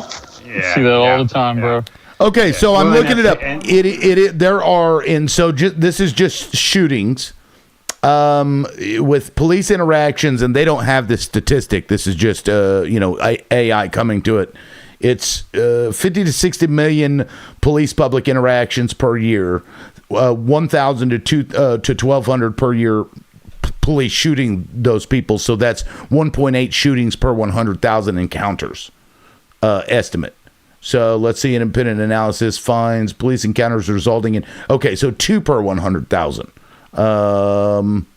Injuries? All shootings is 2 to 3 per 100,000. Okay, so the 1.5 to 2 is fatal shootings, non-fatal shootings. And fatal shootings is 2 to 3, which is crazy. And so let me see what the police rate was for police being shot at. It was 6 to 8 per 100,000 officers. So it is, 3 times more often that police will be shot by or shot at by. Well, that's unalived. So it's probably even more than that to be shot at. But still, I mean, like 2 to 3 people, 2 to 3 per 100,000 interactions getting shot at by police. I don't know. It seems like it's a lot, but of course they interact with some bad people too. So I guess there's that, but I don't know what to do with that information, really. Right, Drew? Yeah. Well, and that was just with all the pew-pews. That doesn't even include, that doesn't touch just the pure violence from them, right? Just the assaults and attacks and over the brutality, right? And I think that's where my problem always stemmed from, is the power and control. Because of my background, you come with power and control and you get resistance because that's who I am. You know what I mean? And so by force, right, is the atypical thing a cop has to fucking get. That's what he's got. Well, okay, so he's got to do this by force. Let me make a correction. That 6 to 8 was based on number of officers, not number of interactions. So when you factor for interactions where police are interacting with somebody, as I did with the interaction rate, it's actually only let's see, what the fuck was it? Fatal shootings. Where do you see 1 to 3? 1 to 3 for police being shot at. So yes, what Aaron said is technically correct. It is. You're more likely to be shot at by the police than the police are to be shot at by the population. That's pretty crazy. And they're the ones protecting and serving. Right. Yep. Yeah, because see, before it just did, based on the 780,000 number of police, right? And 50, I think, police unalivings a year, whatever, 6 to 8. Per 100,000, but that was the wrong number because we were talking about interactions with police, which is more times than the number of cops that there are. So yeah, that's crazy. Bunny in there spamming. Are you spamming, Bunny? Mute. I'm just kidding. We're on a mutiny. Yes? No? Anyway, guys, the show is technically over. Does anybody have any last words on the matter? My only thing is, I go back to, I personally think, and I support the idea of officers need to have a certification, at least a 2-year certification, in order to even start the job. And I think they should have an annual renewal, like a lot of the medical degrees do, where you have to pass a test annually to renew your certification. Or it's every 1 to 2 years. Like EMTs, for example, you have to take in my state, you have to take a renewal every 2 years to maintain your certification in order to have a job as an EMT. The other thing that I think we need to have happen with law enforcement is no law enforcement training can be done by a foreign country. Because if you look into the United States policing training that goes on and their additional annual trainings that they go for, almost 20, I think it was like, this is a rough number, I will fully admit, it's like 20% of all police training is conducted by the state of Israel. Yeah, like New York chief of police actually traveled to Israel to get trained by the IDF. Kind of wild. Kind of fucking nutty. Like that. Did you guys see that video of that black guy that was getting the fuck beat out of him by 2 cops in that convenience store? Did you see that? No, that sounds weird. Yeah, they thought he was a drug dealer or a schmug dealer. Sorry. Right. He looked like the person they were looking for. And so they start wailing on this dude who was like, didn't know what the fuck was going on. The craziest part to me is the fact that they arrest this guy, and then right after they get him in, they realize he's not the guy. Right? So they arrest him. But then they charge the guy with obstructing and resisting arrest. It's like, well, if he wasn't the guy, you shouldn't have been arresting him. You can't resist an arrest that was unlawful. So on that exact point, real quick, I know you're trying to go, but real quick, like I got beat up by some cops one time because they just ran up on me, was like, "Where's your ID?" And I didn't do anything wrong, played that whole. Anyway, they jumped on me, beat me up, cuffed me, threw me in the car, took me to jail. And I kept asking them, I said, "Man, what did I do wrong?" They were like, "Well, resisting arrest." I said, "But what was I under arrest for?" Right? Like, if I'm resisting arrest, you had to have been trying to arrest me for something. You know what I mean? So you know what I mean? So, like, they really take and bend that line to whatever the fuck suits them and their agenda, I think another one of the big problems comes down to exactly what you guys are saying, but the lawsuit aspect of it. So when somebody gets wrongfully arrested or anything, they can sue, right? But who gets hurt? Us, the citizens pay for it. Yeah, exactly, y'all. So they don't learn. If you keep saying, "Okay, Johnny, my kid," you keep doing that, you keep throwing things, you keep hurting people, I'm gonna take away your favorite toy. Nah, instead they're saying, "I'm gonna take away Dad's favorite toy." Like what? Yeah, there was a story of a guy who. They'd pulled him over in a convenience store. I think he was already pulled up to the gas pump, but he may have been, pulled up and just pulled into the gas pump. They searched this guy's person. He lets them search him. They search his truck, right? And because they're looking for drugs. I don't even remember why. They don't find any drugs. And so they arrest this guy. And they drive this dude to the hospital, and there's body cam footage of this. It's on my channel. There's from like 10 years ago. I'd done a video about it. And when he's in the back of this cop car seat, wonder what the fuck are you doing? Like, I let you search everything, and that cop straight up asked this dude, "Do you have drugs in your ass?" And that dude was like, "What the fuck?" They took this man to the hospital. And made the hospital dig around in this dude's ass for drugs that they didn't find after doing X-ray or MRI or whatever prior to the cavity search to see if they could see it in imaging. Didn't see it. The cops still got a judge to sign a fucking order to dig around in this man's butthole for drugs that didn't exist. This is what police have the authority to do to you. This is what this system has the authority to do to you. Now, this was a white dude, too. He was a white guy.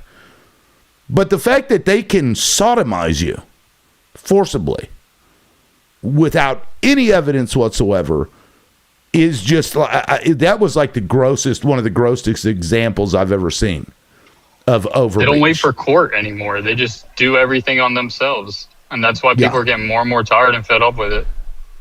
Yeah, it's like, can you imagine being driven to the hospital? Oh, and the worst part, that hospital charged that man for all of the operation that he had to undergo because they ordered him to do it. That he was forced? He was made to pay the fucking hospital bill. Yeah. So they forcibly sodomize you and then turn around and make you fucking pay for it. He ended up suing them and he won $990,000 verdict. And of course, who pays for that? Not even enough. It wasn't enough, in my opinion. That's right. The citizens have to pay for that shit. And this is what I personally think. This is why I would say that every officer, in order to serve in law enforcement, must have a self-funded surety bond. Like, I'm fine with the police department putting up the initial amount for the surety bond as part of like a hiring incentive. But after that first initial hiring, once you have been on the force for more than a year, you gotta self-fund your surety bond, so that way if you screw up and somebody goes after you as an officer, it's on you, not on the department. It's on you, unless the department has policy and training standards that are found to be unconstitutional or erroneous. Take their pension, bro. Take everything they freaking idolize their job for. Take their pension, take their right to have a weapon, take all of it away. Done.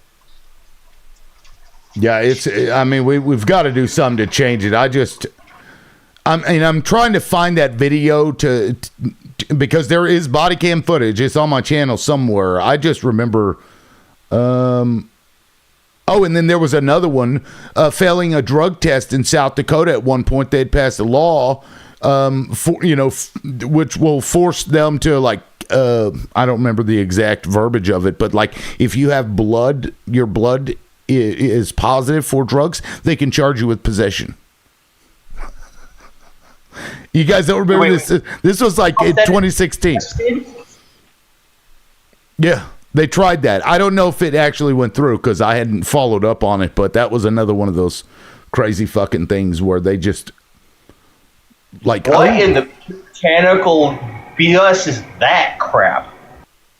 Yeah. Oh, and then there was another one. This lawyer gets arrested for remaining silent, right? And so this whole time she's not answering any questions. She tells him, I'm not going to answer any questions. And so she just total silence. And then the dude is getting frustrated, getting more and more frustrated. And he's like, arrests her because she won't speak to him. And then has to take her back to the cop car and read her rights. The very first statement out of that motherfucker's mouth, you have a right to remain silent. Even though he arrested her because she wouldn't speak to him. Hold on. What part of? Hold on. That's why I always interact when things get beyond like the basic interactions. I always go, I am invoking my Fifth Amendment rights, and then I apply the age-old lawyer statement of I am shutting the F up. You are within your rights to do that, and there are Supreme Court cases, specifically Mims versus Pennsylvania, that says you have to identify yourself and you have to step out of the car if the police give you a lawful order. And look, so I stepped back because I didn't want to crash out. But my question is to the panel, what do you think that the police should not exist? As it exists today, no, they don't need to exist as they exist today. Right. But some form of what is a viable alternative? Follow what their decree says: protect and serve. Period. Point blank. End of story, dude. Okay, I don't understand. Okay, cool. That's fantastic. What you don't understand? No, I do. Rego, do you also agree that police are human beings and that there is the opportunity within that for human beings to be assholes? Yes, but when it becomes 80% of your asshole, okay, cool. All right, cool. So how do we prevent that? By punishing them. Start over and punishing them. Stop punishing the taxpayers. You have cops get Hey, held brother, this is held accountable on an individual basis. Yeah, like take your brother, if he did anything wrong, right? If he accidentally barged into somebody's house, they were going to throw hot water and he used his pew-pew on them, maybe he should lose his pension, his job, and everything else that came with it that he worked so hard to try and get. Because that woman lost her life. I found the video. Real quick, I'm going to play this. I'm going to play this video. Let me play this video here. This shit my is cousin's crazy. a cop prior, and we need cops. Don't get me wrong. It's the way in which they view their perception. A form of policing. I mean, obviously, is because but society will police itself if they know nobody's coming. Communities will police themselves. They have to. But that form of policing, I'm not sure is the greatest idea ever, because then you have a bunch of idiots running around vigilante style. A form of it is necessary, but anyway, watch this just so people don't think I was exaggerating. An officer, Javier Peru. So he was already pulling into a Flying J to get gas when the officer flipped his lights on, claiming that Mr. Young didn't use his turn signal. So at some point, the officer asked to search Mr. Young's vehicle, which he gave them consent to do. Yeah, go ahead, search it. So the officers are searching this truck for 2 to 2.5 hours, and they don't find anything. But instead of leaving it there, they want to bring in a drug dog. So he says, okay, bring in a drug dog. Now this drug dog hits on the driver's seat and the dashboard. Now this is when things get really weird for this man. The officers tried to obtain a warrant to do a cavity search on this guy without any real evidence, without any real reason to assume that drugs were inside of him. But hey, let's not let facts get in the way of judges giving police whatever they want. So the judge grants the search warrant, and they went digging. The officers, even though Tim had no drugs on him at this point, handcuffs him in order to transport him to the Gila Hospital, which was an hour from the Flying J. As they're leaving the parking lot, the officers asked Tim, "Do you have it up your ass? Do you have drugs in your ass?" Yes, I'm being serious. If you don't believe me, watch this. Oh, I don't have. Do you have any heroin? They just looked at my dick and my ass and everything. I mean, I don't have nothing. I'm being as serious as I can be. Here's what's going to happen. Okay, we're going to do a search warrant on your truck, and we're going to do a search warrant on you. Because here's what I believe. Excuse me? You're going to do a search warrant on me? Yes. Here's what I believe. See, that's where I have a problem. That's fine. I need a U.S. Marshal or somebody here to witness this stuff. I don't trust the Sheriff's Department. Do you have it up your ass? Do I have it up? What kind of fucking question is that? It's an honest question. Have what up my ass? Do you have drugs in your ass? You trying to be faggot with me or what? Do you have drugs in your ass? Do you have some in your ass? If there's not, you got nothing to worry about. But I'm pretty confident there is. Okay, well, let's bend over and check you then, too, while we're at it. Can I get a warrant for that? Okay, so to recap, and then they proceeded, because he was not going to allow them to look in his butt. They took him to the hospital and made them. Crazy fucking thing that we allow police to do. Would you agree, Pyre? There are absolutely overzealous cops. Absolutely. And once again, I just want to don't diminish it, Pryor. Don't say overzealous. People lose their lives because of overzealousness.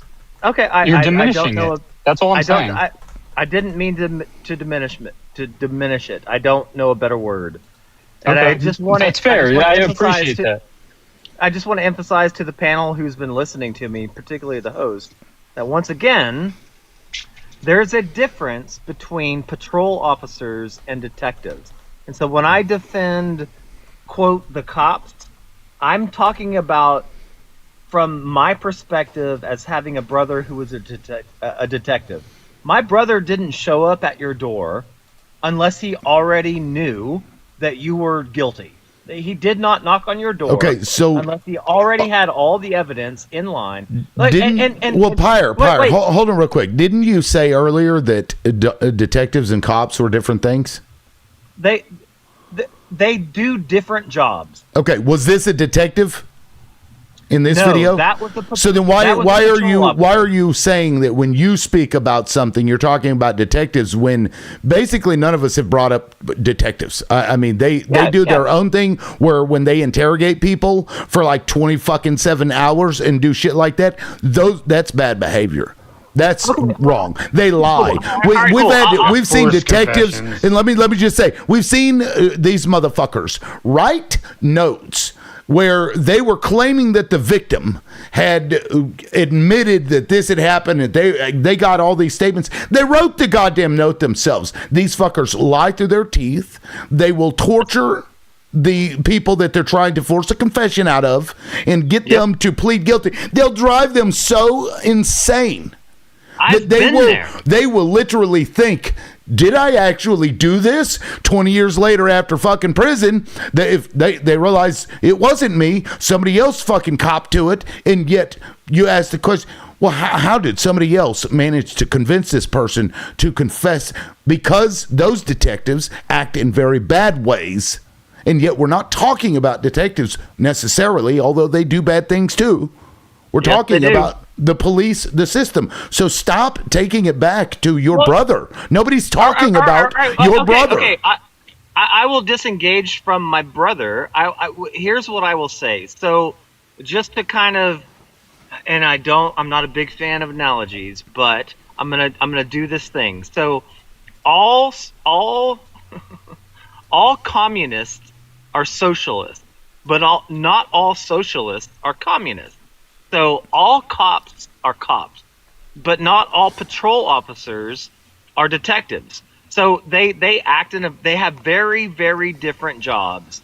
And yes, that front line initial contact with the public can be incredibly bigoted and violent, and it can go all kinds of wrong ways. And so can the detectives. Do what? The detectives can be racist and bigoted also. They absolutely it's all can. under the same badge, they absolutely though, can. okay? So what I've been waiting to do is ask. So do you hold the same view, like as we go up the ladder? So with the FBI, the CIA, the Secret Service, do you have the same view of them as you do of cops? Yep. All right, cool. Yes, because those entities are there to perpetuate the authority of the state, which is oppressing everybody. I agree. It's a problem. And yet, in all of my years of talking about this, I have not had anyone give me a better system, and I haven't been able to figure out a better system of, stopping speeders and catching shoplifters. Like, there has to be rules. Catch them shoplift. Catch them shoplift, or get them afterwards. Because there was a couple who, these people were raking in tens of millions of dollars. They'd go around to these high-end places and steal a bunch of shit and using a distraction technique, and then bring it back to another place and return it and get the fucking money back for these things. And this went on for a long time. So police don't really, they don't, for the speeders, has it ever irritated you when you see a cop hiding? No. It's never irritated you, because why do police exist as far as speeding goes? What's the point of pulling people over, or at least having the threat of being pulled over? What is the point, Pyre? Man, there isn't one singular point. Is it to deter? It possibly. If it's not to deter, then what's it for? Sometimes it's to just come in contact and investigate. It is fishing. It is absolutely sometimes just okay. Sometimes you get a shark. Okay, other times you get a minnow. Let's take that as being why they do it. Then they shouldn't be doing traffic law. Get rid of it. If that's what they're doing, stop doing it at all. If deterrence isn't the point, stop it. So should we have speed limit? I don't know. Should we? I'm asking you. We're not talking about speed limits. That's a pivot to a different conversation. Do you think if you put in speed limits and there were no cops, do you think people would pay attention to the speed limit? No, I don't think they would. You don't think so? Okay, so what is the purpose of the cop then? To what? What was that word? To enforce deter? The speed limit. Deter? Right. To deter. Okay, so if a fucking cop hides himself, is he actually slowing people down, or is he just trying to get somebody? I know. I get it. I don't know. They shouldn't be allowed to hide if they're doing traffic law. They should be front and center. They should not be allowed to hide. They shouldn't be able to go on the crest of a fucking hill and wait so they can get somebody. Because if the goal is to slow traffic down, then they should be front and center, because them existing in that space is going to slow traffic down. But I think in most states, and I could be wrong, in most states, we have slowly started to chip away at that entrapment thing where cops can't hide. Like, they can sit on the side of the road with their lights off, but they can't hide behind trees anymore. Like, I think in most states, and I could be wrong, but I think in most states, there have been laws that have been passed that cops can no longer hide themselves. What about undercover? Like no name, no, just blacked out or grayed out, red out, or a pickup truck, or this is something that happens regular. I don't think that's hiding yourself. I don't think that's not hiding. A plain red pickup truck pulling you over for going 5 over the speed limit is not hiding. Nobody gets pulled over for doing 5 over the speed limit. I got pulled over for going 5 under. And I got a ticket for going over. I just looked it up. There is no state that has prohibited cops concealing themselves to catch speeders. All right. I know I'm going to have to go look it up. Yeah, the only prohibition that exists for traffic monitoring is police cannot use private property without express permission from the property owner to sit on those properties. Yeah, and I actually thought Colorado a few years ago that they did the whole lights thing. Like, during the day they can sit on the side of the road or tuck behind a corner, but at night they have to have at least their parking lights on if they are doing the lights on. Yeah, Jersey does that too. It's just the parking lights, not the full lights, just those little old orange. Let's be real about it. It's the running lights. Yeah. Years ago, so things might have changed. But cops here, they hide behind corners. They hide over the crest. And they shouldn't. It's bullshit. Yeah, they get you however and wherever they can, really. And you might not get pulled over for going 5 over, but being of other ethnicities, especially during bad times, where the country focuses on that ethnicity, like 9/11 was for me, I got pulled over for going 5 under and got a ticket for going over. Okay, all right. So I've also gotten pulled over for somebody thinking that I look like somebody else. And then they pull me over, slam me on the ground, pat me down, all this stuff just to find out I'm not the person. Like, come on, man. They just have to have a little bit more respect for people, and we'll respect them back. It's earned, not like just given, bro. Hey, so from a mechanical standpoint, so everybody knows, I think on average the cops try to give 5 miles an hour, give or take, because if you have a car and you change the rims, the tire size, or something with the drive train, you can change what the speedometer says. So your speedometer could say, if you ever driven by one of those radars and you're like, oh, I'm not going that fast. Well, it's because or if you. I see. That's interesting. If you compare it to what your dashboard you have bigger wheels. So maybe they should have a little bit more grace They do, Rago. They try do. to give like 5 miles an hour, and I think Yeah, that's why. Because, I don't like to do this very often, but Rago. well, the cops are wait, dicks. hold They on. You're pull you speaking over for going cops. fast. You're saying your Right. brother is a detective, but you're defending the cops also. So, like, I'm just telling you other experience. I am What not are you doing? speaking. Explain. I'm not speaking for cops. I am not speaking for cops. Oh, the detective pulled somebody over? No, he didn't. He never did. Then because what are he you wasn't- talking about? I'm talking from personal experience, and I'm going. And to, I am too. I'm going to call bullshit on your 5 mile an hour thing that you just said. I'm going to call bullshit on that. That is not Okay. the reason why you got pulled. No, I'm just saying you may have I been said going okay. Wait, stop, Rago. I'm not here to argue. Wait, Okay. wait. I'm going to say that you may have been going 5 miles an hour over or under or whatever, but that was not the reason for the stop. The reason for the stop was an expired registration, a bad tag.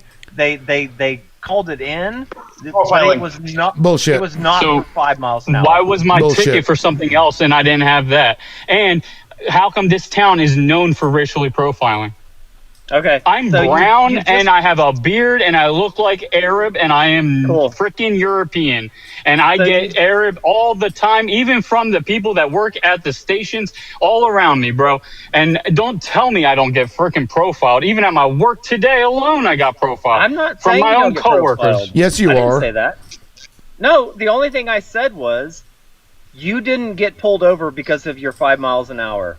That's You what I'm assume saying. it's because of a registration that is Okay, up to what date. what's the point of that though? Like, what's the point? Do you think Well, that because like? that was Do you think that What 5 cops? miles over is bad? Well, if I was going 10 over, what's the point? Who was I hurting? They're wanting to Well, find 10 over. other crimes, right? They 10 want over to is a they want to crime. arrest somebody. They want to beat the shit out of somebody. You wanna They find want the end their of a pistol, they want their adrenaline pumping. That's what they want. These are a lot of these cops are adrenaline junkies. They get into one situation, gets their adrenaline pumping, and they want it again. And so a lot of them will escalate situations on purpose to get that adrenaline rush so that somebody runs or that somebody does something that they can either shoot them, beat the fuck out of them, or arrest them. It makes them feel powerful and dominant. These are grapists, essentially, running the goddamn country and enforcing the laws. It's not every case, Pryor.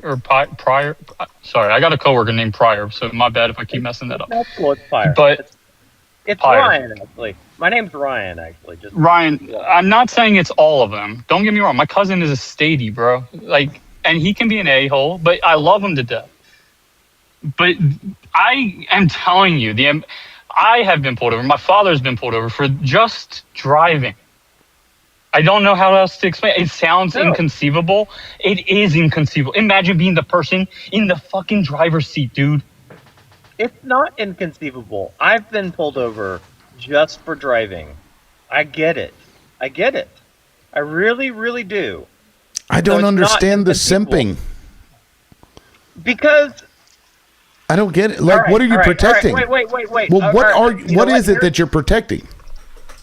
I'm not protecting anything. What I'm saying is the police are a necessity in this society.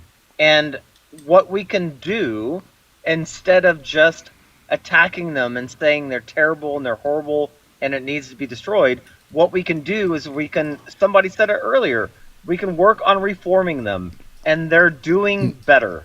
Like, Okay, they are. nobody's saying anything other than that, Pyre. Okay, well, that's all I'm saying too. Then Have you heard anybody say that they wanted something other than that? Okay.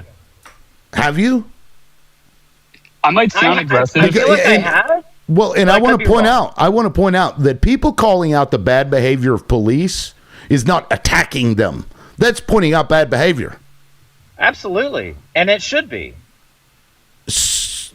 Well, so you gotta remember, Pyre, that the profiling it goes both ways. Some of us have been profiled, right? Maybe not you, and it goes back to where you grew up. Maybe you grew up in, like ball talk, like the hood, right? That's an old joke, right? And you never ran across it, so you just don't have the experience. Your brother's a cop, you don't have the bad experience, right? Some of us do. We've been profiled. I've been. The brutality Hey, is real. I've man. been to The cops jail. visit Just is so you know, real. I've been to jail. Just so you know. So what have I'm I. getting at is that the profile As a they minor. profile us. So it's wrong. Is it wrong for us to profile them? You know what I'm saying? It's not. It's That's- not. It's and not. Okay, so I think that's what we're trying to get at is that you keep defending your brother specifically, which is understandable. And maybe he's a great fucking guy. You know what I mean? Maybe he's a great cop, a great detective, whatever, dude. Okay. And I'm not here to negate that fact, right? But in general, there is a problem behind the shield, and all of us can recognize that, right? So therefore, we profile. And it may or may not be right, but some of it, like, I don't have a choice. I don't know when that, it's like I don't know when that next cop I run into, is he going to be nice or is he going to hit and tase me, right? So I have to go into this just as sketchy as he has to come into interacting with me, right? So therefore, we profile each other. It's just alive and real, and it has to be accepted, right? And you just got to come to that, right? For you, that your And brother that's may why- be good, but most, I don't want to say most, but a lot of them, they give them all a bad name, dude, and we can't trust which one of them. And I can't give them the benefit of the doubt. I can't be like, okay, this one's going to be cool this time. Or If they're is in our this trust one bag, that's all I'm cool? saying. You know what I mean? You know what I'm saying? Are they going to fucking beat my ass this time? Are You they going can't to listen trust to them. me? Are they going to be understandable? Right? So some of us come from that and not being able to just be like, they're all right. And like Right? Lib said, you can't trust them. And the only You way cannot. for somebody like me, or situations worse than what I've gone through, because mine are very minor situations in comparison to what people go through, like those situations are going to be so much more difficult to overcome the trust issues. So that's why people say you have to kind of start over, reform it completely, so you can change the mentality of the people within and change their perspective of what they are allowed to do and what they actually are allowed to do. Yeah. So I'm gonna- I think last year we saw a few more of these police chiefs and these police crews, and I think it started really when ICE started coming in, right? But some of these towns and some of these cops are trying to be more community friendly and interact differently. So I definitely don't want to take it from all of them, because there are some places that are trying to recognize and trying to do something because they realize the relationship is so broken and so bad that the only way to rebuild it is by that reform and by reaching in and showing me that maybe I'm having a fucking mental breakdown, and you're not going to show up and tase and shoot and unalive me. Sorry about that word. That's unalive me because you don't want to have the patience, right? Now, So, Hooligan, you have I a do great give- point about I the do- small towns. I do give it to They're the some of worst. these places, and I can't name them, but some of them are trying to recognize that, and they are some of these places from bad suburbs, bad inner city places that are the cops now are people from those same streets, and they're recognizing that the cops actually cause more problem They do. than they do deter it. You know what I'm saying? If So- they came at me way different, they would have got a completely different reaction from me, dude. If they would have asked me what was going on, we wouldn't have been fighting. I wouldn't have been taken to jail. You would understand that this is not what you thought when you pulled up, or from that neighbor's window, or from the guy driving by that called you. You know what I mean? But they come in, guns pew-pews ablazing. You know what I'm saying? And But you do have a good ask point that questions later. towns are trying to change, because even the small towns like the one I live in are trying to change by changing the public's perception of who they are and how they are by letting us trust them. But will that's not forget changing what them. that's That's changing perception, not the system. And exactly my point. No, hold okay, on, and hold what on, I'm getting hold to, hold on 1 second, let me finish, please. I'm saying I was walking with I my wanna go daughter, next. and this is just a quick example. I was walking ahead. with my daughter, and a police officer passed by, and she was riding her bike, and he's asking her how everything's going and being real nice. My instinct is on guard the entirety of that time, bro. That's As the it should be. perception still. As it should be. Because they will lie to you and to find a way to do something to you. They're take a long suspicious time. of you. Yeah. Okay. All right, quick.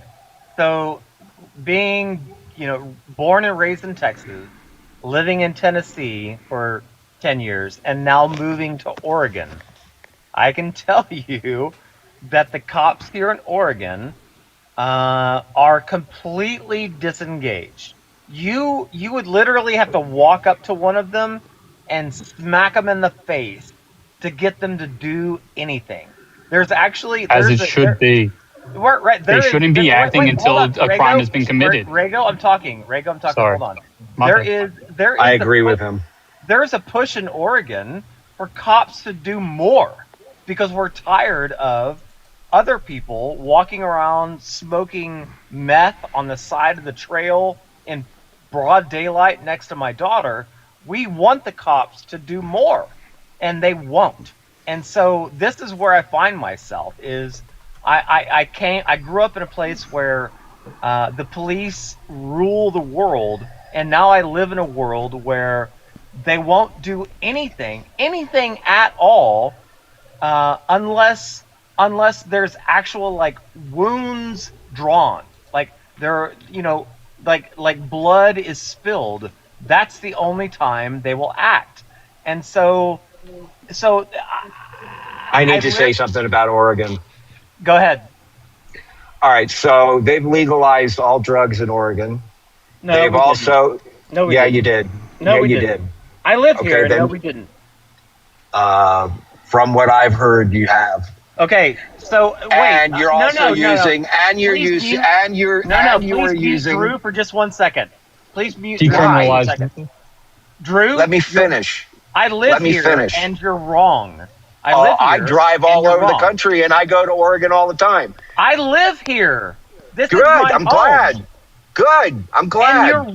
And you're wrong. No, they decriminalized it. You might want to look that up.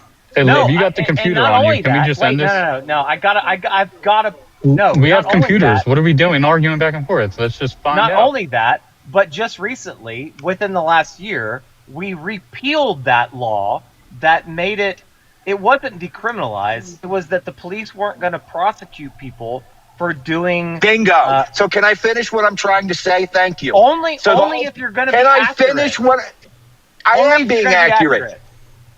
All right. Look, at the end of the day, they have created these parts of the force where they're sending a EMT and a psychologist to situations that aren't criminal. So in the case of this crackhead smoking on the side of the trail, they would be the individuals that would show up at that situation before a police officer would.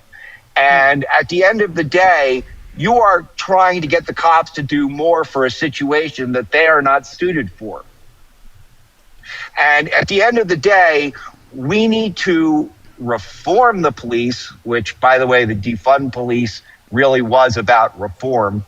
And the naming really did not do them much justice. The reality of the fact of the matter is police need, in New Jersey, for example, in Newark, New Jersey, the mayor at the time fired all of the police because they had such a corruption problem, and they rehired them with stricter protocols. Okay, and now they actually have a police force that's doing a really good job there. The Camden point of is the same. Camden, yes, that's what I meant to say. It wasn't Newark, it was Camden. I'm sorry. Camden went from number one in the entirety of our country to what is it now? Not even top 10. For what? For what? For violence, for being one of the most dangerous cities, and I think it has to do with so the way that they changed their policing is huge down there. They did more community oriented and things like that. Like obviously, it's only going to help out with the first generation of people that haven't been hurt by these cops, but no, it's very similar to what you're saying. Yeah, And it does change. 90% reduction in homicides compared to the same period in 2012. That's what I'm saying. Yeah. It did a huge reform. 57% reduction in overall violent crime and an 89% reduction in shootings throughout Camden's 19 neighborhoods. Same town. Yeah, so that's a good thing, and that's a good thing. Yep. Okay. But so look, at the end hold of the day, we need reform for the police. We need a national public registry for cops that are basically been convicted and removed from the force, so they can't get a job elsewhere. Okay. Right. We need. Period. There needs to be a national registry over it. Done. Okay. There needs to be incentives for the police to be whistleblowers without consequence. Okay. So that we keep the good cops over the bad cops. We need to get rid of these power hungry fuckers out there who just want to, beat heads and be criminals themselves by beating on people. Rodney King. And I could go on. I mean, it's like at the end of the day, it needs to be reformed. And, we can sit and dance around about how some cops are good, some cops are bad. The laws are set up in such a way that it will perpetuate the problem until we put better guardrails in place. And one of those are qualified immunity needs to be removed from those individuals that use deadly force because they have to prove that they, are doing it legitimately and not just willy-nilly. Like, I can't remember, there was one, Breonna Taylor would be a good example of that one, where they're just randomly shooting into an apartment and killing people. Was that the Kentucky thing? It was Kentucky. I can't remember. All I know is there was a cop in the outside, literally just shooting into the apartment without even seeing what the fuck he was shooting at. And not only that, there should be a priority on de-escalation and not necessarily shooting to kill as a first priority. It should not be a war situation. I can't remember where I was, but the cops had brought out their Humvee or their tactical vehicle at some mall I was at, and they were all like excited to show it. And I'm just like, are you fucking nuts? I mean, it's like, that's not a positive thing to sit there and say, we have a vehicle that we can go into a town and basically not get shot at and killed because it's a war out there anymore. I mean, it's like, dude, cops, I also believe that cops should, frontline police should not have guns. And you're going to think this is crazy, and I'm going to tell you why. I think that there should be a special tactical SWAT team that has guns and only called on on need, because 9 times out of 10, the police know if they're going into a dangerous situation before they even go into it. So, at the end of the day, you can't. It's a series of reforms that need to occur that need to cut at the idea of maintaining a status quo that currently only benefits the rich, the wealthy, the landowners, and the store owners over public safety. While, yes, murders are investigated by detectives and things like that, it isn't necessarily. I think the priorities are backwards, and I will land my plane there. Sorry to rant, but there. Yeah, it was pretty long. Hey, sorry, I apologize. Wait, hold on. So doesn't the argument boil down to, because Drew made a good point. So doesn't the argument boil down to pew restrictions? Like, we need to degree, rein it. Like so listen. So Drew, you're talking about a police force that confront the most armed population on the planet. Yes, I know. Right. So isn't the issue? So if you want police to go in without pew-pews, then you need to make sure the citizens also don't have pew-pews, right? I think there needs to be regulation. I think there needs to be regulation. I understand what you're saying, but I also think that by arming police you create arming generally the police that are there for public safety, that are enforcing traffic laws and things like that. I think it's like bringing a bomb to a bee thing to something that it doesn't need, right? So can't hear you, Pyre. Yeah, I can't hear you, Pyre. Thank you, Rigo. Pyre, you're all muffled. Sounds like you put your phone in the toilet or in your mouth. Can't hear you. Nope. Yeah, you're all muffled, brother. Oh. What's up, Lib? How you doing? Doing fine. How are you, man? Not too bad, man. I think we can all agree that police don't prevent crime. Policy prevents crime, right? Like that. Police are there to investigate and to be the substance of what the crime was.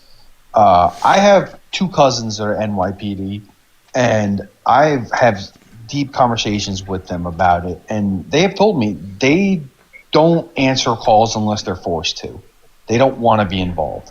So I asked them, so what if your sergeant comes over and starts pew-pewing, what would you do? And they told me they would start pew-pewing too. And I told them to their face, they are wrong. You are the part of the problem. So when we go to the prompt, police protecting the establishment, what is the establishment? Because we've had court orders that say that police do not have to protect the people. So what's left? The property? That's what they protect? That's what we're going with? A good cop, quote unquote, who sits by and idolizes or idly by while they watch bad cops do things, they're bad cops too. And I have seen videos.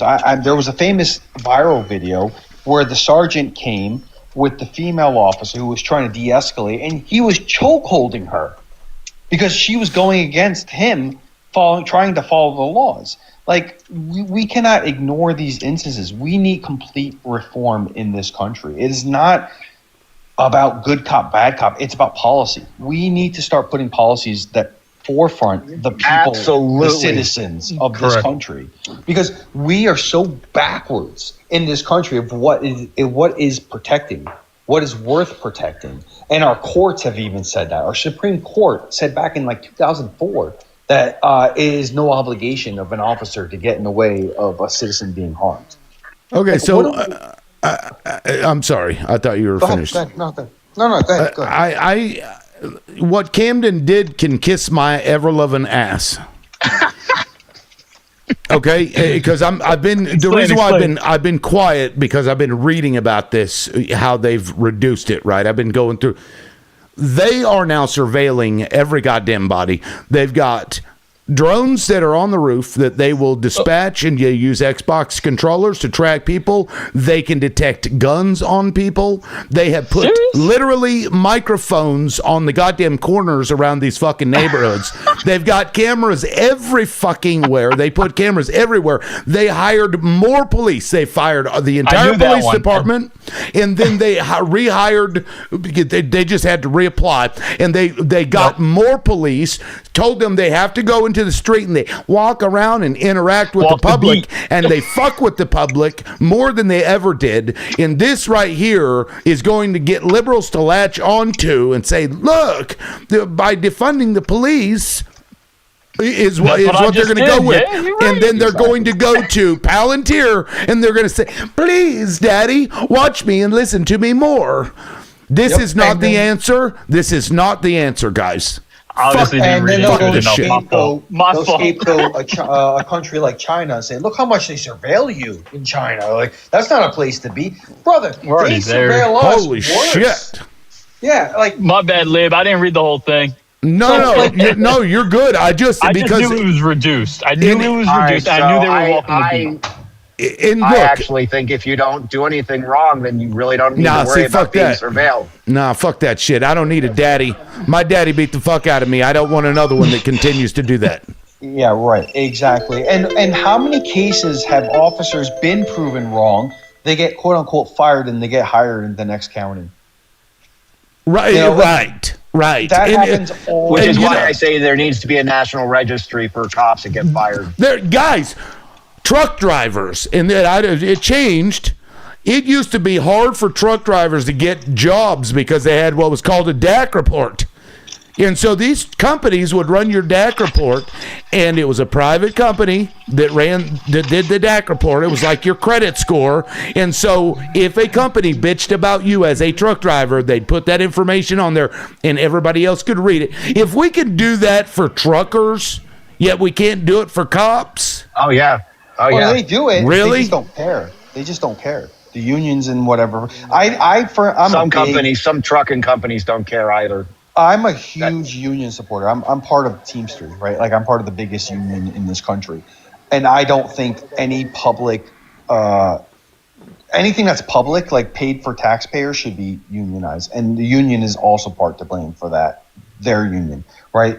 But like I'll give you two examples. I've only been ever pulled over by 2 times in my life. The first time I was pulled over, I was in the back seat of a car. I am Hispanic origin. I was in a car full of very white Jewish people, and I was the only person pulled out and checked down for alcohol, weapons, or whatever. And I didn't think of it at the time because I was young. I was like 20 years old. And my friends told me, "Oh, you were just like scapegoated. Like you were just like you didn't even realize." The second time I was pulled over, I was union. I had my union stuff all over the place, and they pulled me over. I did have a license plate that didn't have a light, and they let me go because I believe they saw my union stuff and they felt a camaraderie between that two, and they let me go. Right. So I don't think it's necessarily about like the way you look. I think it's about how you identify with them. So like if they see you as like part of them, they'll leave you alone, and they don't care. And they do the same thing Isn't amongst that an themselves. ethics violation to a degree? Absolutely. I mean, I think that's it part is. of the problem here is that we have ethics that aren't being followed. Exactly. And in the idea that, hey, I'm on the in group because, I'm white, right? Yep. And I can tell you right now, and I'm not trying to say reverse R because that's not what the case is. I will say I get worried about black officers pulling me over because of the way I look. Okay. And I can tell you right now, when I was in St. Louis, I do have I've had issues with black. Oh, I look like a hillbilly trucker is what I look like. Like a white person? Yeah, a white hillbilly trucker. You're worried about a black cop pulling you over? Yes. Why? Yes. Because every experience I've had with officers out here on the road, black officers tend to be much harder ass on me, okay, than a white one will be. I'm telling you the truth. That's your perception. Dude, I'm telling you, if I have a black officer dealing with me, I have a much harder time relating with them than I do another white officer because I have my color. And I'm not trying to say reverse racism. What I'm trying to say is no, you're part not of trying. It is a racism issue. You're not trying. I would argue that. I know, but I'm not saying that. It's saying that race is still a problem. Okay, it's what it. I mean, and I'm not saying that I don't have advantages because when I was in St. Louis, I can tell you right now, I could walk down the street with a fucking joint in my hand when it was illegal, and I would not be fucking stopped. Okay, that sort of. I mean, it's all sort of intertwined. So and I'll shut up now. So what do you do? Like, that's your perception, right? That black officers mistreat you. How do you fix that? It's all part of the same. It's all part of the problem. Is that we all need to just. There's maybe we should get rid of some white people that are fucking assholes in the first place, but that's beside the point. Or is exactly the point. Because but I just know, like in my view, black officers are blue. Yes, they're all blue. Yep, they're a gang. They're a gang, and it's a gang, and you ain't in it, bro. Right. Right, That's exactly and it. Because exactly guess what? it. But I have an easier time with white cops than I do with black ones. I'm telling you. Well, maybe that's And I can tell you true. other people. Maybe that's only your perception because you're fucking racist. No, that does not make me racist to notice how someone treats me Maybe your differently. perception that these black officers are worse is because you don't like black people and you don't realize it. No, that's not it at all. Are you sure, Drew? Oh, I'm very sure. Because Okay, the reality, I'm just checking. Ask people yourself treat that people question. differently. All right, so we aren't tribal in this country. Oh, the fuck we're not. What are you talking about? The fuck we're not tribal. Oh, what? Are All you right, so kidding when you me? go in prisons, there aren't like, the black group over here, the white group over here, the Hispanics over there, and none of them intermingle? We ain't You're in prison. Yeah, you're talking about a bunch of criminals who have only understood. Do you think there's much difference? Hey, you know what? I wish the prison population could deal with the Epstein population because they would. Yeah, because they wouldn't let that shit fly at all. That's right. It is not a. Drew, the issue is, like Lib said, it's a blue versus the citizenship. There's an indoctrination that you experience when you're being trained. I think It that's doesn't an matter. overgeneralization too, though. No, I Not really. completely disagree. We have seen that in video after video of just oppression upon the populace. And these people, by the way, have no obligation to protect us. Yet they will oppress us very easily. It doesn't matter what you look like. They don't care because all they see are criminals on the streets. That's what they look for. And if that's what your entire life is about, looking for criminals, that's all you see. They don't see the freedom and the good people in life because they look for the worst. And that's your entire lifestyle. Like, that's how we train our cops. If you are constantly looking for the worst, that's all you see. That's right. And everybody is suspect. And Exactly. that's a problem because It's like when you buy a new car, like a Volkswagen, you only see Volkswagens.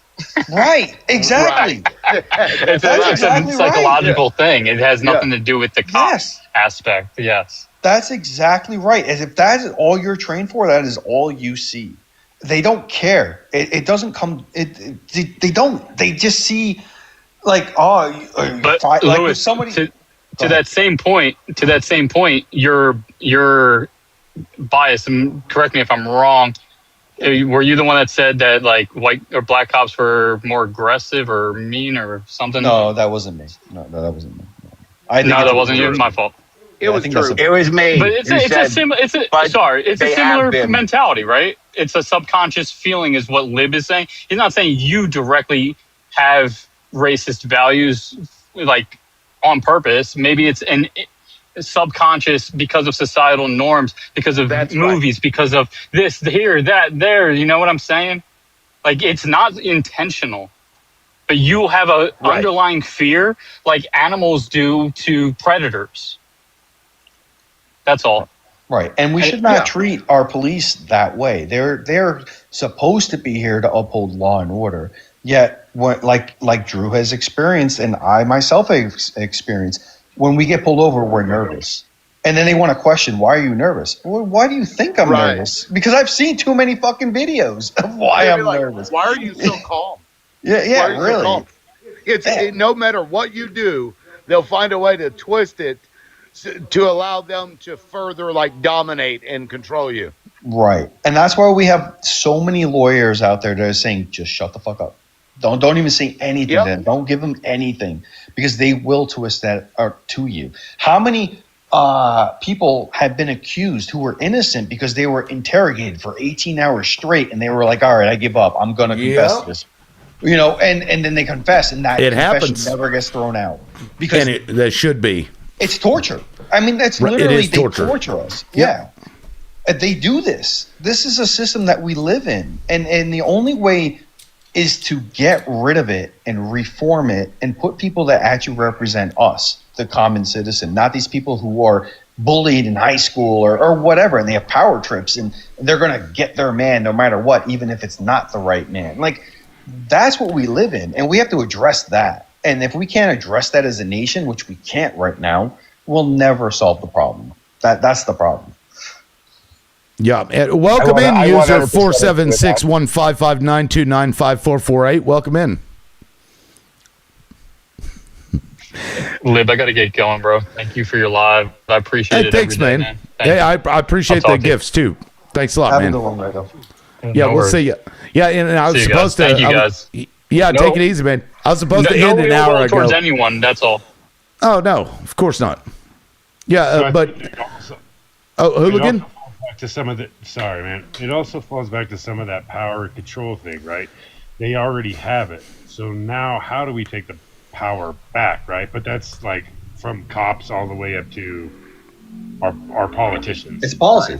That's it. They don't want to let that, they can't let any of that go. They already have that control and they're comfortable with it. And, of course, They have to be humbled.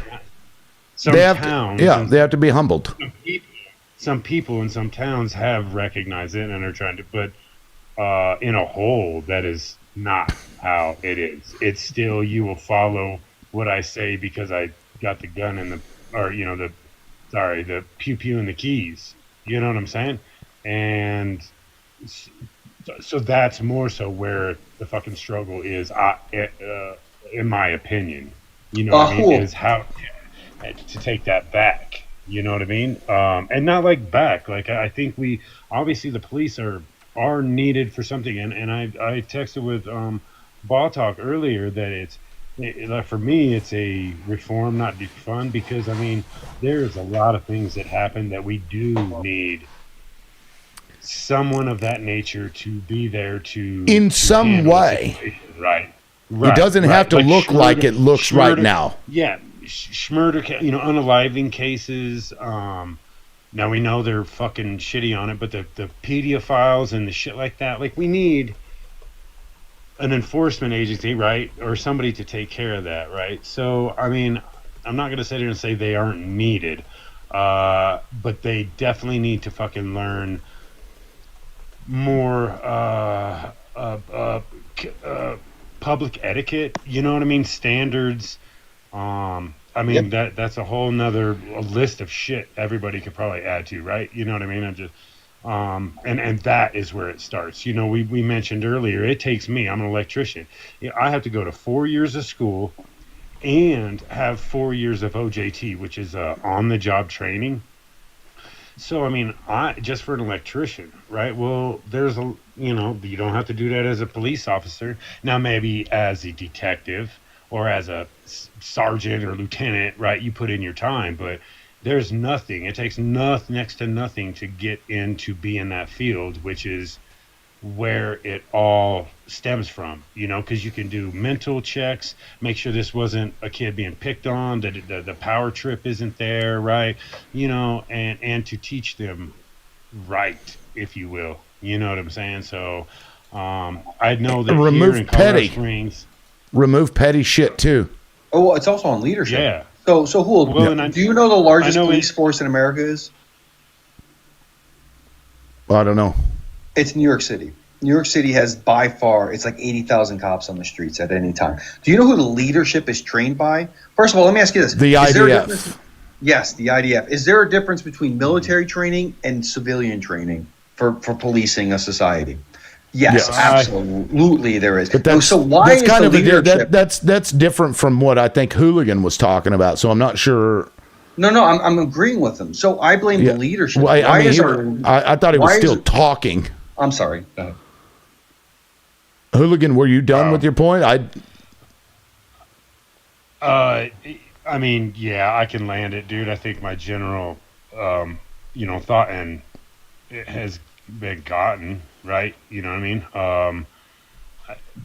I think most of us on the panel agree that's where the problem stems from. So now feel free. Whatever. Yeah, and we use a lot of resources over petty shit. Let me show you the kind of shit that police do respond to. Like I saw this video the other day, and I just had to. This shit right here, this Karen shit, has got to end. But police will absolutely respond to this kind of shit. Watch this. I know they always nobody's kicking me out. So if they kick me out, I'll go. But okay, just letting you know. I do not want a physical altercation. Are you a cop? No. Okay, let a cop be a cop. You're not a cop, right?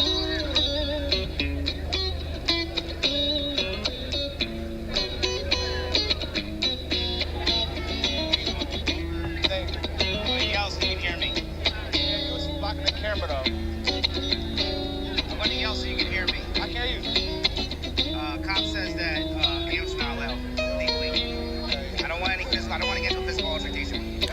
Like, look at this motherfucker. That's one of the problems I have with police. They don't mind their goddamn business. On petty shit like this, dude sitting in a park playing a fucking guitar. Like, dude ain't got a fucking, 18-inch with a fucking subwoofer rolling out some, hurting people's, like, that kind of shit that police engage in is wasting resources. And then if that guy doesn't immediately comply, he's going to get tackled to the ground, get the fuck beat out of him, and then people are like, why do you hate cops? I don't know. Maybe it's Isn't that like a petty law shit. thing, though? Isn't that a law thing? Should it be something that we focus any kind of resource on? Well, that would be changing a law, though, would it not be? I mean, if there's a law that you can't have one there, then that's Tell me a law. tell me how that is detrimental to society. That guy right there. So what I'm trying to say is, if that Tell me how area that's has- detrimental to society, sir. I personally don't have an opinion on that, because what I'm trying to say is that if it's a Petty. law in that area, is Is it it not petty? the job of the law? Is it- then change the law. Is it petty? Their job is to enforce Is the it law. no And Drew, is it petty? Look, dude, I Is personally it? don't give a shit. Listen, I personally don't give a listen, shit. Drew. Let But that's not my point. me put it into perspective. We can't change the arrest. We can't arrest. These law enforcement officers won't arrest the people that engaged in crimes against children on Epstein's Island. And you're saying, it's against the law, about a dude in a park playing a goddamn I guitar. think the pedos should be Okay, arrested too. so but now, I'm not denying now that reality. let's reframe this whole thing where we have certain amount of resources, and instead of investing those resources into actual fucking crimes that do actual fucking problems, where instead we've got That's people a running law around that needs to enforcing stupid shit like lemonade stands, especially when it's black kids. And people in a fucking park playing a goddamn guitar. Sure. Hey, it's against the law. It's against the law. It's against the law. It's also against the Well- law to beat the fuck out of somebody for no reason. But do you think the cops are going to go to jail? No. And as well they should, but that's not my look. I agree that the justice is not being applied evenly and equitably across all socioeconomic classes. And that's my point. And I That agree you're- with that. no, that you're point. disagreeing with. I'm not disagreeing with it. What You I said am that's trying- the law. No, and if it is a law in that area, that is a law that should be changed city by ordinance. going. It's a city ordinance, but it's Right. a law. But Right, so they're enforcing the law. Do they enforce every law, Drew? Yes, look, dude, I'm not denying that there is an uneven application Okay. of law. That's my point. I'm not denying that reality. That is but my point. I hear you, but a law is a law. And if we're going to be ethical about it, all laws should be enforced. No. Whether it's a pedo or a friggin' radio. Okay, if The they rule of can't law- enforce the law of graping children being illegal, then don't fucking come at me with dudes sitting in a park playing I his agree. guitar. If you are Dude, going to do I- this, don't fucking do that. All right. Well, you're talking about a matter of degrees, but the law is blind, and it doesn't matter what the crime is. No. It doesn't matter what the crime is. Law And needs so to be you enforced. accept it. Justice is blind, and So justice you follows accept the you law. accept that No, white according Karen, to- Karen fucking with the black dude, because let me tell you something, Drew. This is how they created sundown towns, Drew. They said if you are Don't talk out to me. and about, I know. if I you know. are out and about after fucking the sun goes down, you are now committing crimes. And they did that for what reason? Drew would come out and say, yeah, but it's the law. The law is blind. You must enforce it. And yet they were enforcing it on black people, but they weren't enforcing it on white people. And Drew would say, I don't care. No. I'm not arguing that. I'm saying the law is the law, and you've got to enforce it. I am not arguing the race aspect of it. I am arguing the fact that the law is the law. All right, so our country for a very long time, law is the rule of the land. Even the president was not immune, or at least didn't used to be immune to crimes. Okay. And the reality is that if we are to apply the law evenly and justly across all socioeconomic classes, whether you're white, black, or whatever, I agree. And that is a problem. And so leave me alone. Well, then change the law too. Right? I mean, if you don't want, no. If you're not going to enforce laws that are actually harming people, then leave the rest of those goddamn laws alone. I don't care how you feel about whether it's a law. It's a law. It's a quality of life thing. Some would say in that area, probably. I mean, I'm not denying that reality of that there is certain ridiculous laws that are being enforced, whereas the more serious ones aren't being pursued. I mean, if that were the case, then we wouldn't have any priests left in this country either. Do you think and that we wouldn't have any churches left either? I'm a survivor why would you of being not molested. have churches left? Oh, because a lot of fucking priests are fucking molesters, and when they're caught, they're just moved to a different fucking parish. Okay, and they can't even enforce those laws. I don't deny that reality. Right. I'm not denying that reality. So why are we worried about this guy over here playing the guitar? And what I'm trying to say is, if you are to take law in the way that it's supposed to be applied, that law, if you want it changed, should be removed. If that's the social contract, right? Let's say that's the social contract, right?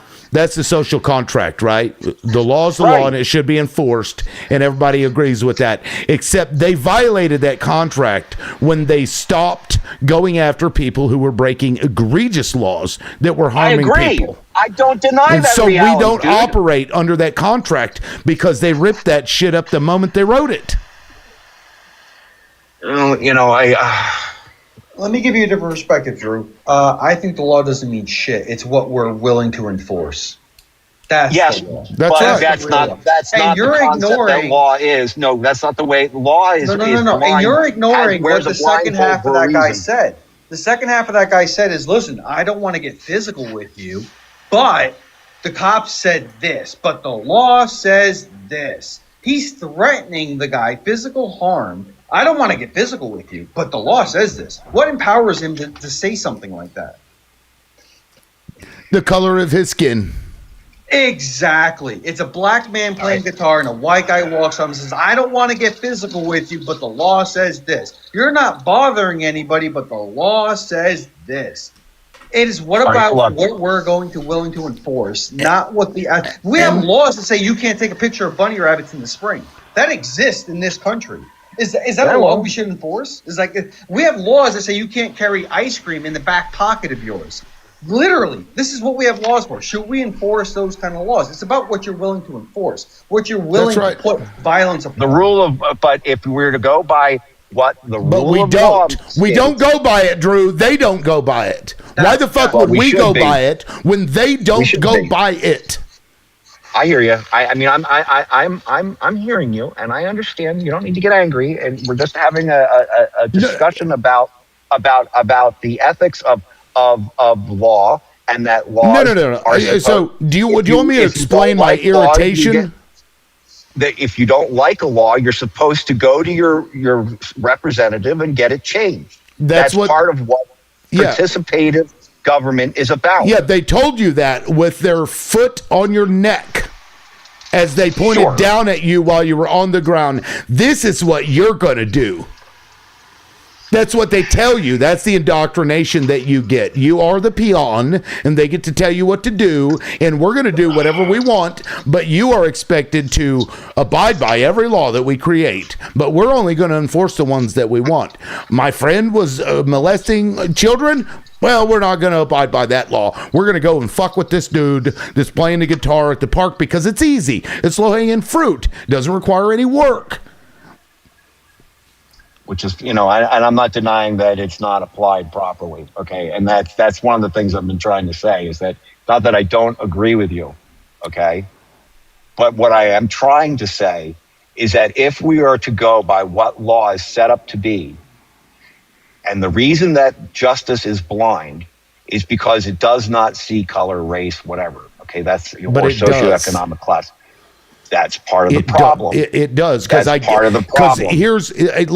I don't even know what city that is, but I can guarantee you that law where you can't play music in a park was because a group of black people went to that park and a group of white Karens kept complaining, oh my God, why do I have to listen to that N-word music? And they went to their fucking council, and the council passed a law that applied to everybody when in fact it was targeted to the black or brown community. That's why they pass these stupid petty laws, so that the police have an excuse whenever they feel like it to go and fuck with somebody. And so they may not fuck with the white person. I guarantee that white guy wouldn't have stopped if a white dude was out there playing a guitar.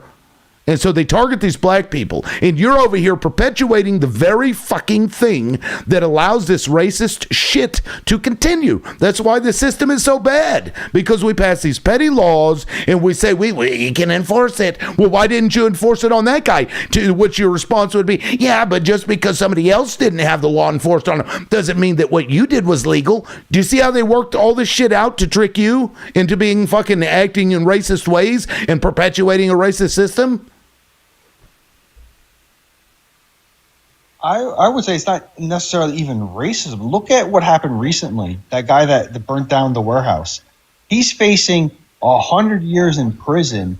Meanwhile, we have someone like Ghislaine Maxwell in prison for 25 years for trafficking kids on SA. Right? Why? What? The guy destroyed public property? That's worse than trafficking our American children for SAers? Like that's the law system we live in. Oh, but that's the law that we have to follow. It's blind. It doesn't. Are you kidding me? Like just no. I'm sorry. That guy who was, I believe he was a minority, is now facing more prosecution against him for destroying public property than somebody who trafficked our children. I completely agree with you. I completely agree with you. But what I'm trying to say is we are in a participation government, and these white people have plenty of extra time and money because they get the extra benefit of being white and can afford to lobby their representative to make that law. Poor people, like in most cases, are going to be darker and brown because they can't get better jobs because the white people are only getting the good jobs because of the bullshit that goes on in this country.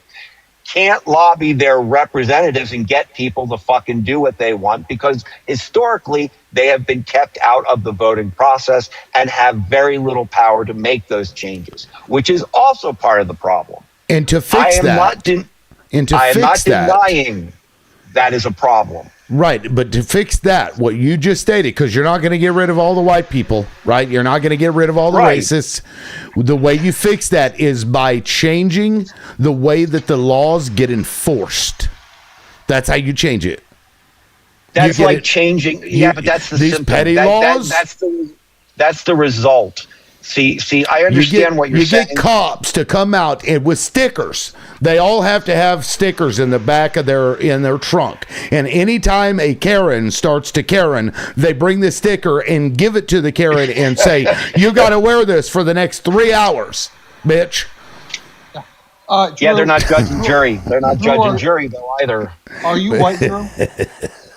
I like to pretend I am. I'm actually Jewish, but that's beside the point. You get a Karen sticker. Okay, so here's how you change policy and whatnot. The majority leaders, like us, the whites, have to advocate for the minorities. Because nobody will listen to the minorities. So when you sit here and say, well, the law is the law, even if it's wrong, you are part of the problem. You need to advocate against this and say, all right, so that no, is I am arguing the ethics of law in the way that it is set up in this country. In other words, that the law is blind and it should be irregardless. You're arguing about hope.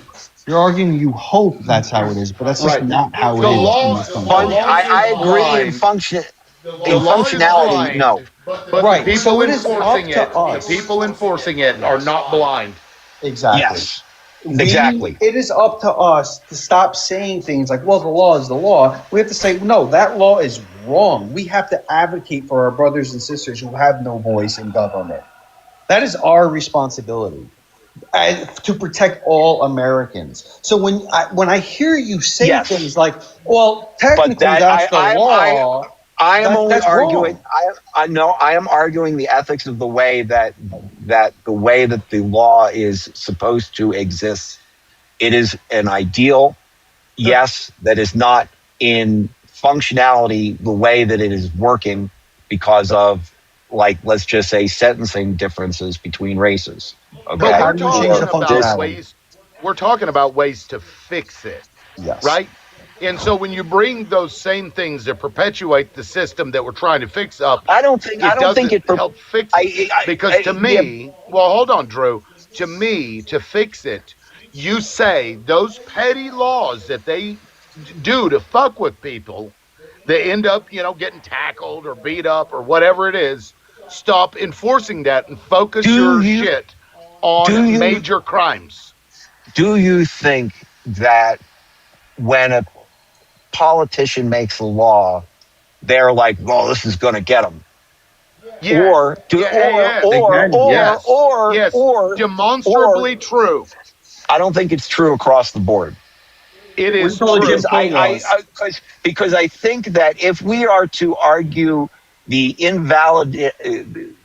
validity of a law, okay, that is independent of the individual that is trying to represent his constituents that are coming to him and being the loudest squeaky wheel.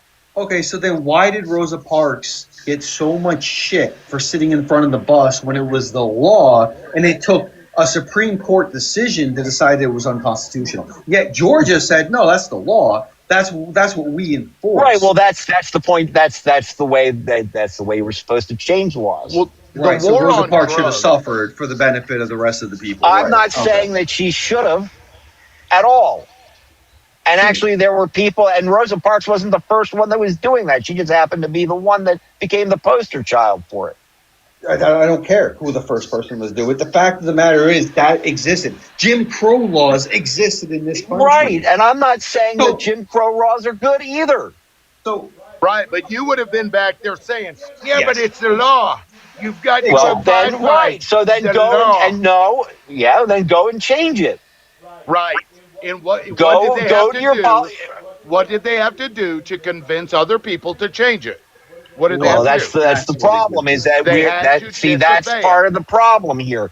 Part of the problem is that if you look at, there was a study that they talked about what laws were actually implemented by the government and what ones, that the people wanted and the ones versus what the big business wanted. There is nothing in life that gets changed in this country until either people die or something or get unalived or big business wants it. Okay. I think there's only like a 30% likelihood. Or racists want it. Well, right, because we have a very strongly white biased society that favors keeping white people in power. Okay. And yes, that is a problem. I don't deny that is not a problem. And so when they pass these laws in order to target certain individuals, like the war on drugs, for example. The war on drugs, yes, was probably very much so. But I and think so are other laws. I think the original intent of the war on drugs is to to keep people from killing themselves Nope. with drugs. Nope. Nope. Partially it nope. was. Not even close. Not at all. I think the purpose of the on war on surface, drugs it was. on the surface, but the actual reason for it, they came out later and said what it was, Drew. They said it was to I target. know. It was to target I know. leftists, commies, black people, Democrats. Yep. That's why they did it. I don't deny that reality either, And they do okay? it all the time. That's sundown And- laws. Right. Why did they pass those laws? To target people. And so when this thing wasn't acceptable anymore, they moved to this other thing, war on drugs. When that became not so acceptable anymore, they move on to more other subtle things like you can't play music in the park. You can't do this thing. Schmittler, designed his entire social program on Jim Crow laws, right? And so to say that is not something that's pervasive in our country is a denial of the reality of what's going on here. It all comes back to race. Look, a lot of what's going on, and you keep talking about how it's these are targeting certain groups of people, right? I understand that, but if we were to have a government that was working the way that it should, we should be able to lobby our politicians without it, being forced into a step on somebody else kind of situation. And that is why the power of the people should be actually stronger than the lobbyists. Because the lobbyists are doing part of the problem has to do with established long-term white supremacists that are infiltrating throughout our government. They didn't have to infiltrate. They've been our government the entire time. Exactly. Well, right. So then how do we get rid of that then? So that's You go after fundamentally the is the core of the enforcement problem. mechanism by which Yeah, they but that's keep like treating oppressing a symptom. people. To me, that's like treating a symptom of an illness. Yeah, it's treating a symptom and not the cause. If you remove the ability for a virus to replicate, it will stop. If you remove the ability of the white supremacists that run the government to continue effectuating racist shit and oppressive shit, if you remove that ability, it stops. If they can't enforce it, they don't have the power anymore. Glib, that's exactly right. Drew, my biggest issue with your argument is you came up here and said, the law is the law, the justice is blind. The law. Yet you recognize the illness. You recognize the end point of it, but you will not fight against the symptoms of what creates that situation. That is my issue. You're like, well, the law is the law until we change it. Until somebody tells me that it's okay to believe this way, but I recognize that it's oppression on a certain group, but I that doesn't matter to me because we have somehow collectively agreed that the symptoms matter more than the illness. That is my issue with you. Like, you recognize the end result, but you're not willing to fight to change what's causing the end result. Because that's the law. That's what our leaders have said. Until the leaders say otherwise, I'm a follower. I'm a sheep. That's what it is. That's what you're telling me. And at the end of the day, that's really bad. Exactly. It's really bad. Yeah. That's what I've been hearing from you for the last half hour. It's like, well, justice is blind. No, justice is not blind. Yeah, but justice is not blind. It has never been blind. But it's always been designed. But Biden. Anyway, guys, I am well over, almost 2 hours past my ending time. I appreciate all of you. I'm going to go ahead and wrap it up. Drew, I just really been... love not getting my final say. Anyway, look, dude. Look. Well, go ahead and have your final say. I don't want you to be upset. Go ahead. You guys are treating me like I'm saying that, the law works perfectly. I am telling you fundamentally, philosophically, what the law is supposed to be. We are a country of laws. Law is supposed to be supreme in this country. If you want something to be fixed, you change the fucking law. No. You lobby. Yes, that's what it's supposed to be like. No. If you're going to sit, yes, that's what the Constitution says. No. We, that's the people, not how in order it to works. form a perfect union, well, that may be That's the not how it case. works. That's the way it may work in reality, but the way that the document is That's not set how up it is works. so that is the way the document is framed. In order for us to fix the problem, we have to change the laws. The document. First of all, the document, the Bill of Rights, is our rights against the government. It's nothing about future laws. Nothing about future laws in the sense that people amongst people. It's all about people versus the government. That's the Bill of Rights. The first 10 amendments, that's what it was designed for, to protect us from the government. So when the government is oppressing a certain group of people, it is up to us to fight against that. Not saying, well, it's the law, so I have to follow it because it's the law. I'm not saying we have to follow it. What I'm saying is that is the way the law is set up. I am not advocating for following fucking racism, you assholes. Fuck.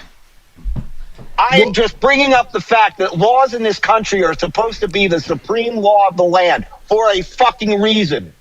Yes, to keep people of color in the shitter. That's why that is why they taught that and beat it into your skull to the point where you are unaliving yourself on the panel. We were that point. Beacon. We were a beacon of the fucking world for the fact that No, laws you were a applied. beacon for white people, Drew. I'm just saying, dude, if you The want to apply United the laws States evenly, was a beacon to white fucking supremacy, Drew. Who were we a beacon for? look, dude. We're a beacon I don't for know what? country you guys live in. I live in one of the most racist countries on earth, Drew. I don't deny that reality. And it's been that way since its inception, Drew. Okay, so why Hasn't aren't we it? changing it? Aren't we working on trying to change it if I have this argument? How are we changing? Well, let's see. We got dude up here telling us we were a beacon saying you have to obey the law because the law's the law, and they use the law to continue their racist shit. But you can't break the law because the law's the law. Drew, it's circular reasoning. That's not what I'm saying. That's not what I'm saying. And I was only bringing it up because it's a Let me read something.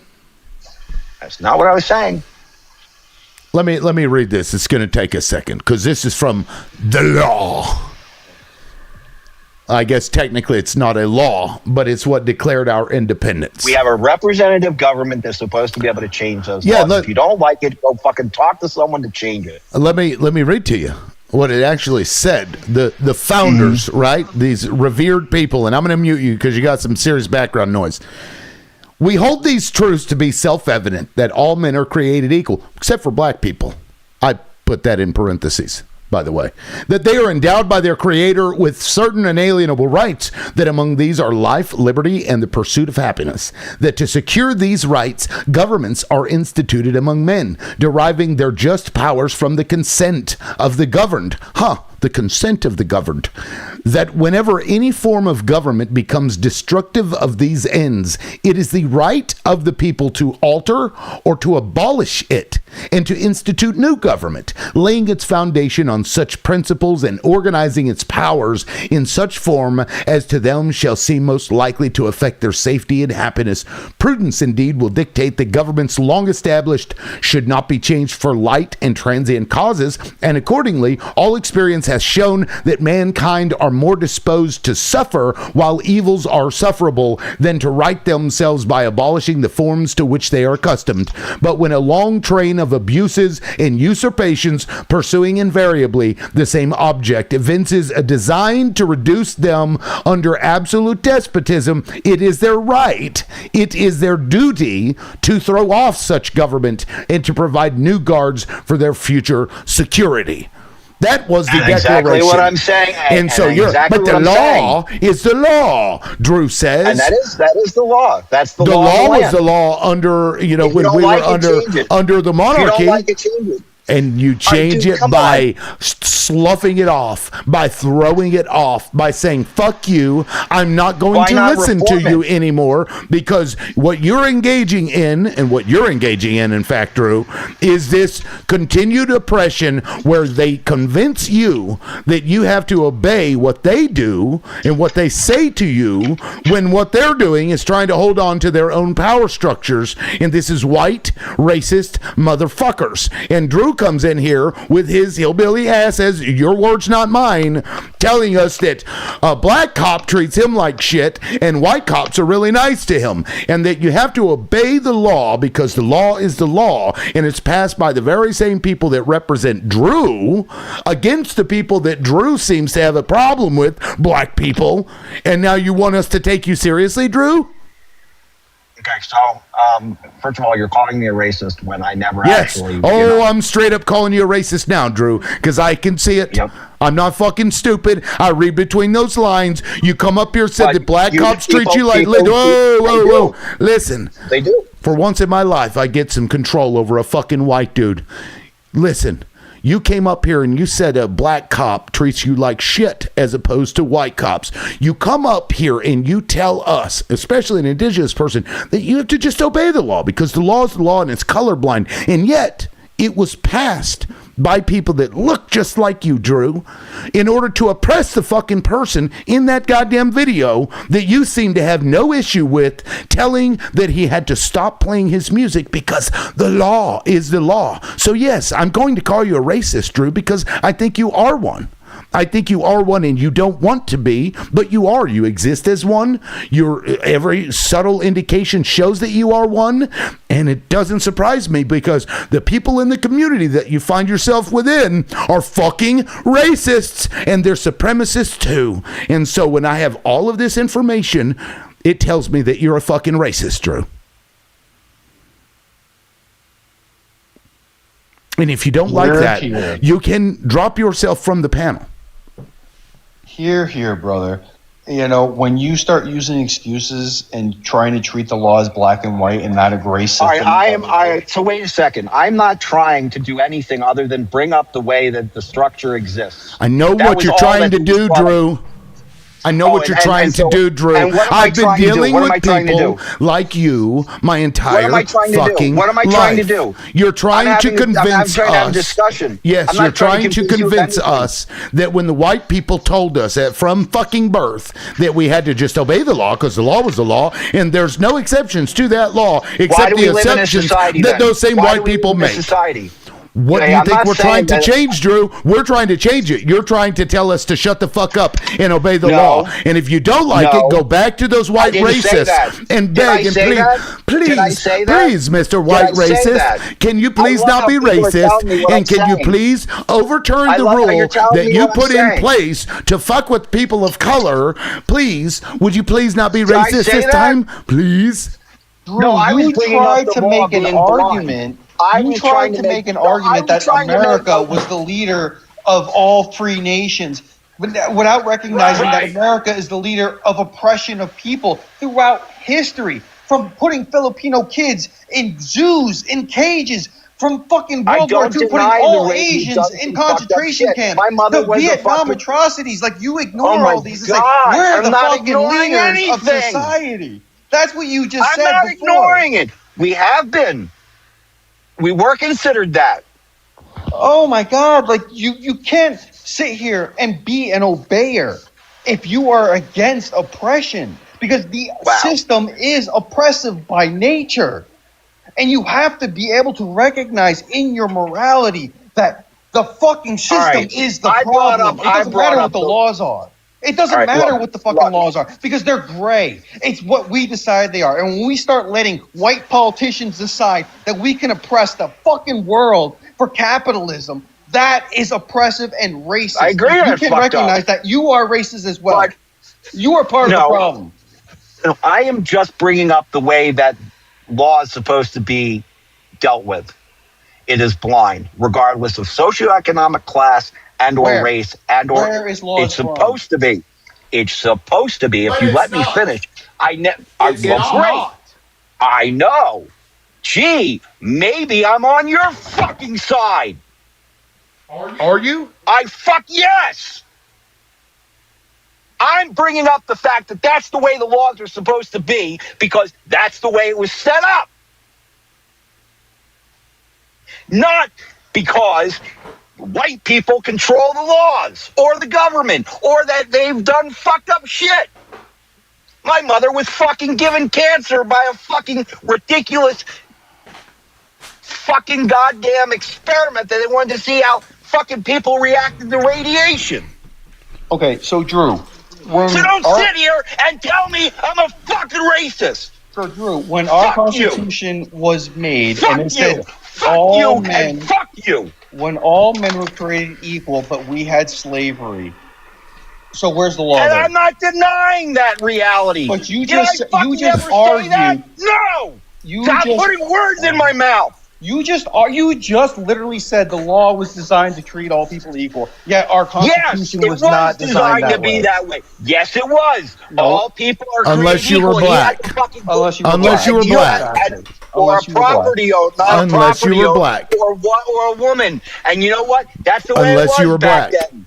Unless you were Or black. a white woman, or an Indian, or any other color than white back in the days, or you didn't own land, or you weren't a farmer, or you weren't a man. The I same get that. people are running the system. And what have we been trying? still. Yeah, no shit. No shit. And so when they tell you, obey the law because the law is the law and you have to obey the law, that should give you pause, Drew. Oh, okay. It should. So we're not. Oh, so there's not a difference between the objective versus the reality?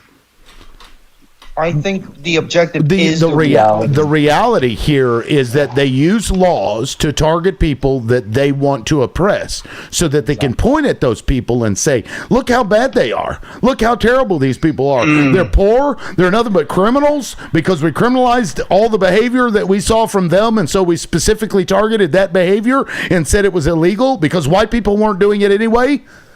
That's what they do, Drew. And that's why, if we want to fix law enforcement problems in this country, we have to say, stop fucking doing this petty shit. Stop focusing on petty shit. That's where all of this stemmed from, for the record. If you guys had just come in here, that's where all of this came from, was them focusing on petty ass shit instead of actually enforcing egregious laws that were harmful to people. Then, when our president should be long gone along with half of his administration. Of course he should. But he's not going to because this that's system that's a bigger exists problem. to let them persevere. Well, and it's not supposed to. It's not supposed to. Drew, I apologize for crashing out earlier. This is something I'm very passionate about. This is why I made the argument for that the law doesn't matter. It's about what we're willing to enforce. Just because you write something down on a piece of paper and pen does not mean that is actually the law of the land. Because it's up to who's going to enforce what we decide what really is the law in this land. You can write all men are created equal, but we have a system of slavery. So where's the enforcement? The enforcement is all white people who owned land were actually the free ones in the beginning, right? We can argue that women didn't have the right to vote. So are all humanity free? No. It took 200 years to get women the suffrage that they deserved in 1920. Literally almost exactly 200 years, right? It took till 1955 to get civil rights movements. So we can write whatever the hell we want on a piece of paper and call that the law. Well, sure, I want to go back to this sentence here. It said, this is from the Declaration. It says, governments are instituted among men, deriving their just powers from the consent of the governed. So, Drew, when you and I collectively, and Lewis and everybody else decide that this isn't working, we can revoke our consent. They aren't our daddies. They want to be. We can revoke our consent, which means, fuck you, I'm going to go to the park. I'm going to play my goddamn music if I fucking want to.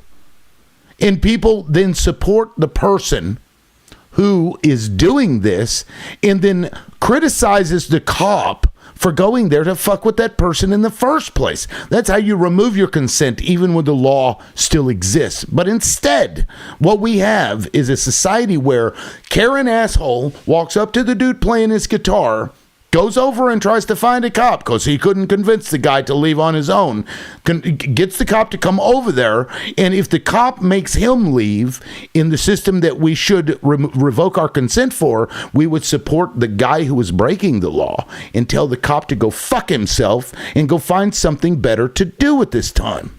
And say, you're here to enforce laws and protect people. That's not doing it. And we have to revoke our consent. We have Look to. at ICE. Look at ICE. Technically, the law is behind their back because our president says so. But we have massive fighting against that. It doesn't mean it's right. We, the people, decide as a conscience what is right and what is wrong. And I would love to live in America where we are all equal. Doesn't matter what you look like. And if we cannot have that equality based on the technicality of what the Constitution is, all men are created equal, women, whatever. I don't care what you are. As long as you are not harmful towards society, violent, stealing, all those things that we all agree are immoral, fine. Go play your music in the park. I don't give a shit. I have the right to not listen to it. I cannot go by you or I can walk past you and move on. I don't need to threaten you with violence and then go get a cop and say, listen, I don't want to have to beat your ass down, but I'm going to go get a cop. Like, go fuck yourself, man. And as people, we should surround that guy and say, go fuck yourself. We don't give a shit. He's playing great music. I mean, who the fuck cares? Right. Right? That's the oppression. This dude walks up with all 12 of the kegs surrounding his waist. Like, what are you even doing, man? What the fuck is this dude even doing? Let me pull up this fucking picture. It actually says it really well. I downloaded it. I saw it on Twitter. Let me pull this up and make it big. That's what she said. Right here. This is, I mean, really, this is a reality for a lot of people, Drew. I know you're teacupped. I don't know if you're getting talking points or what have you.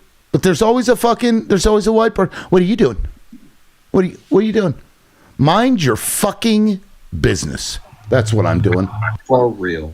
Like, people need to mind their fucking business. These people don't even interact with the people they hate, which is what's crazy to me. You go to these societies, these small little towns, and they hate trans people, but they've never met one.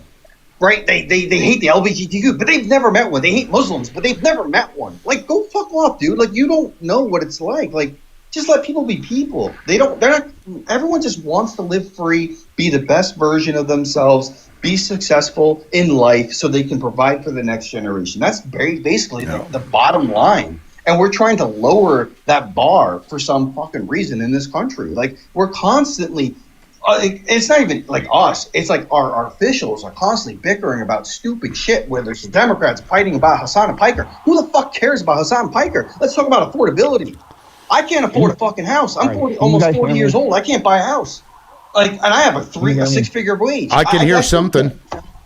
Right? Like, let's talk about the real issues in this society. Let's stop scapegoating. Let's stop blaming the 1% of society for problems that don't actually exist. But Lewis, it's the law. Can you hear me now? Yeah, I can hear you. All right, yeah, but that's all right. So aren't we all trying to have laws that are blind to race, creed, sex, and all that stuff? Are we not trying to do that? That would be great. Is that right? All right. So that's what I was trying to bring up, was the fact that we are trying to do that. Yes.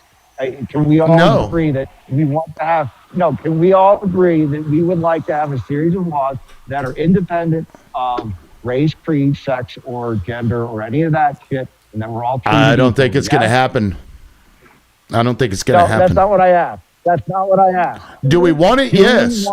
Yeah. Sure. Yes. Okay. Yeah. Great. Is the sky blue? So here. Yes, Drew. It is. And what I'm trying to explain to you, the point of the law is to create that situation. That is the point of law. Okay? Who? If you don't like the... Are we going to ask the white supremacists to fix it? Because that's who's running our country. And they don't listen to you. There's a data center that was popping up in this town. I can't remember the name of this town. They had half the goddamn town came out and said they didn't fucking want it, right? And they lobbied and lobbied and lobbied and lobbied and lobbied. And matter of fact, somebody even shot 12 times at one of the counselors, or maybe it was the mayor's house, because they didn't want it. Those motherfuckers didn't give a shit. They gave up. They gave up. They gave up like $100 million in tax revenue over the course of a certain number of years, and in exchange, that data center was going to, pump back over the course of, I think it was like 20 years, $49 million. So they give up, 3 times the amount that they're going to get back, and the community didn't want it. The people in charge are just perpetuating themselves. They get backed by the fucking chambers of commerce in these towns. They get backed by the fucking people that already own everything. And so the people that are generally running your city and or your state are these fucking supremacist people with these racist fucking things that try to divide us. So we're not going to get it from them. We're not going to. You're not going to lobby these people anymore. We've been trying it my whole life, and it just doesn't work unless shit gets real fucking violent. And in order to preserve their own life and safety, then they change their attitude. That's the only time it happens. Just lobbying them, sending emails and making phone calls, or even showing up at the board meetings doesn't fucking work. Yeah, Lib. Can you name one time in history where a government has changed its mind based on protests? Yeah, I can't think of any. It takes revolution. I mean, whether we want to do a political revolution and vote the right people in, or the other way. I mean, and we have billionaires speaking out who are saying, "Listen, you got 2 options. Either you can start paying your fair share in taxes, or it's going to be the worst way." Or we're going to take that money out of your warehouses. Yeah. Everybody, exactly. Go get a lighter. They're gonna make lighters illegal for too long. It's yeah, right. We're gonna have to start going the old way. With you have to apply for a lighter from the FBI and go through a fucking fingerprint background check before they'll give you one. They'll put serial numbers on them. They'll track all of the things. Yeah. It's just. It's like Lib said, we're trying to be civilized about actually changing the system, and they're ignoring us, like he said with the data centers, and that's a perfect example. We have literally thrown Molotov cocktails at these people, and they're like, I'm not changing. I'm not going to change. Don't care. We're getting a kickback, or it's something we want, and so fuck you. I don't know. The system's got to change because it's, or people are going to lose their fucking minds, and I think that's where it's going. I think they're seeing the writing on the wall, so maybe they'll change. I don't know when people really start freaking out on them. Yeah, we need to hurt them economically. Like Lonnie said, the bus boycott took over a year to change the laws. That's what we need to do. We need to start really hitting them where it matters, because money is where it matters. They don't give a shit unless you have some money. That's why they allowed billionaires to enter their sphere of influence. Only reason why. Because if they were here for us, you would have more people like Bernie going state to state talking to the normal people. We don't have that. We would literally not see Mike Johnson tell his Republican counterparts, don't do town halls because they're just going to boo you. Right. We have seen that. They know, they recognize, they don't give a shit at all. But that's the law. So, it is what it is.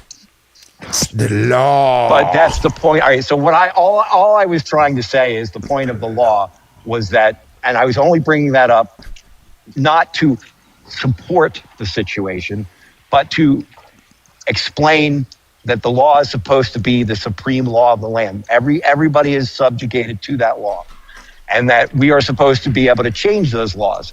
Now, mind you, that hasn't been happening, and no one listens to the people anymore because the government stopped working for us, back in probably the 80s when Reagan started all that shit. And at the end of the day, until we get back to actually listening to what the people want, nothing's going to change. And nothing has been changing because they rich have a stranglehold on shit and would rather have us all arguing about race, and I'm a racist, and I'm talking about how people treat me because of their skin color. Okay. And yes, I'm telling you, it's not an anecdotal thing. It happens more often than not. Well, I'm really sorry It is that just an happened to you. observation. It does happen. And to say that it doesn't is Yeah. I understand that it, and I even brought Look, it up when I brought understand it the up. plight of the white people being oppressed and treated like crap by the black people. I'm sorry, Drew. I'm sorry that happened to you. Don't you hate when that happens? I just it's like a daily occurrence. hold on there. Okay, I got it. I didn't want y'all to see the one tear rolling down my cheek for Drew. Look, reality. Look, I know black people have had it hard, and I wouldn't want to be black either. Okay, I wouldn't want to be any ethnic part of this country because of the way that we treat them. Okay, I know that it's fucked up the way they're treated. I don't deny that there's fucked up. It's the way that we treat them is fucked up, and that the problem is not right. We can sit here and argue race till we're blue in the face. Equity is a really important thing for me. Okay.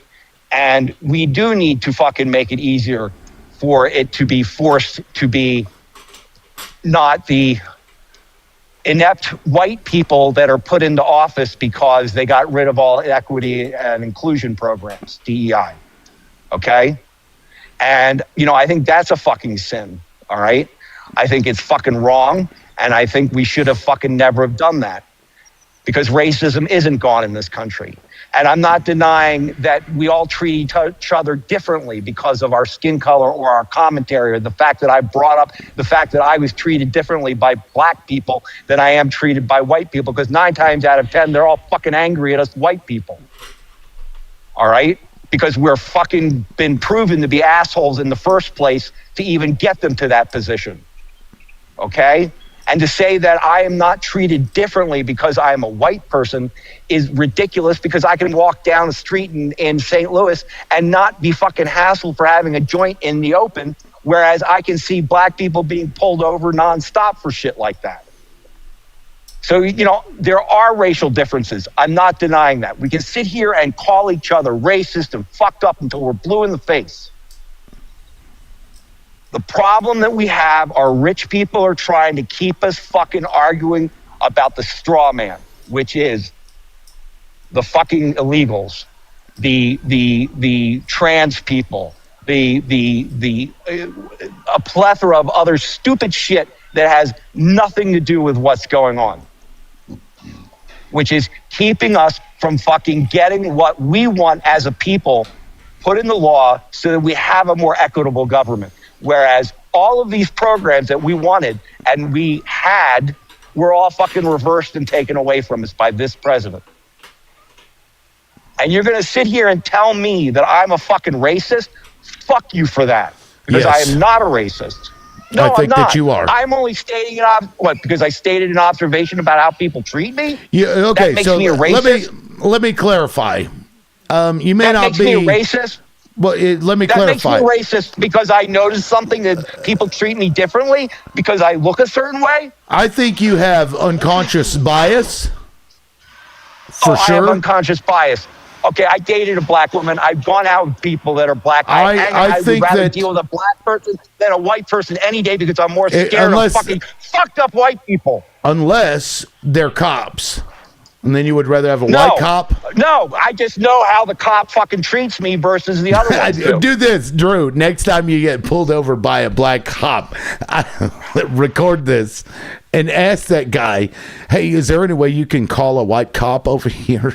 I'd like to see what that black cop says to you.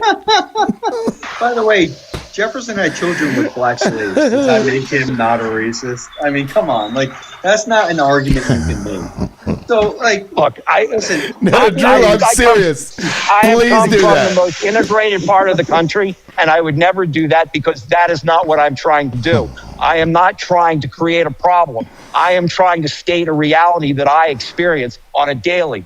Because I will tell you, in the South, black people are much angrier than they are in other parts of the country. I drive all over the country, dude, and I deal with all different kinds of races, dude.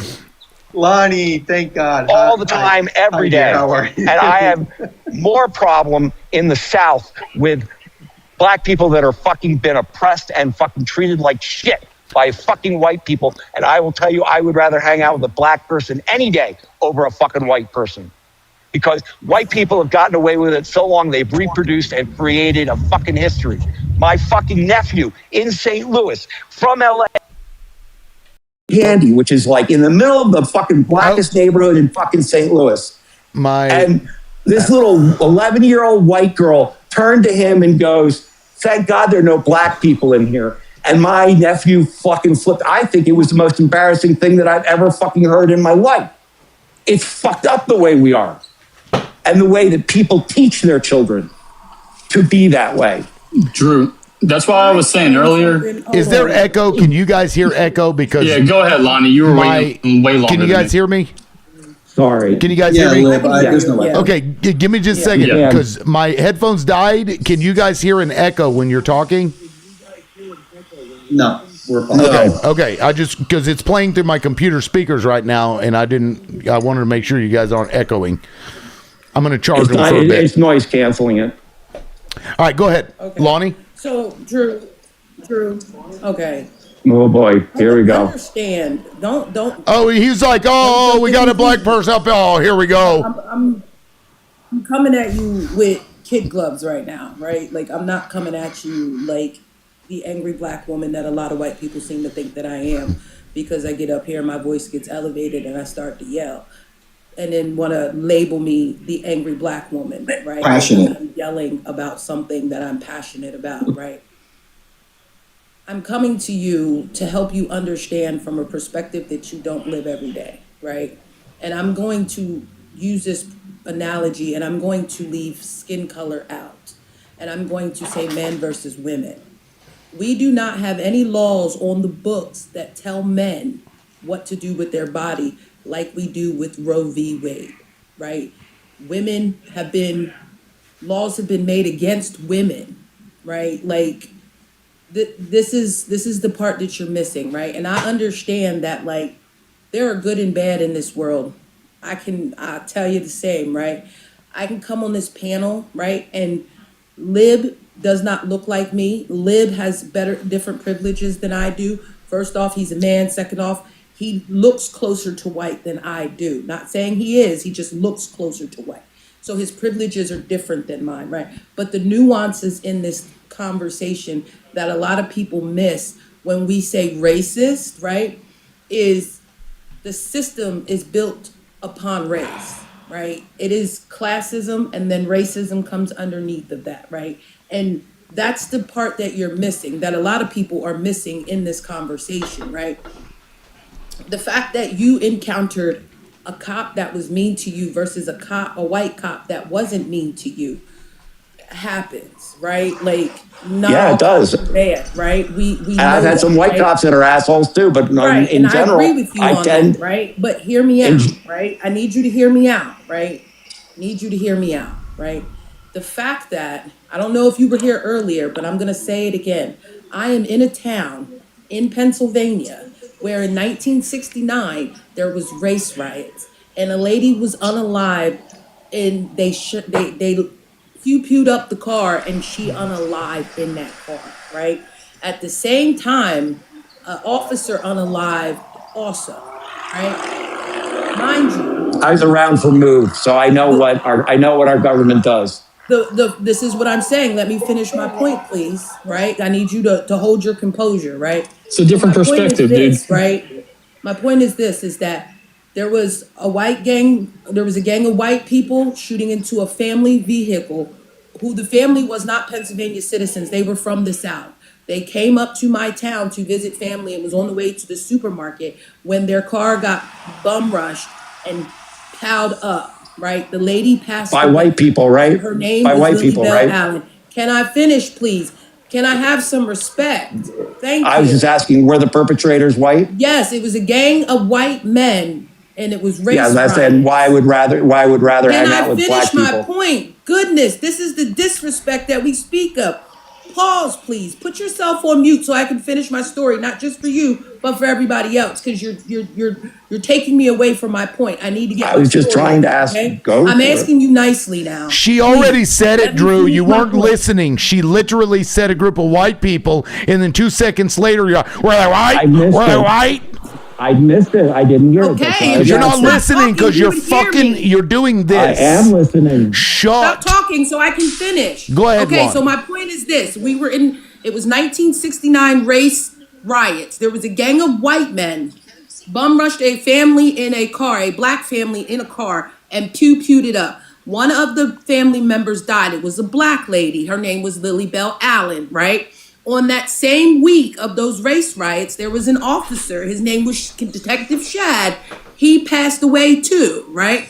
Mind you, nothing came of it for decades, right? Decades. In the 90s, right? In the 1990s, there was an investigation done. It found out that the current mayor at that time was one of the gang members who pew-pewed up that car and unalived Lily Bell Allen. It was also found out that those same gang members pew-pewed and unalived a police officer who was a white police officer, right? The unaliving of that white police officer is what sparked that race riot in the town that I currently live in. And that white man who was a part of that gang grew up to serve on law enforcement in my town and then later become mayor for decades before the case was even brought up. Okay, so And which here's is why my it's a question problem. to you while you will listen. The fact that I am black in this town and I know that history of race riots, and to know that the mayor that I was born under was a part of that crew that pew-pewed up that car and unalived that woman, what am I supposed to think about him? Am I supposed to be like, oh, he's making laws for this town. He is enforcing laws. He is over the police Not force saying he of should be this there. town. He should be in jail. He should be in jail. So I when we agree. say that we want to get these people out of power because the laws I they're agree. making are to oppress us, you can't I- obfuscate. not and all say, of them are. Oh well, they're all not bad not because all. I encountered a black person that was mean to me. Do you understand? No, I happen that? to have Can I relatives finish? that are in Because I government. was in the comments listening to you go on and on and on and on about how you're not racist and how you don't understand what it means when people say you are racist. Inherently racist is not the same thing as inherited racist, right? Inherently means the things you were taught to believe about people of color is what makes you racist, right? Because if you are taught and if you believe that if you I would drive rather through hang out with a certain black neighborhood, person than a white that person. you have to lock your doors because someone Anyway. will do something to you, Whoa, come then on. that's because that's what you were taught. If you believe in the 1350, then you were taught to be racist because 1350 is not a thing. I have no idea what that is. Right? It's not a thing. I have no idea what that is. What is 1350? 13% of the population commits 50% of the crimes. That's not a true Yeah. thing. Because the statistic also says Oh, I that know. because of smaller precincts that do not report their crime to that database, they cannot definitively confirm that 13% of the population. Well, it's was because black white people have been getting away with shit forever. So you expect, I'm not like, if denying you that can't reality. understand, can you listen? Can you listen? This is why you don't. I'm this is agreeing why with people you. say what they say to you because you don't stop long He enough. feels to listen entitled understand. to speak. You're so busy over talking and trying Everyone to get feels a point in. I'm an that active people listener. get so- frustrated with you, Drew. Stop. I'm I an asked active you listener, and already. I hear you. Like the over I talking hear you. is very childish of you, and I know this is a hard conversation for you, right? I get it, right? But People remember, overtalk me Drew, all the time. you do not walk a mile in my shoe at all. Not at all. I live in a sundown town. You do not You had a half an hour and that was it. life the way I do, living in a sundown I feel town. for you, and I think it's fucked And up you that can it's feel even for like me that for you. exactly, but understand that we're fighting to stay alive and to be Oh, I treated hear with you. fairness because 400 years of oppression. I hang out with white people. I know how they're fucked up. And 400 years of oppression. So what you're telling me is, I'm gonna use this analogy because a lot of people seem to not understand it. If I'm in a room and there are 10,000 snakes, and only 1,000 of them are not poisonous, should I still walk through that room and take that chance of walking through the other 9,000 that are poisonous? Or do I say, I'm not going in that room, I'm just going to stay out here? Which should I do? Because for 400 years, I've been shown that 10,000 white people don't want me around. They don't like me. And I'm just supposed to just be all willy-nilly and accept it as, oh, well, Drew's not racist, so I should trust all white people. Say that. Nick's not racist, I should trust all white people. Or should I proceed with caution and let's see what falls out your mouth before I make a decision on whether or not I should trust you? Well, what you have to do though is obey the law, because the law is the law. All right. Yeah, look, I was only bringing that up because I was trying to talk about it in a philosophical, abstract way, and then you all started calling me racist. Because it's not philosophical. That's not why. Yes, it was. No. Exactly why I brought it up. That's not why we called you racist. Exactly why I brought it up. Is exactly why I brought it up, and you can tell me what I'm doing, or you can listen to what I'm saying. No, and because understand you that's what I was disrespected trying me, to so do. now you want me to respect you? Are you kidding me right now? Are you kidding me right now? I completely agree with you. I completely agree with you. And you continue to overtalk me. Now that I'm doing it, it's a problem. Are you so for real didn't say right that. now? No, everyone so for over real talks right to me all the time. You're an active listener. That's fine. You You're can talk. obviously not. I didn't say you when couldn't. I do it back to you, it's a problem. It's okay. I didn't say it was a problem. When I Didn't do say it was a. Did I say it was a problem? Why are you telling me I'm saying it's a problem when it's not? Because it is a problem. Because when I asked you 3-4 times to stop over talking me, you did not. So now I'm over talking you. You got a problem. You get what you get. That's what it is. Never said I had a problem with it. Never said I had a problem with it. And did I at any point in this conversation say "fuck you, shut up"? No. But all the over talking, you telling me to stop over talking when you over talk me, and I asked you. I never said you to stop over talking. I didn't overtalk you when I was first talking. Make it make sense. That's Drew. a Neanderthal when DNA. When I was telling my story, you cut me off multiple times. Drew, I want to point out. I didn't cut you off. I interjected one little statement. Okay, and I interjected on you too, so you don't like it. Great. Shoes on the I other do foot. love it. I actually want you to be that way. I want you to be that way. I want you to be that way. I want you to speak up for yourself. I want you to talk up for yourself. Good, then keep doing it, because I never fucking said I wouldn't. And when people like And I never said you wouldn't. But But now I'm a racist when I'm because not here and they want to fight my fight for me, then that's fine. They can do that too. What do you think I'm trying to being do? an ally. That's what it's called, Drew. What do you think I'm trying to fucking do? Then maybe you should no take, shit. instead of being defensive and taking everything so personally and assuming that because I don't know, when people sit here and tell you all this shit all the time and not fucking listening to me and putting words in my mouth, when you put words in my mouth and tell me what I'm saying when I'm not saying it. Drew. Hey, real quick, Be an ally. guys. Stop being against it. That's what I'm saying. Stop telling me I'm saying something that I'm not. Be an ally and stop Drew, fighting against I think it. the Stop disconnect. saying something I'm not. Be an ally and stop fighting against it. Rigo, go ahead, Rigo. Hey guys, so there's a disconnect, and I think Drew is trying to say he relates, or I am not black, I'm brown. How do I feel like I'm in the middle sometimes, being brown. Okay? Now, Drew, I think you can correct me if you want. You can interrupt me if you want. It's fine. I think this is how it's perceived to me, that you're trying to be relatable by telling us this event that happened to you with the police officer. Is that right? I'm just saying my experience. I'm only sharing my reality. So you're trying to be relatable, like that right? reality. So what? Well, whatever. Yeah. No, we're not saying we don't like it. What we're saying is this is a reality for us on the daily. This is a reality for us every single day. Yeah, no shit. And what by you becoming very defensive and experiencing this only here and there, called something because I'm being called something I'm not.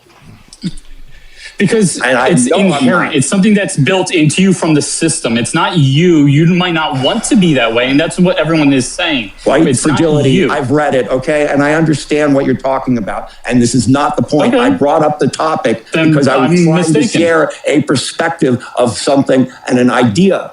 And instead, We y'all get it. fucking What came was at that me. perspective instead of idea? talking Because about it's the not topic. on me. Finish their point. We You'll get never it. really understand, We Drew, get it. and you cut people off yeah. and don't let them finish their point, so you can Yeah. gain clarity and understanding in a Well- situation while screaming you understand, but people don't get their point out because you get in your feels. That's the point. Yeah, and look, you can direct your ire at me, Drew, because I'm the one that said what I said. Because what I had was a guy that come up here and stated that black cops treat him differently than white cops, and so that was the first clue really that took me down that because people why I on said this you're trying to panel be relatable, will acknowledge Drew. that I don't generally call people racist on the panel. I just generally don't. But then whenever I play this black dude playing his guitar, I didn't say that. I didn't. and a white dude coming up on him, accosting him and molesting And this that's guy tough, as too. he's doing something petty. Your response to that, when this guy goes and tries to get the cop, and relating At the to time, we were petty talking laws, about the law. your We were response talking was about the then rule of law. the law is the We were law, talking and about you the have law. to obey the law Right. and enforce the law equally. Right, That 'cause was we your were- response. That is a response of Right. somebody who wishes the system to perpetuate itself. This system that is No. racist. This system No. that is yes, Absolutely not. Yes. Absolutely not. You were No. No. you were casting a No. judgment on So, others who no. didn't share that I view. do not believe That's I was what you saying were that. doing. No, I was Yes. not trying. No, and that's so not what I direct was your trying to ire say. at me, not to the So are you panelists, gonna because hear I'm me? the one that Are you said going to it. hear me? Nobody Because else that's said not it. what I'm trying I'm to the say. one that said it. Right. Well, again, So what I'm direct trying your to say ire is to that's me not what I was about trying to being say. called a racist and Again. fucking cry and tell me to go fuck myself like you already did because I fucking called you a racist because nothing that you have said to me convinces me that you are not. I think you don't want All right, to you be. gonna let me finish? I think it bothers you. Can I say something now? No, it bothers You've me been that you're talking the calling whole me a time racist I've been when I was talking, trying- Drew. And that's part of the problem, Drew. You don't listen long enough to understand anybody's perspective. Because as soon as Oh, someone I says understand your something perspective. that triggers but you, you get but to none talk. of you are There you listening go to my again. perspective. There you go Because again. none of you Your are sentence listening shouldn't to begin mine. in the middle of mine. No, Drew. That's the problem. You Your think sentence shouldn't begin in the beginning of mine, Drew, or anybody else's. Especially when we talk Do you about notice this that I'm listening race. now, by the way? I just want you to be aware of that. No, okay? you're talking. Listen, I'm trying. Right, because I actually You're was talking, quiet Drew. and waited to see what's up. No, You're not I'm going to play this listening. back, and I'm probably going to Oh clip my the fuck out of fucking this. God, 6 hours 27 minutes because you were quiet for all of like 7 goddamn seconds, Drew, and then you started talking. Did you see that? I was quiet. And then you All right, started. look at me, being a good boy. Anything's a good boy. Can I say Like, something, I please? don't even know Can I what's going speak? on. Drew, Can I be heard? we understood Can your I be, point. Can I speak and be heard? What is my point? Tell me what my point is, since you Your seem to point was understand to me say so well. that the philosophy of law is that it's supposed to be addressed equally and it's supposed to be enforced and you have to enforce the law equally. And you kept repeating that even though they don't enforce the law equally. And the laws, All right. especially the So petty that laws, was why I and there brought you it up. go. You That don't was the shut reason. up, Drew.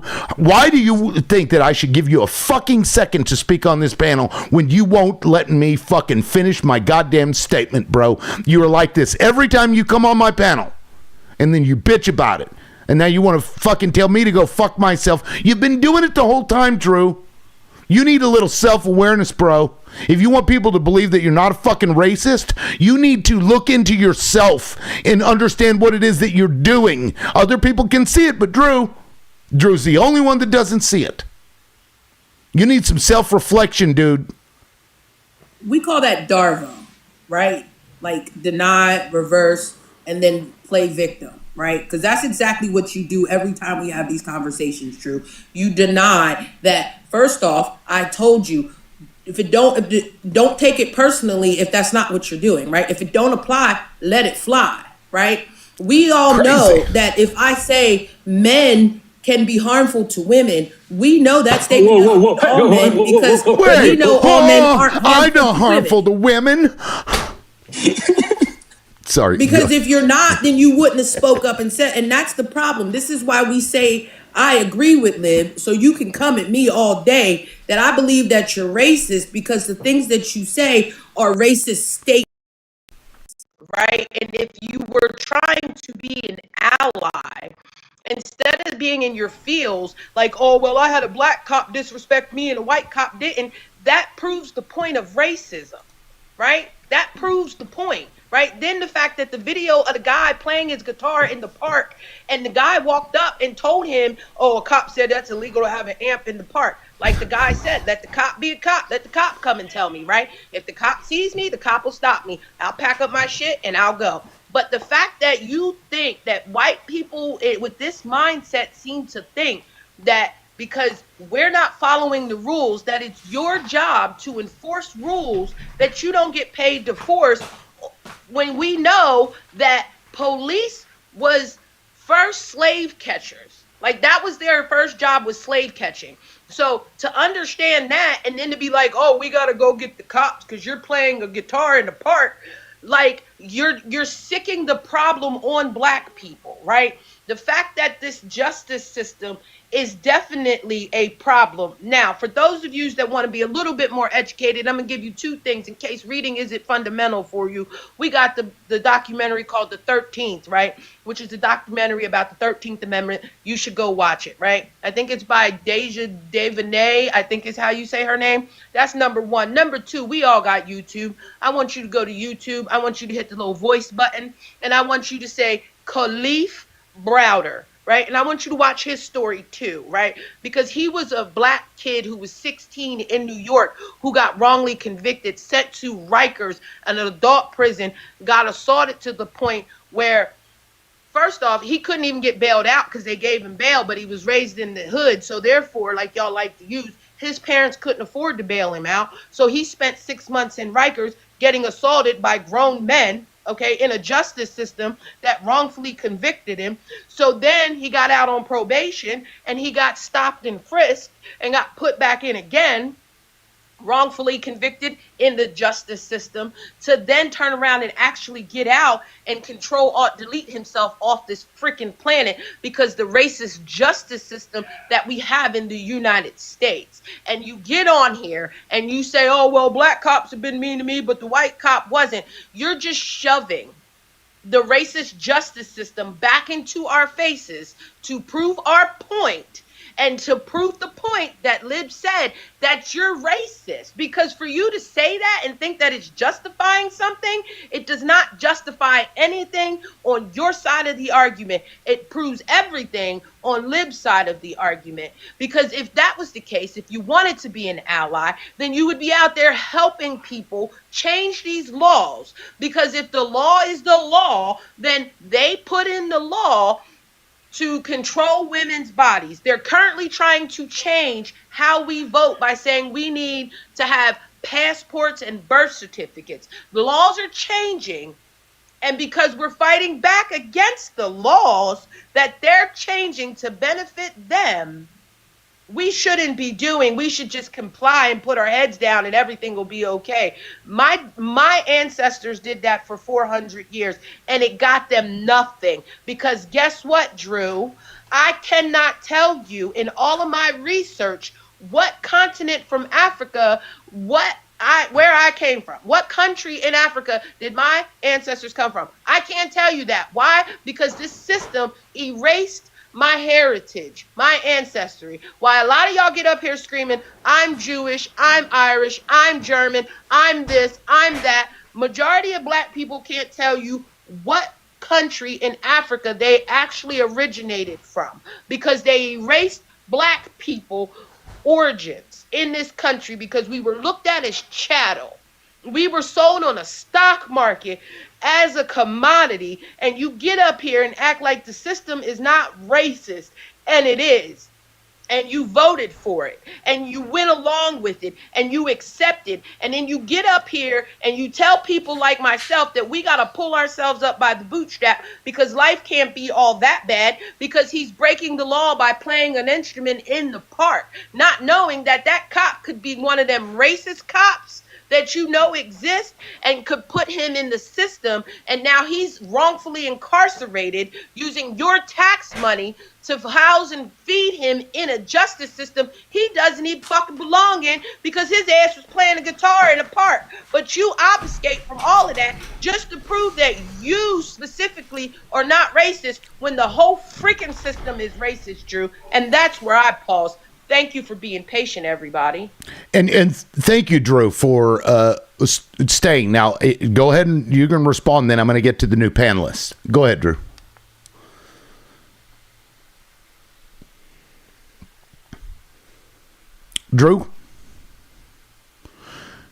Drew, you are muted. Okay, I'm there. Here. You go. I don't deny that reality, and I completely agree with everything you just said. Completely. I brought up the law situation because that is the ideal that we are shooting for, not the fact that it is the reality that we live within, that it is what we are shooting for. I am not saying that our Constitution is being followed properly and or that it was written properly, completely for everybody, okay? And I don't deny that there are people that are marginalized and been kept out. I would rather hang out with a black person than a white person any day, because white people have been getting away with doing this kind of fucked up shit for years and reproducing and teaching their children to do the exact same thing over and over and over again. Rich people want us having this argument, partly. That's one of the problems. The other problem is, yes, there needs to be diversity, equity, and inclusion, and I am fully for that, considering that probably 70% of the people in the government right now had gotten there because of who they knew and because they're white. Okay? Now, with all that said, there was a military guy I was watching today actually talk about, if we just did biometric scanning of the eye, we wouldn't need ID and everybody could vote without it being a problem. But then when he was talking to one of his representatives, the representative quietly turned to him in his ear and says, if we do that, the wrong people will be able to vote. And I completely understand why all of these laws are trying to be put into place so the Republicans can stay in power. And I'm doing everything in my power to make sure that doesn't happen. Because everybody has a right to vote. I don't defend it. We are shooting for an ideal. Okay, then I'm confused. We are shooting for an ideal. We are shooting for laws that are blind, justice that is blind, not for justice that is only for the poor and not for the rich. Nobody here is shooting for that. We're telling you that's how it actually is. I understand that's the way it is. And But you Drew, think I don't get that? Then where's the Drew. argumentativeness coming from? Because you're all fucking coming at me and personally attacking me, and I'm going to defend myself when I know you're fucking telling me something that I know is not true about my existence. First of all, Nobody only is personally attacking. only one person attacked You you, did. and Lib called it out and said, "Put your ire towards him." Now, I always argued your points. You are arguing. I gave you the benefit of the doubt, dude. Yeah, exactly. You are arguing ideal versus reality, and what we're trying to tell you, when we showed you a clip of a black man playing guitar and a white person came up to him, and I was you saying, went and with my- ideal and not acknowledging the reality of the situation. Oh, I saw the reality of the situation. But you what I was still trying to argued show you- against it. That's the No, I point. didn't argue. No, I did not argue against it. What I was trying Were we not all to here? say, I was not trying to do that. Drew, you. This is why I'm confused, That's Drew. what I was trying to say. I couldn't On say what I was multiple trying to say. occasions, you repeated All right, the well, same maybe I was line, and you wouldn't even like acknowledge that police, because to anybody that just showed up, the goal was to fix policing, right? And one of the things I offered was to stop going after petty shit. And so I bring up this busker who's just playing music in a park. And this white dude walking up to him and I'm like, we don't need to do that. Right? I'm like, this is fucking stupid. I'm I'm like, we should change the law. You said if you don't like that, to go change the law, but the law is the law, and all laws should be enforced. That's what you said, Drew, and you said it over and over and over again. You were arguing. Drew. You were arguing. Drew, you were no. But we were those laws. Those laws are not blind. That law was not passed to benefit society. And what I'm trying to tell you, Drew, you can't shoot for it if you are currently under the racist laws. You're like, we're going to abide by these racist fucking laws while we get to non-racist laws. Fuck that is my point. Why don't we change that? Why don't we change that law? And see, there you go. Change the law. There you because it doesn't work that way.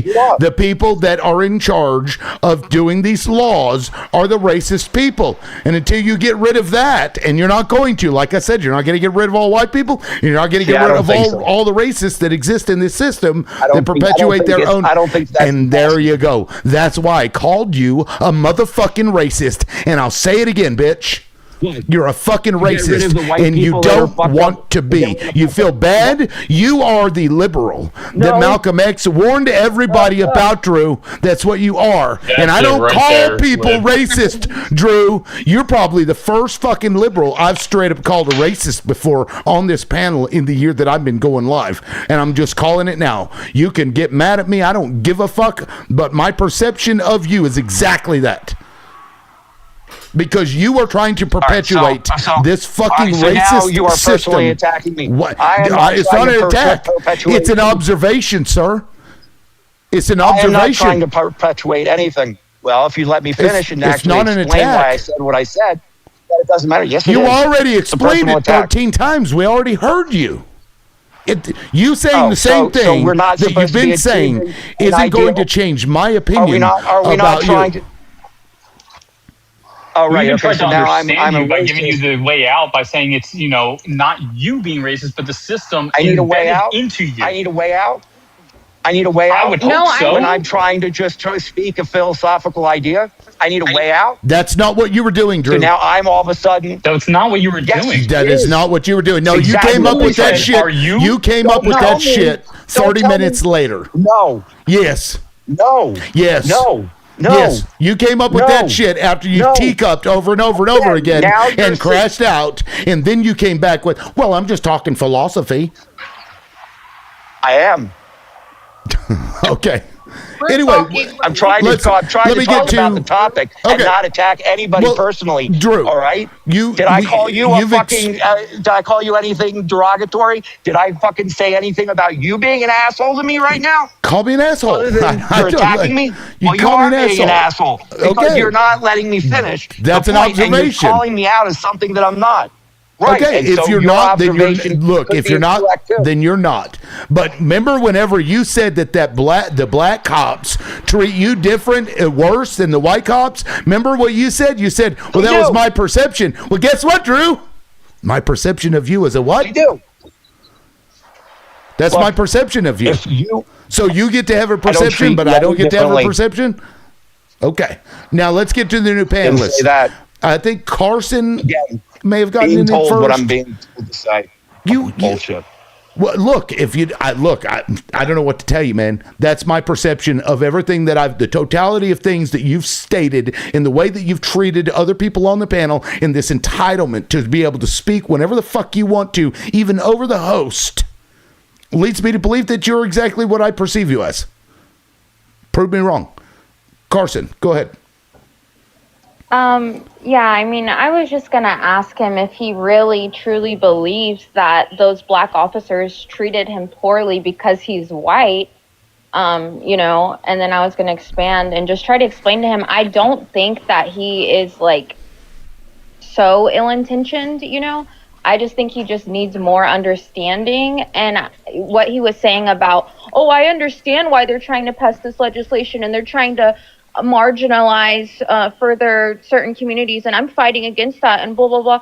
And I just want to tell him, dude, us as white people, we literally cannot do that if we're simultaneously buying in on this idea of reverse racism, which is like skyrocketing in our community, if you want to say our community, right? Like, you know what I mean? There's so many people, like all of us are like, I mean, I don't feel this way myself, Did he drop but or I you just drop feel him? like this is such a big, No, he big dropped. thing. Sorry? Sorry, I didn't mean to interrupt. My fault, Carson. Rigo asked if I dropped him or if he was That was dropped. rude He of me. dropped I am himself. so sorry. No, you're fine. I apologize. So I feel like this is the crux of the issue, is that he's buying into this reverse racism bullshit ideology because we want to be victims so bad, because we feel bad, you know? And he's like, well, black people are mad at us. I feel like that's not even true. And even if it was, right, from my understanding, I feel like if you really truly understand, then it's like, yes, please, like, don't trust us. Stay away from us. Because to black people, to Hispanic people, we're fucking terrible. I'm talking about white people in general. You know what I mean? So if you truly understand, then you understand. Like, I don't know. I'm going to let someone else talk. Yeah, Lilith, go ahead. Oh, well, you know, partly he dropped, but that's okay. Right. I think part of what we have to acknowledge is, and I've said this so many times, I feel like a broken record. This country was founded on whitey supremacy. Now, it might not have been identified the way that we do now, right? But it was very much, right, based on anybody who wasn't white isn't really human or a person. And that's perpetuated. Now, I didn't hear all of it. And Drew, I'm not coming at you because I didn't hear all of it. What I was hearing was, you know, coming from a philosophical place of wanting things to change. And I think that's great. I do. At the same time, with that being said, you can't change something that was set up the way our system was set up on purpose. That's not changing it. We need to scrap it and start completely over. And right, when it comes to the justice system specifically, and the systemic issues, the systemic racism that exists, right? I really implore anybody, if you have not looked into it, it was put out in 2006. Yes, I'm going to acknowledge that was 20 years ago. However, it was 2006.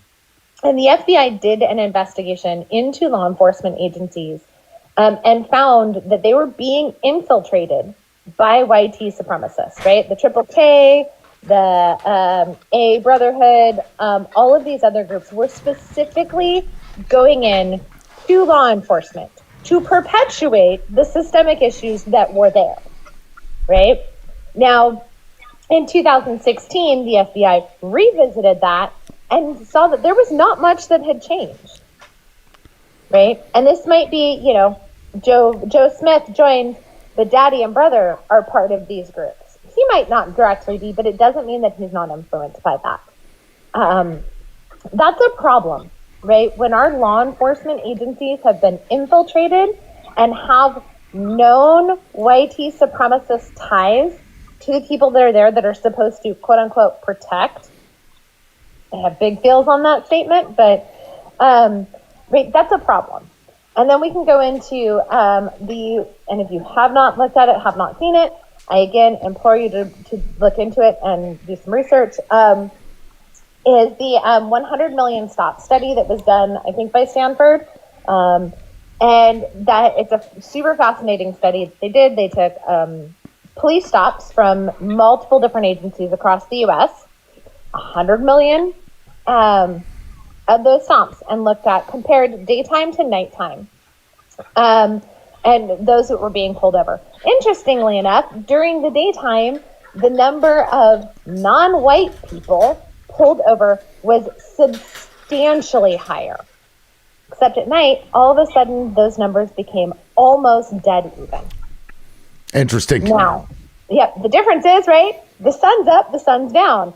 Now, there's also more to that study, actually, that is even more disgusting, to be fair, when it comes to law enforcement. What was the name of the study? It's the Stanford 100 million stop study. I'll put it in the chat for you. I cannot type and talk at the same time. So bear with me. The pettiness of the cops are so real, though. Like what you're saying about the petty laws and things. That's right. My one buddy got pulled over when we were in college. Granted, we did just pick up some 420, but we were just driving on our way back. It's in the car, bro, and ain't nobody knows but the people in the car. Stored away. We're just driving from his house to my house, and sure enough, he wants to make a left-hand turn. Did you know it was illegal to go over the little lines on the left-hand turn? I didn't know that. The little lines, the yellow lines to make a left-hand turn. If you go on that. The lines in the, not in the middle. It goes, so it's like the double yellow line. It opens up to like a bigger yellow line with I don't know how to explain it. But anyway, you can't go over that. That's a ticket. You get pulled over, pulled out of the car and searched because of some dank. But the point of pulling us over some petty shit is what I'm getting at. Right. And it is like it's one thing if you're like driving like this and you keep crossing these lines. Exactly. That's one thing. That's what the fucking law was supposed to be there for, to protect the public. But if somebody just happens to cross it over, now you're just using it as an excuse. It was because of traffic. He was going around. You know how it backs up on the straight lane and you want to get to the left-hand lane because it's empty? He did one of those, Sean's. Can't do that. Yeah, and so if they stop, if they don't want people to perceive them in negative ways, we've got to get these cities to stop having them enforce these stupid fucking petty-ass laws. Like when they hide. Like, if your role is to deter traffic from going too fast, if you make yourself known, then people are going to slow down just naturally. Cop, let me put my brakes on. But they don't want that. They want to give you a ticket, revenue, and to check and see if they can find something else, more revenue. Escalate. Well, that's it, right? Sorry. It's revenue, yeah. Yeah, and so their purpose is to perpetuate this control and authority or whatever over us. And so at some point you have to revoke consent. And that's all I'm saying. Well, and right, the entire system needs to be redone. Our entire prison system is based on money. It's profit. And churn. Right. Got to keep those beds filled. Oh, absolutely. Absolutely, right? But if we can look at, especially Scandinavian countries, but a lot of European countries, they focus on rehabilitation. Their entire point is if you make a mistake, right? And let's face it, a lot of times crossing over the white line might be intentional. It's a mistake, but it also may be a mistake, right? There's 100 million reasons why somebody loses control or makes the decisions they do based on the situations that they are put in. Then let's rehabilitate them. Huh? Petty nonetheless. I will stand on that. Petty. I won't say they're not petty, right? No protecting and serving in that case, particularly. I'm sure a drunk driver, that's what it's there for. But in this case, we were just transporting from one location to another. Well, right, exactly. And see, we live in a state where that's legal, so no big deal. Same. Exactly. And it has been for a long time. Right. But like I said, we have to get rid of the prison system being for profit. Right. And that includes the counties. And counties not are for rehabilitation. That's what we have a fucking 60%. I think the last number I saw, 60% recidivism is insane. Yep. That within 3 years, 60%, I believe. Have you looked at that number? Last I checked, I think it was 60%. That's a lot. Last I saw it was higher, but that's what I was going to say. I thought it was higher. Sorry, I'm sorry. Go ahead. I think I butted in there. My eyes are fucking with me, y'all. They're really dry. Get clear eyes for your dry eyes. You gotta put those sunglasses on. It's got shit all over them. It's got. I pulling at Tim Dillon. Anyway, I'm sorry. Go ahead. Was that Lilith? Liberal. Okay, yeah. It was the newest number out over a 5-year period is 75%. Over a 5-year. What's the 3-year? Let's say 66 to 70%. Okay. Yeah, it's ridiculous, guy. Like, what? That, to me, you put somebody in jail like that in you know, the way that the culture is inside that jail, they're going to come out more criminal than they went in. You ain't helping anybody. That's Well, it's not rehabilitation. That's why. It's punishment. That's all it is. Right. So, Drew, And that has to change too. Drew in the comments saying that they pull people, they're just looking for a reason to pull us over. That's the problem, bro. It's protect and serve, not be a predator. Right. Even though it is true that they have this, all laws are enforceable, and if you break the law, they've got, you know, they have a reason to do it. It shouldn't be that way. I'll keep saying protect and currently, serve. I'll say currently. I'll keep saying that protect and serve until they take that off of their vehicles. Another thing that we're not talking about is that they lie a lot. And I didn't realize this until last year when I started going to a bunch of protests and I had cops, they would tell us, you know, they would kettle us and they would tell us, hey, the noise ordinance is, you know, at 7 or 8 o'clock. And then we'd look it up and it wouldn't be until 11 o'clock. They just straight lie to you all the time. Right. And then what they'll do is they'll arrest you on what their lie was and say, let's handle it in court. Wasting your time, your resources, the taxpayers' resources, just to get back down to what the actual law was. Because based on their lie, but they suffer no repercussions for their lie and their arrest, their arrest.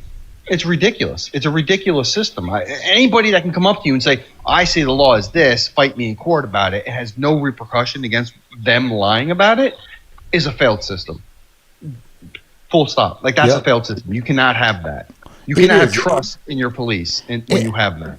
Right, and it serves to just perpetuate their ability to continue to stay in power and have this authority over us, like that fucking guy. Let me play this video again. Maybe you guys, I don't think a couple of you were here. Now, this is like a video from, God, 10 years ago when I kind of first started on YouTube. So my commentary isn't the greatest, but let me pull it back here. Let me put this up. This shit is wild that cops can even do this. This is fucking crazy to me. County Sheriff's Department officer Javier Peru.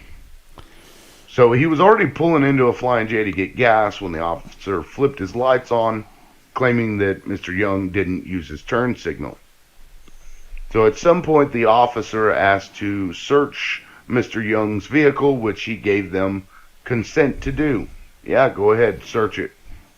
So the officers are searching this truck for 2 to 2.5 hours, and they don't find anything. But instead of leaving it there, they want to bring in a drug dog. So he says, okay, bring in a drug dog. Now this drug dog hits on the driver's seat and the dashboard. Now this is when things get really weird for this man. The officers tried to obtain a warrant to do a cavity search on this guy without any real evidence, without any real reason to assume that drugs were inside of him. But hey, let's not let facts get in the way of judges giving police whatever they want. So the judge grants the search warrant, and they went digging. The officers, even though Tim had no drugs on him at this point, handcuffs him in order to transport him to the Gila Hospital, which was an hour from the Flying J. As they're leaving the parking lot, the officers asked Tim, do you have it up your ass? Do you have drugs in your ass? Yes, I'm being serious. If you don't believe me, watch this. Oh, I don't have. Do you have any heroin? They just looked at my dick and my ass and everything. I mean, I don't have nothing. I'm being as serious as I can be. Here's what's going to happen. Okay, we're going to do a search warrant on your truck, and we're going to do a search warrant on you. Because here's what I believe. Excuse me? You're going to do a search warrant on me? Yes. Here's what I believe. See, that's where I have a problem. That's fine. I need a U.S. Marshal or somebody here to witness this stuff. I don't trust the Sheriff's Department. Do you have it up your ass? Do I have it up? What kind of fucking question is that? It's an honest question. Have what up my ass? Do you have drugs in your ass? Trying to be faggot with me or what? Do you have drugs in your ass? Do you have some in your ass? If there's not, you got nothing to worry about. But I'm pretty confident there is. Okay, well, let's bend over and check you then, too, while we're at it. Can I get a warrant for that? Okay, so to recap this. And so, there's not really footage. They take this man to the hospital over an hour away, and they have him do like the X-ray or MRI or whatever to try and see it. They still don't see anything inside of him. So then they get a judge to say that you have to go in and do a cavity search on this man. So they sodomize this guy looking for drugs that they never found. And then they sent him the hospital bill. That's like the real kicker. They charged him for them sodomizing him. This is the control that this government has over people. This is fucking crazy. I don't know how we accept this. He ended up winning a suit, $900,000 or $990,000, I think. Not nearly enough, but, at least it's something. Fucking crazy. It's an entire system failure, and you see it in that one case. From judges to police to the hospital system, they all work together, and then they charge you. It's like when they pull you over and you have too much money on you. Oh, we're going to take your money. You're never going to get it back. Never going to get it. Never going to get it. Yeah, it's meant to oppress. Oh, you're getting ahead. You have 15 grand on you. What are you doing with that? Well, I'm going to go buy a car. Man, no, you're not. We're going to take that money and then we're going to arrest you, and then we're going to charge you to impound your car. And then we took your money, and you can't afford to get your car back, so now you lost your job. Like, it's like, what the? And then they charge the money with a crime.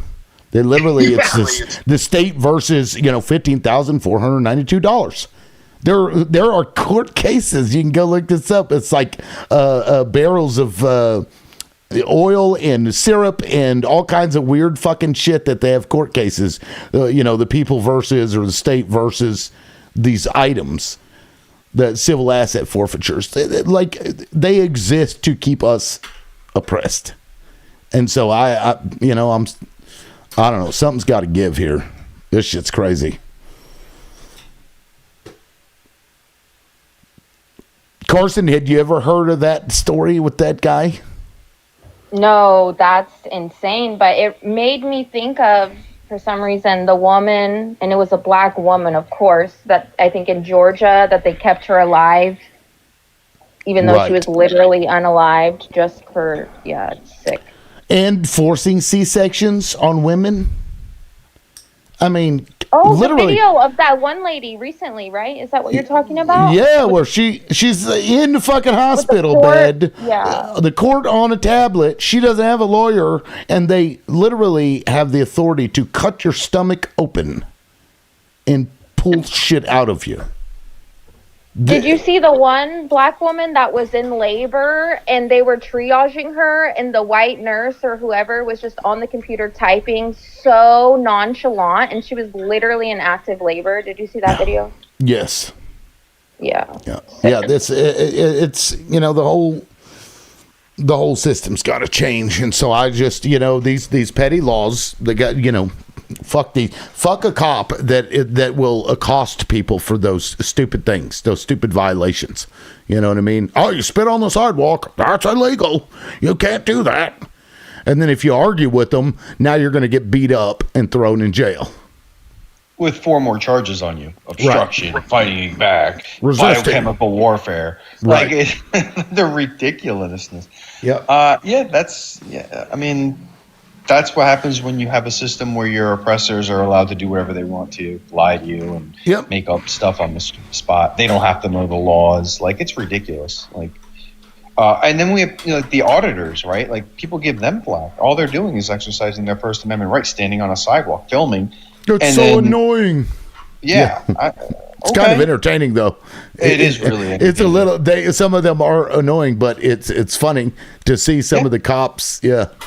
Yeah, but it's perfectly legal. I mean, if we're going to have a society where that's legal, then you have to accept it. But people forget that just because it's your right to say whatever you want on the sidewalk is also your right to just walk away. You don't have to be there. That's right. Well, why do you let it bother you? Just walk away. Like, that's none of your concern. Yeah. We need Karen laws in this country. Yeah. Well. Yeah. Some way. Anyway, well, guys, I'm going to wrap it up there. We're 3 hours past the end of my life, so I think we've gone on a while. Yeah, no, it's been fun. Thank you, Lilith, Carson. Thank you for showing up. I appreciate it. To everybody that has gifted and tapped, thank you all so much. We hit 111K. Thank you guys so very much. I really appreciate it. I don't know if I'm going to go live tomorrow or not. I'll find out when I wake up in the morning how I'm feeling, because I only got 1 day off this last week, so I may just take tomorrow off too, but we'll see. Thank you all again, and we'll see you when we see you. Peace. Have a good one, brother.